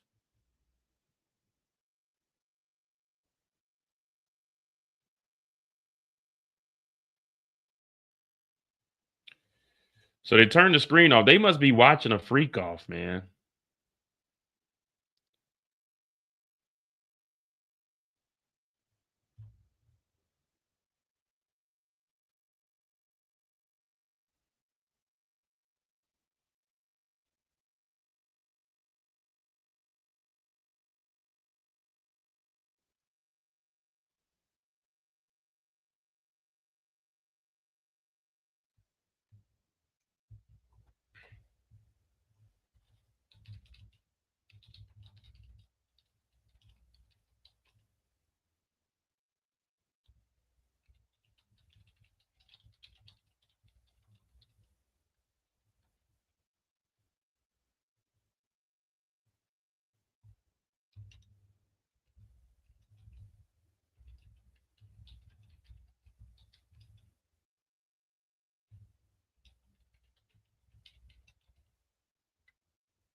All right. We are not playing it for counsel. What the hell?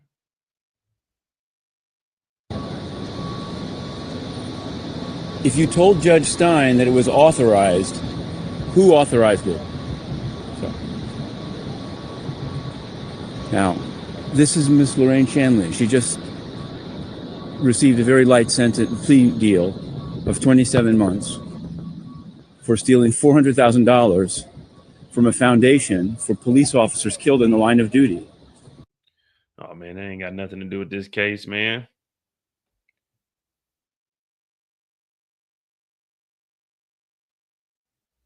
We're not playing it for counsel since their screens are viewable from the gallery. During the public law, agent is Delisa Penland. She also appears in among other cases. U.S. versus Lorraine Shaley. So this is an old video. So I guess. So Delisa Penland, we know that she's in other cases. I think we actually looked at this case, but She was a summary witness for a case where they were stealing $400,000. I guess he's showing a video of how good she was or why she's so important. Received a very light sentence plea deal of 27 months for stealing $400,000 from a foundation for police officers killed in the line of duty. It's true. It's true. Now, she faced up to a maximum of 48 years, but the U.S. Attorney's Office pleaded it down to a range of 27 to 33 months. And in her allocution, she said nothing was wrong. She said nothing had gone wrong. She did nothing wrong. She thought she was entitled to the money. So it seemed entirely fair on the elevator to ask, who authorized you? She said, I was authorized. But now she realized it was a mistake of judgment, this theft of $400,000. Now, in fairness, she herself is a police widow. And she does have, she says, a developmentally impinged grandchild. Oh, what that got to do with you, man? Come on, man. We trying to see what the hell going on in this courthouse for Diddy. Give a damn. She done stole $400,000 and got 24 months. Yeah. Hopefully she saved some of that money.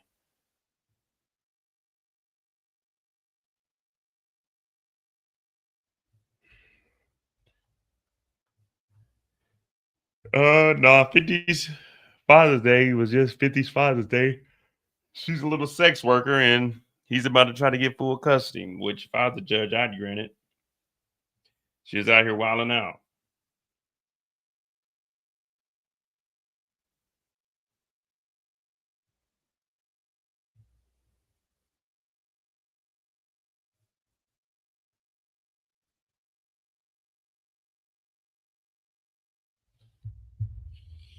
Video evidence being played for the jury only. Prosecution playing videos into evidence under seal, meaning the jury can see and hear what's going on, but the public is left in the dark.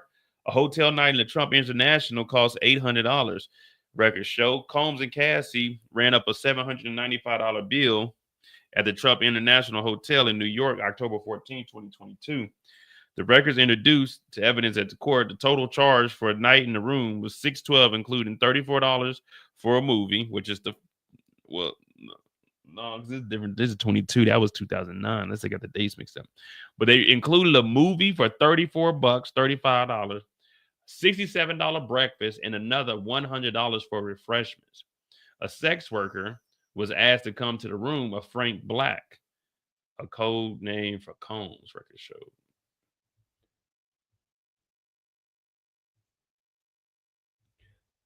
My thing is, we in the courthouse and legally, sex working is illegal. Just call these niggas prostitutes, man. Quit calling these motherfuckers sex workers or an escort. Nigga, they were paying the fuck. They are prostitutes. And they should be addressed as such. It's not even a real profession. So they need to be called out on the bullshit.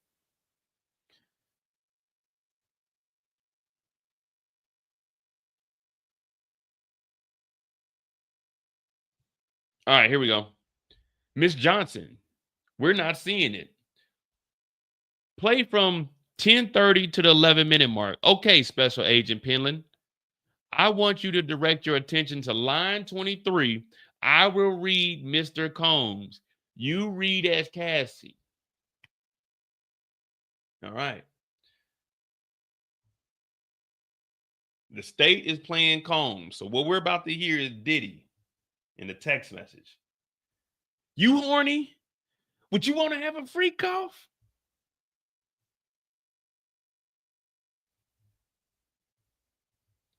Damn, Diddy, you just getting straight to it. Diddy don't even warm up to it. Like, man, I've been feeling you. You've been feeling me. Why you over there looking at me with my girls over here? That nigga said, you horny? I'm horny. You want to have a freak off?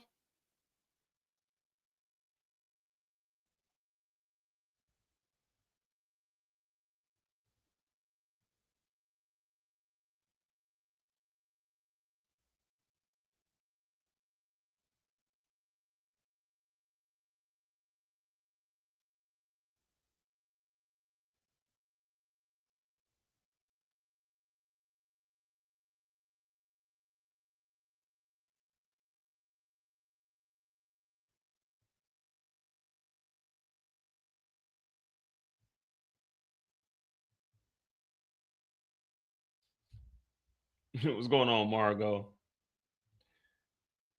Yeah, like damn, fish. Dang, where's five? Where's security at, man? Someone really needs to talk to Diddy, man. Like jury shown the 2012 travel and hotel invoices between Cassie and Diddy. The jury was shown a travel invoice sent to Bad Boy Entertainment for a flight with Cassie from LA to NYC October 10, 2012. The special agent then read messages between Cassie and Diddy on October 13th. You ready for tonight? Comb asked. Cassie responded, yes, but she needed to get something. Man, you had all day. All day is something. Damn, Diddy wrote back. That nigga must be horny right now. The jury then saw messages Cassie sent separately to two men discussing times to meet and giving them the information for a hotel in New York. The invoice for that hotel was reserved under the name Janet Clark and paid in cash. Janet Clark, generic freak name. One of the men texted Cassie early in the morning hours of October 14th, indicating he was in another room. The jury also saw the invoice for the room, which was reserved under the name of Frank. Wait, what? Reserved under the name Frank Black and paid for both in cash with the Amex. Several videos recorded October 14th were recovered from Cassie's device. The jury watched some of these, but the public was not able to see them. We not gonna skip over. One of the men texted Cassie early in the morning of October 14th, indicating he was in another room. The jury also saw the invoice for that room, which was reserved under the name of Frank Black.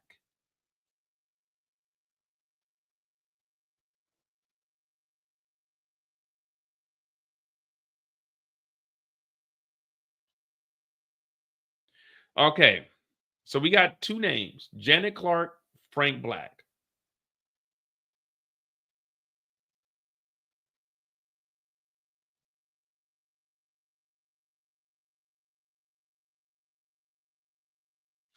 Cassie's in the Janet Clark room.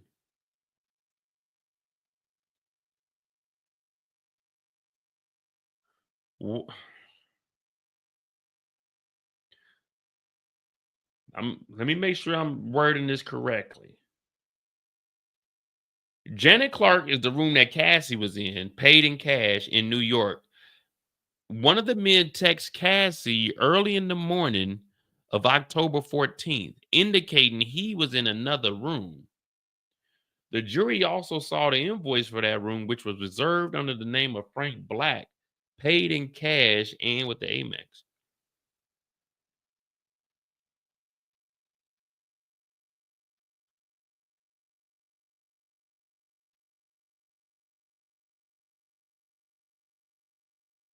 Why?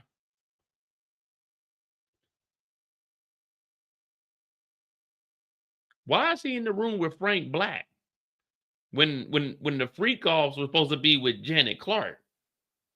What are you doing in the wee hours of October 14th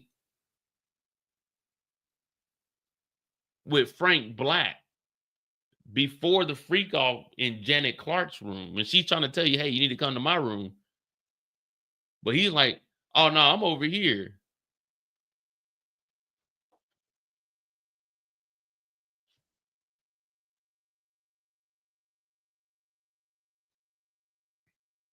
Okay, I'm coming over.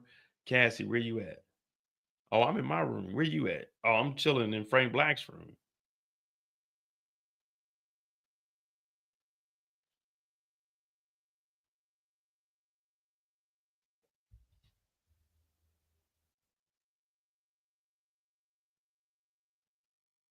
Frank Black, question mark?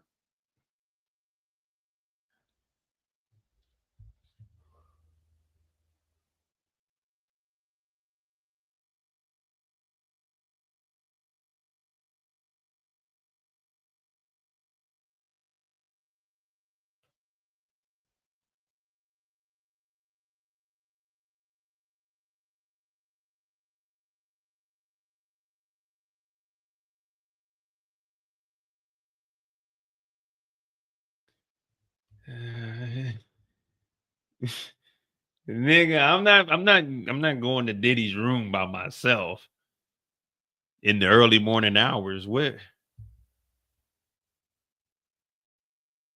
like, hey, come to room 708. Where you at? I'm in room 1240. What are you doing in room 1240? Oh, I'm up here with Frank Black.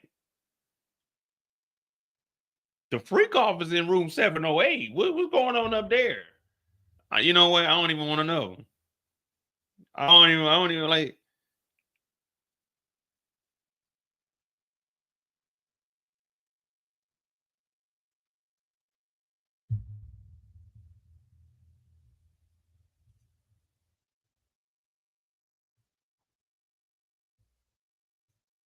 Maybe we missed something.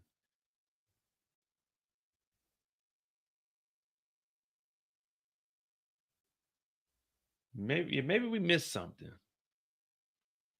Diddy said, "You horny, but you want to have a freak off?" Agent Penland is acting like Cassie. She said, "You want me to call Jules? Can you send me the hotel information about the smoke? What are you doing up?" Diddy said, "What up?" Cassie said, "I asked him to drive around and we will hit him when we want him to come up." But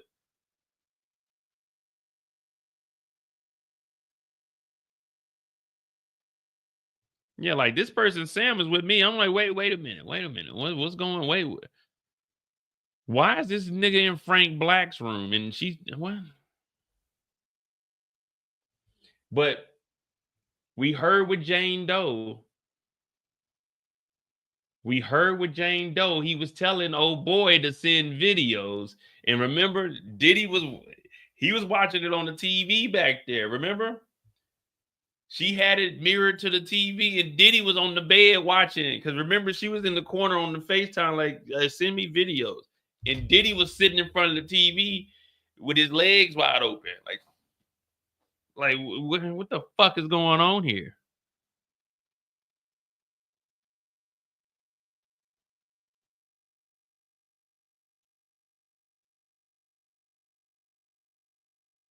Now, remember, on my channel, we don't discriminate. We don't care about your orientation or your preference. Whatever you do at home is what you do at home. But when it comes into this black and white, and this is my tax dollars here. I want to know what the fuck going on. I need all the details. Some of the details we don't want to hear, but we all adults. It is what it is. We got to hear what the hell's going on here. This is tax dollars going to. We just spent $45 million this weekend on a fucked up parade. The hell, I want to know what the hell going on in this Diddy trial. What was going on in Frank Black's room?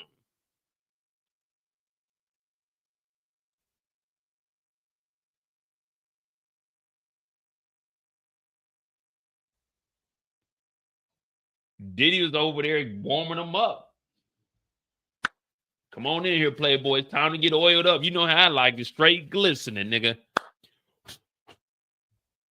Hey, Diddy, you don't get your ass on. That's why they call that nigga Puff Daddy. Puff gon' puff you up. This nigga Diddy different. All right. Reading. I am a bit more actually excited than last time. See, this is Diddy talking. I am a bit more actually excited than last time. Dress casually and bring baby oil. Cassie said, casual, yes. Baby oil, no. Johnny, the LA Strip. On my way to La Mirage. Agent as Cassie. Do you mind driving around until I... Wait. Is this going to be... I guess she's talking to Jules? The fuck is happening here?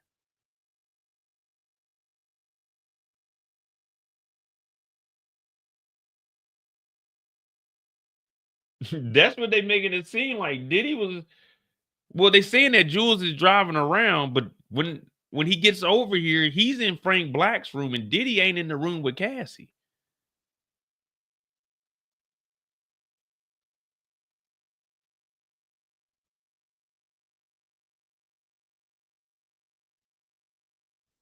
But wait, because this is a video, so what? they're watching a video, and this is, I guess this is the audio that's coming from it, but this is reading the line. So I guess they transcribed. I don't know what the fuck is going on, man. This shit's confusing. Come on, CNN, give us an update that we can understand. Giving us something we can read to let us know that Diddy's a freak.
Do you mind driving around until I tell you? I don't know, man. This is I don't know, man. I don't know what we doing, what we got going on. They could probably about to drop a truth bomb on us or something.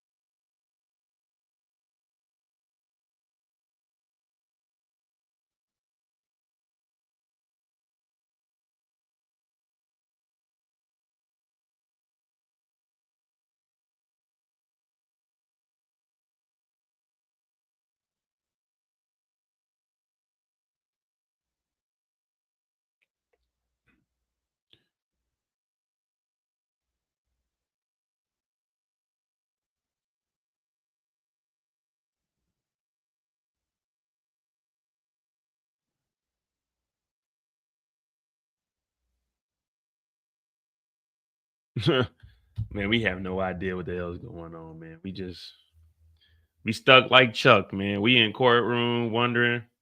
He's in the hotel information.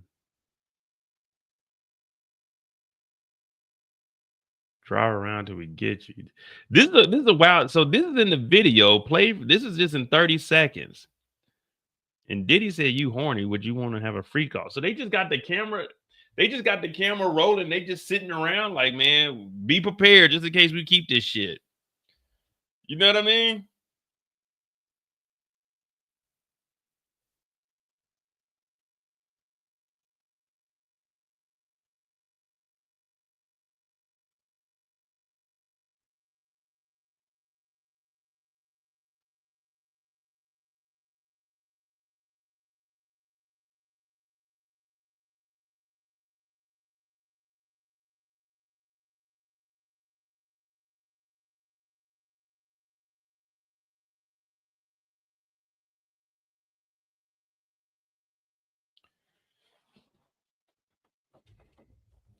Nah, I think the first person to hear Playboy was Mace. Mesa Betha. And we gonna rise to the top.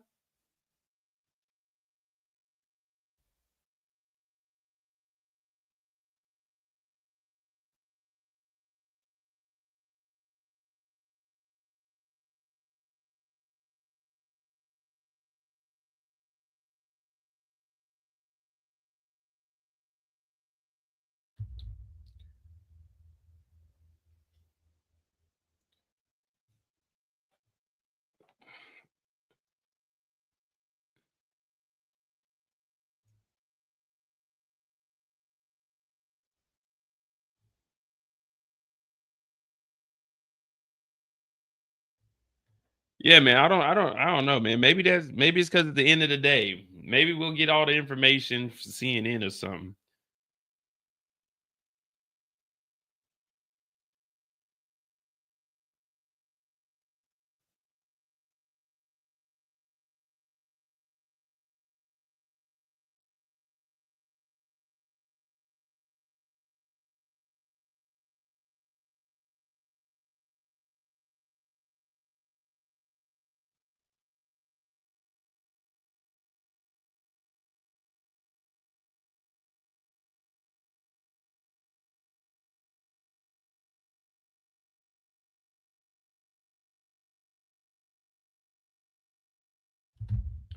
All right, guys, we just waiting to find out if y'all Uncle Diddy is into something.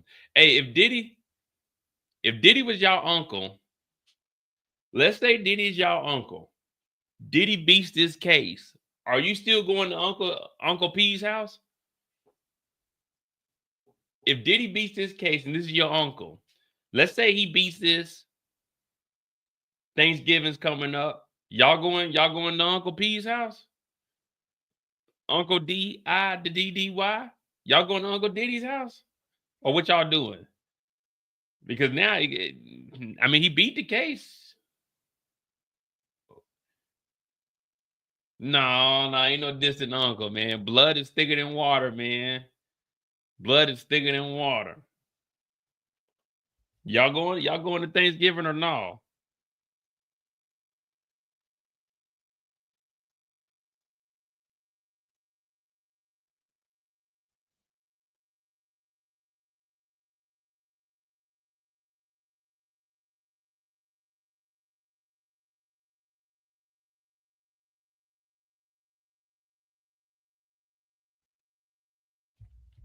And that's what I was gonna say. All I see. I was gonna say the thing is, knowing that all of this transpired in the house is like, ugh. You like, damn, man, I slept in that guest bedroom one time.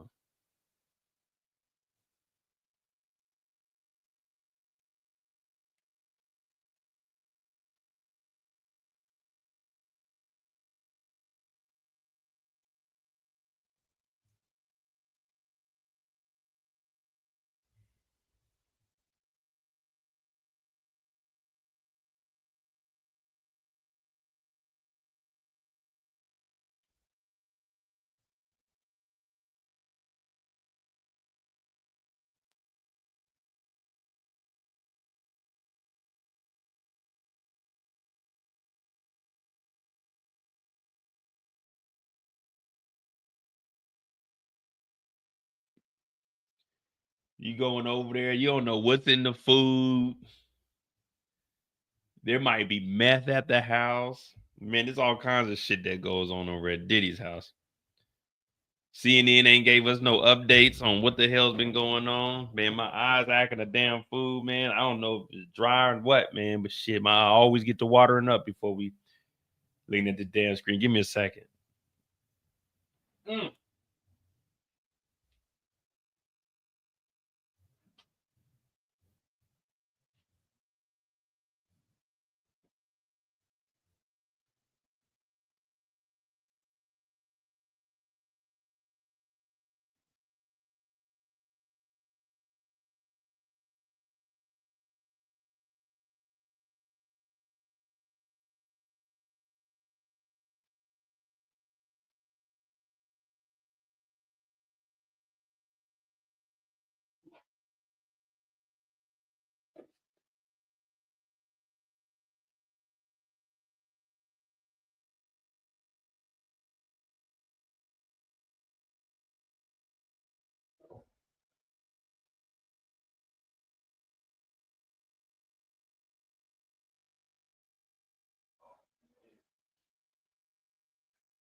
Oh, Gobi will be here and joke. Nah, man, you can't clown on Unc like that. All right.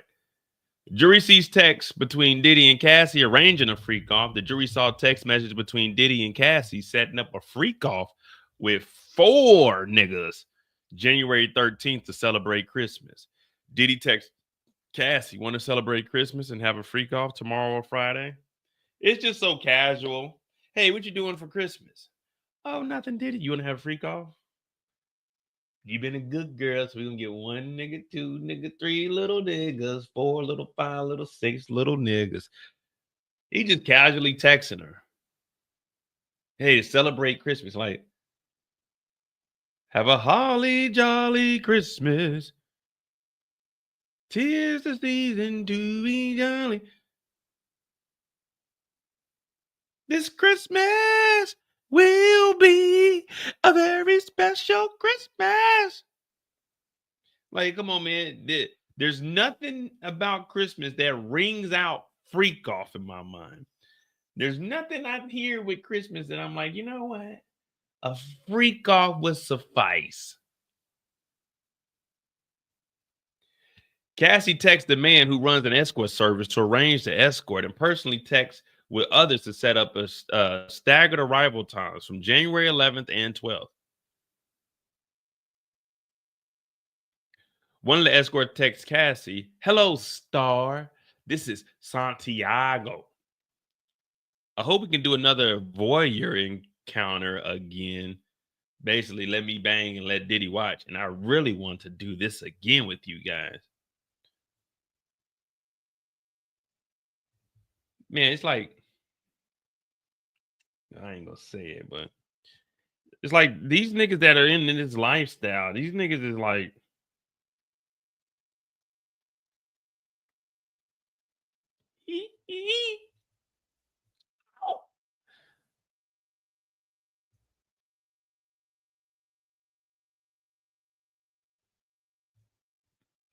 hello, star. This is Santiago. Nigga, you probably ain't Spanish at all either.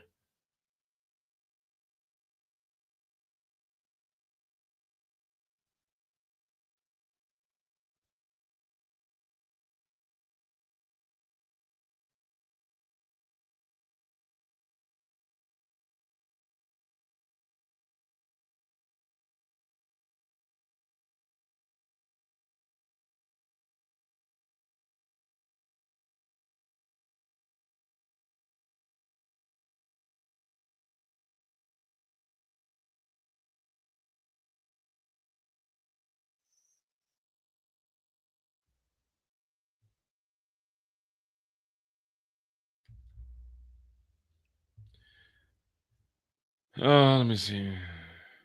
Jury's dismissed for the day. Yeah, I knew that was going to be it. Jury dismissed. Special agents will continue tomorrow morning.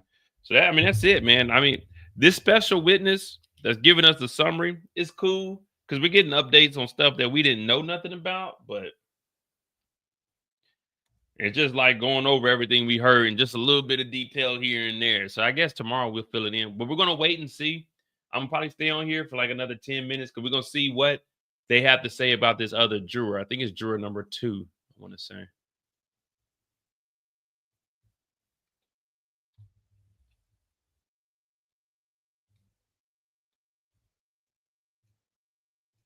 But hit that like button, hit that subscribe button just in case.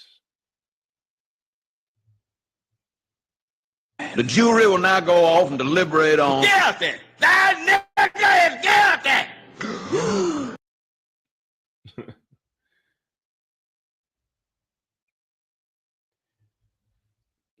Wendy Williams, she was working in New York at the time, and there was a rumor that went around that Puff Daddy was puffing on shit.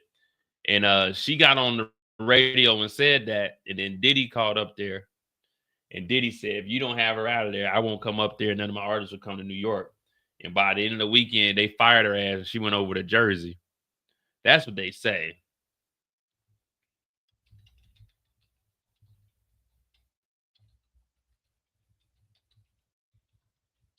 You know, sometimes I wonder, why do I consume this bullshit? Like, none of this stuff really matters. I don't know none of these I don't know any of these celebrities, and that's why I tell y'all don't worry about them.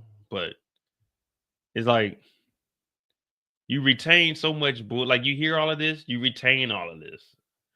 You know, for the rest of my life, I'm a know about this information for no good reason except for entertaining you guys. New York City has an affordability crisis, but we will rise. The minimum wage will rise.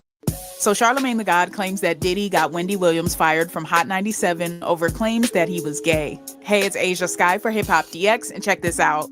Diddy allegedly got Wendy Williams fired from Hot 97 for suggesting that the Bad Boy Records founder was gay, at least according to Charlamagne the God. Speaking on comedian Andrew Schultz's Flagrant podcast, Charlamagne addressed the tumultuous history between his mentor, Wendy Williams, and Diddy, which goes back several decades. Oh, that was Wendy. Wendy's whole thing was Diddy was gay since the 90s. She knew, dog. No, Wendy was throwing that out there. Apology. That's why Wendy got fired from Hot 97. Wendy got fired from Hot 97 by Diddy because that's when Bad Boy was smoking hot. Wow. And yeah, she got fired for putting that out there. Like, do you think that Diddy held on to the gay rumors so that people didn't know what he really was? Yeah. Ooh. Because that's the perfect smokescreen. You'd rather people think you're gay than beat women. Williams was fired from Hot 97 in 1998 after suggesting that the media mogul was homosexual. She allegedly had a photo of Diddy in an intimate situation with another man. Gene Dill, Diddy's former bodyguard, also spoke about Williams' firing in a 2022 interview with The Art of Dialogue. In that interview, he said, "Bruh, you started the conversation earlier about what did I mean about the power Puff had. With the radio stations in New York, motherfuckers didn't breathe hard if Puff didn't want them to. If Tupac had anything salacious to say about Puff in that interview, and Angie Martinez told Puff or let Puff heard it, and he told them, you can't play it, they wasn't going to play it. Puff got one of the hottest DJs off of Hot 97 because she wanted to put up a picture of him getting his pants pulled down. So what are your thoughts on Charlamagne the God claiming that Diddy is the one who got Wendy Williams fired from Hot 97? And do you think the claims are true? Let us know in the comment section. Also, be sure to subscribe to the channel, hit the notification bell, and keep it locked to Hip Hop DX.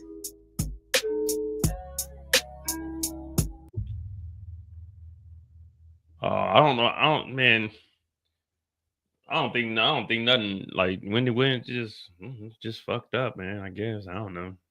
I don't know enough about her to honestly give a fuck. You know what I mean? Like, just like when Britney, I'm about to say Britney Williams, Britney Spears is on it. It is what it is, man. You acting like a damn fool, motherfuckers trying to get control of your money, man. Like, it is what it is. I don't know. Like I said, that's what I was just talking about. Like, it's a lot of this shit. I retain the information, but I don't give a damn. Just, oh man, they taking Wendy's money, man. It's fucked up, man. You know, the bank took my money. The bank took my money in overdraft fees, but I ain't hear not one person say, man, let's get some money for Mo. You know what I mean? So I got to worry about me. Whatever's happening to you, like, man, it sucks, but you know what I mean? You know what I mean? We could break here. Let me see the counsel at the sidebar. Jurors may leave for the day. All rise. The defense expert is Dr. Alexander Barde. Inner City Press covered him on Dr. Haddon and others' case. Let's see who this person is.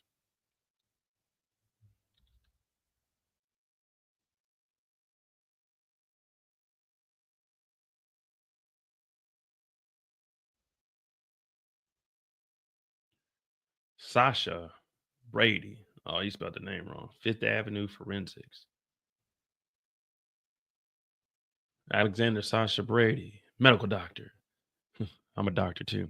A Harvard-educated, board-certified forensic psychiatrist. Dr. Sash is a seasoned professional in the field of forensic, a specialty that sits at the crossroads of mental health and law. He is a board-certified and operates out of New York, bringing him with an impressive pedigree that includes a graduation from the prestigious Harvard College, followed by medical school at Stony Brook. A Harvard-educated, board-certified forensic psychiatrist. Following his medical education, Dr. Brady honed his skill and knowledge during a 4-year residency at the NYU Medical Center, where his exceptional abilities led him to ascend to the role of Deputy Director of Forensic Psychiatry at the Bellevue Hospital Center. This experience has set the foundation for his future leadership positions, further cementing his commitment to mental health. They're about to say that Diddy is he's mentally challenged. He doesn't know what's going on. What day is it, Your Honor? Not guilty, Your Honor. I don't know what's going on, Your Honor. I'm on drugs, Your Honor. I don't want to be here. Get away from me. What are these noises I hear in my head? Who is it? I don't know, Cassie. What day is it? Merry Christmas. Happy Kwanzaa. Blue 42. Blue 42. I like oil too. They trying to say that Diddy don't know what the fuck is going on. They're about to say that Diddy was on so much drugs he couldn't even focus correctly. He didn't know what the fuck was going on. Diddy was in the freak off, and Cassie had to take over. He didn't know what was going on. What's happening? No, get off of me. No. Diddy's about to go crazy. Diddy's about to go crazy on the stand, guys. We got to bring him up. We got to question him now. We got to question Diddy.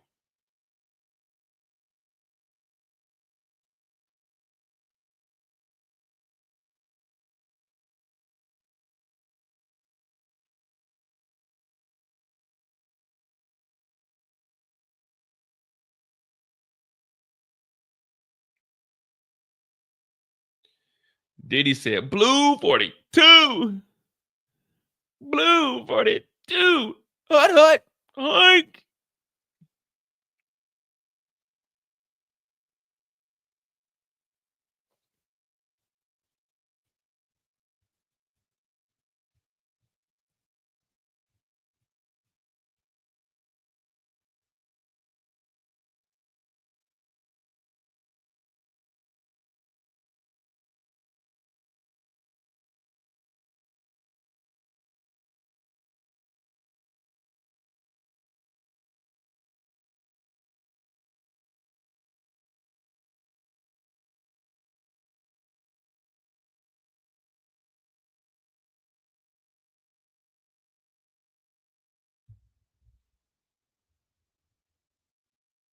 Yeah, so Diddy about to plead insanity, man. Well, I don't think he's pleading insanity, but he about to get up here. I don't know nothing. I don't know nothing.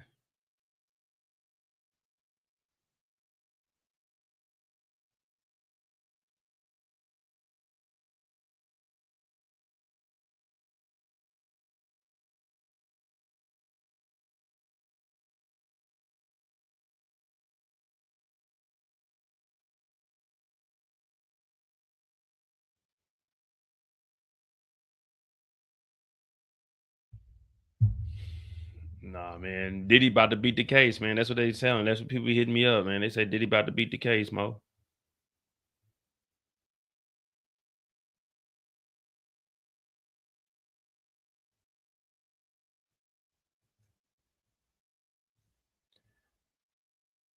So they put up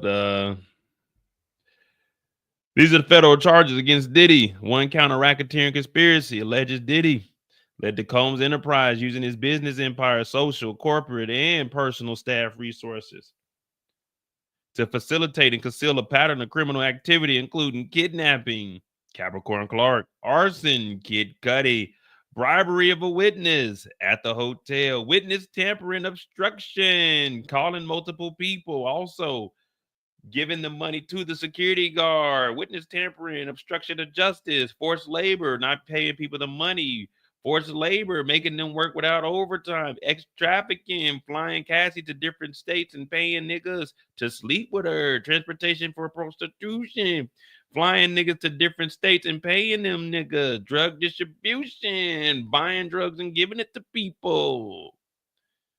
So all of those have something to do with what's going on. Kidnapping was with Capricorn Clark, where Cassie needed to show up in order for her to leave, holding her against the wheel, also dragging Cassie from the elevator lobby back into the hallway against her will, stopping her from leaving, which would be a kidnapping charge. Arson, I don't know if they got it connected to Diddy, but they were talking about Kid Cudi.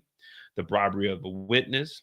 We know about the hotel security guard, where he offered him money to make it disappear. And we also know about having Edie go over to the house and actually having him sign an NDA to pay him $100,000, 50 to be split with the head security, and 25 and 25 for him and his homeboy, which would also follow up under the witness tampering or obstruction. But you can also put that on other charges where he was calling multiple people after the raids, trying to get them to talk, which we heard today, where he tried to call up Robin, the accountant, and she never responded.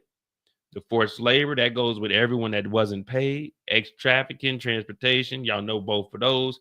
Drug distribution, we're going to have Brandon Paul come up tomorrow and testify on behalf of his drug dealing. So, again, I'm not here to say if Diddy's innocent or guilty. I'm just showing what they're charging him with, and I'm linking what I assume are the charges that apply. You know what I mean? This incident applies to this charge. That's all I'm doing. Now, if you don't see any of these, then that's fine for you. You know what I mean?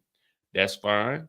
We'll let the jurors figure this out. But I see at least 4 for sure.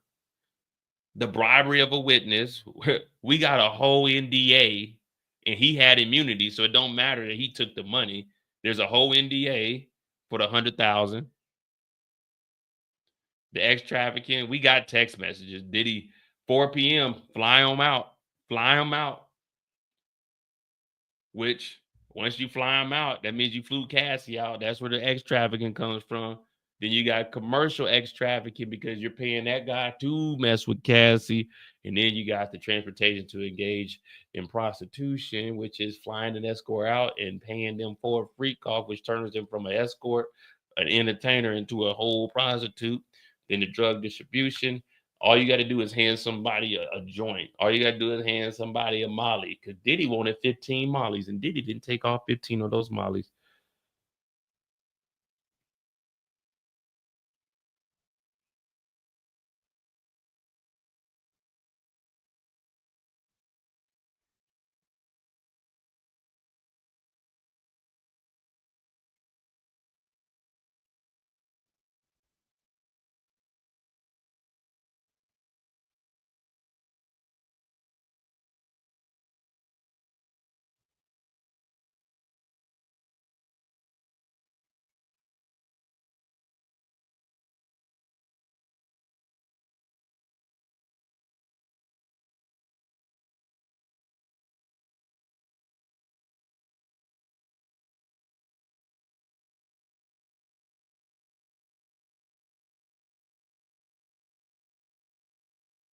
All right.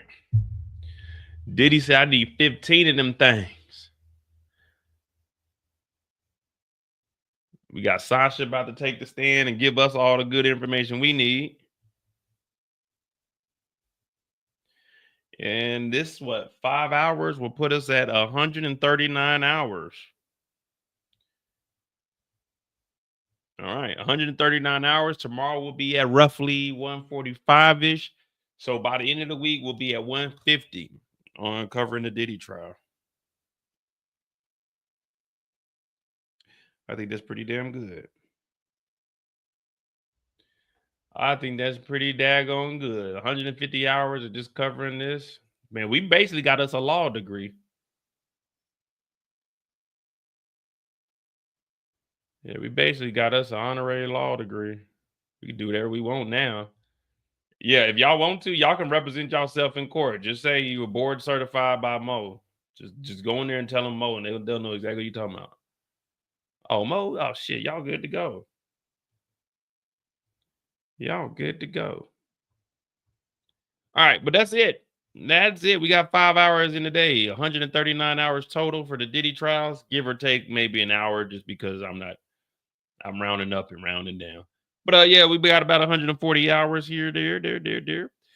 Tomorrow we still got this witness up here, Delisa Penland. And then we'll get Brandon Paul. We'll get to hear a little bit about the druggy drugs, and we'll see where that goes. Hit that like button, hit that subscribe button. Remember, you can run, but you can't hide. This is day 24 of the Diddy trial. Diddy versus the state. The United States. We all come together. We all come together. Holding hands. Yelling thug life. Hit that like button, hit that subscribe button. I am about to get out of here, though. Cut up some of these videos for y'all, and we're going to do what we got to do, man. I'm going to see y'all tomorrow. You can run, but you can't hide.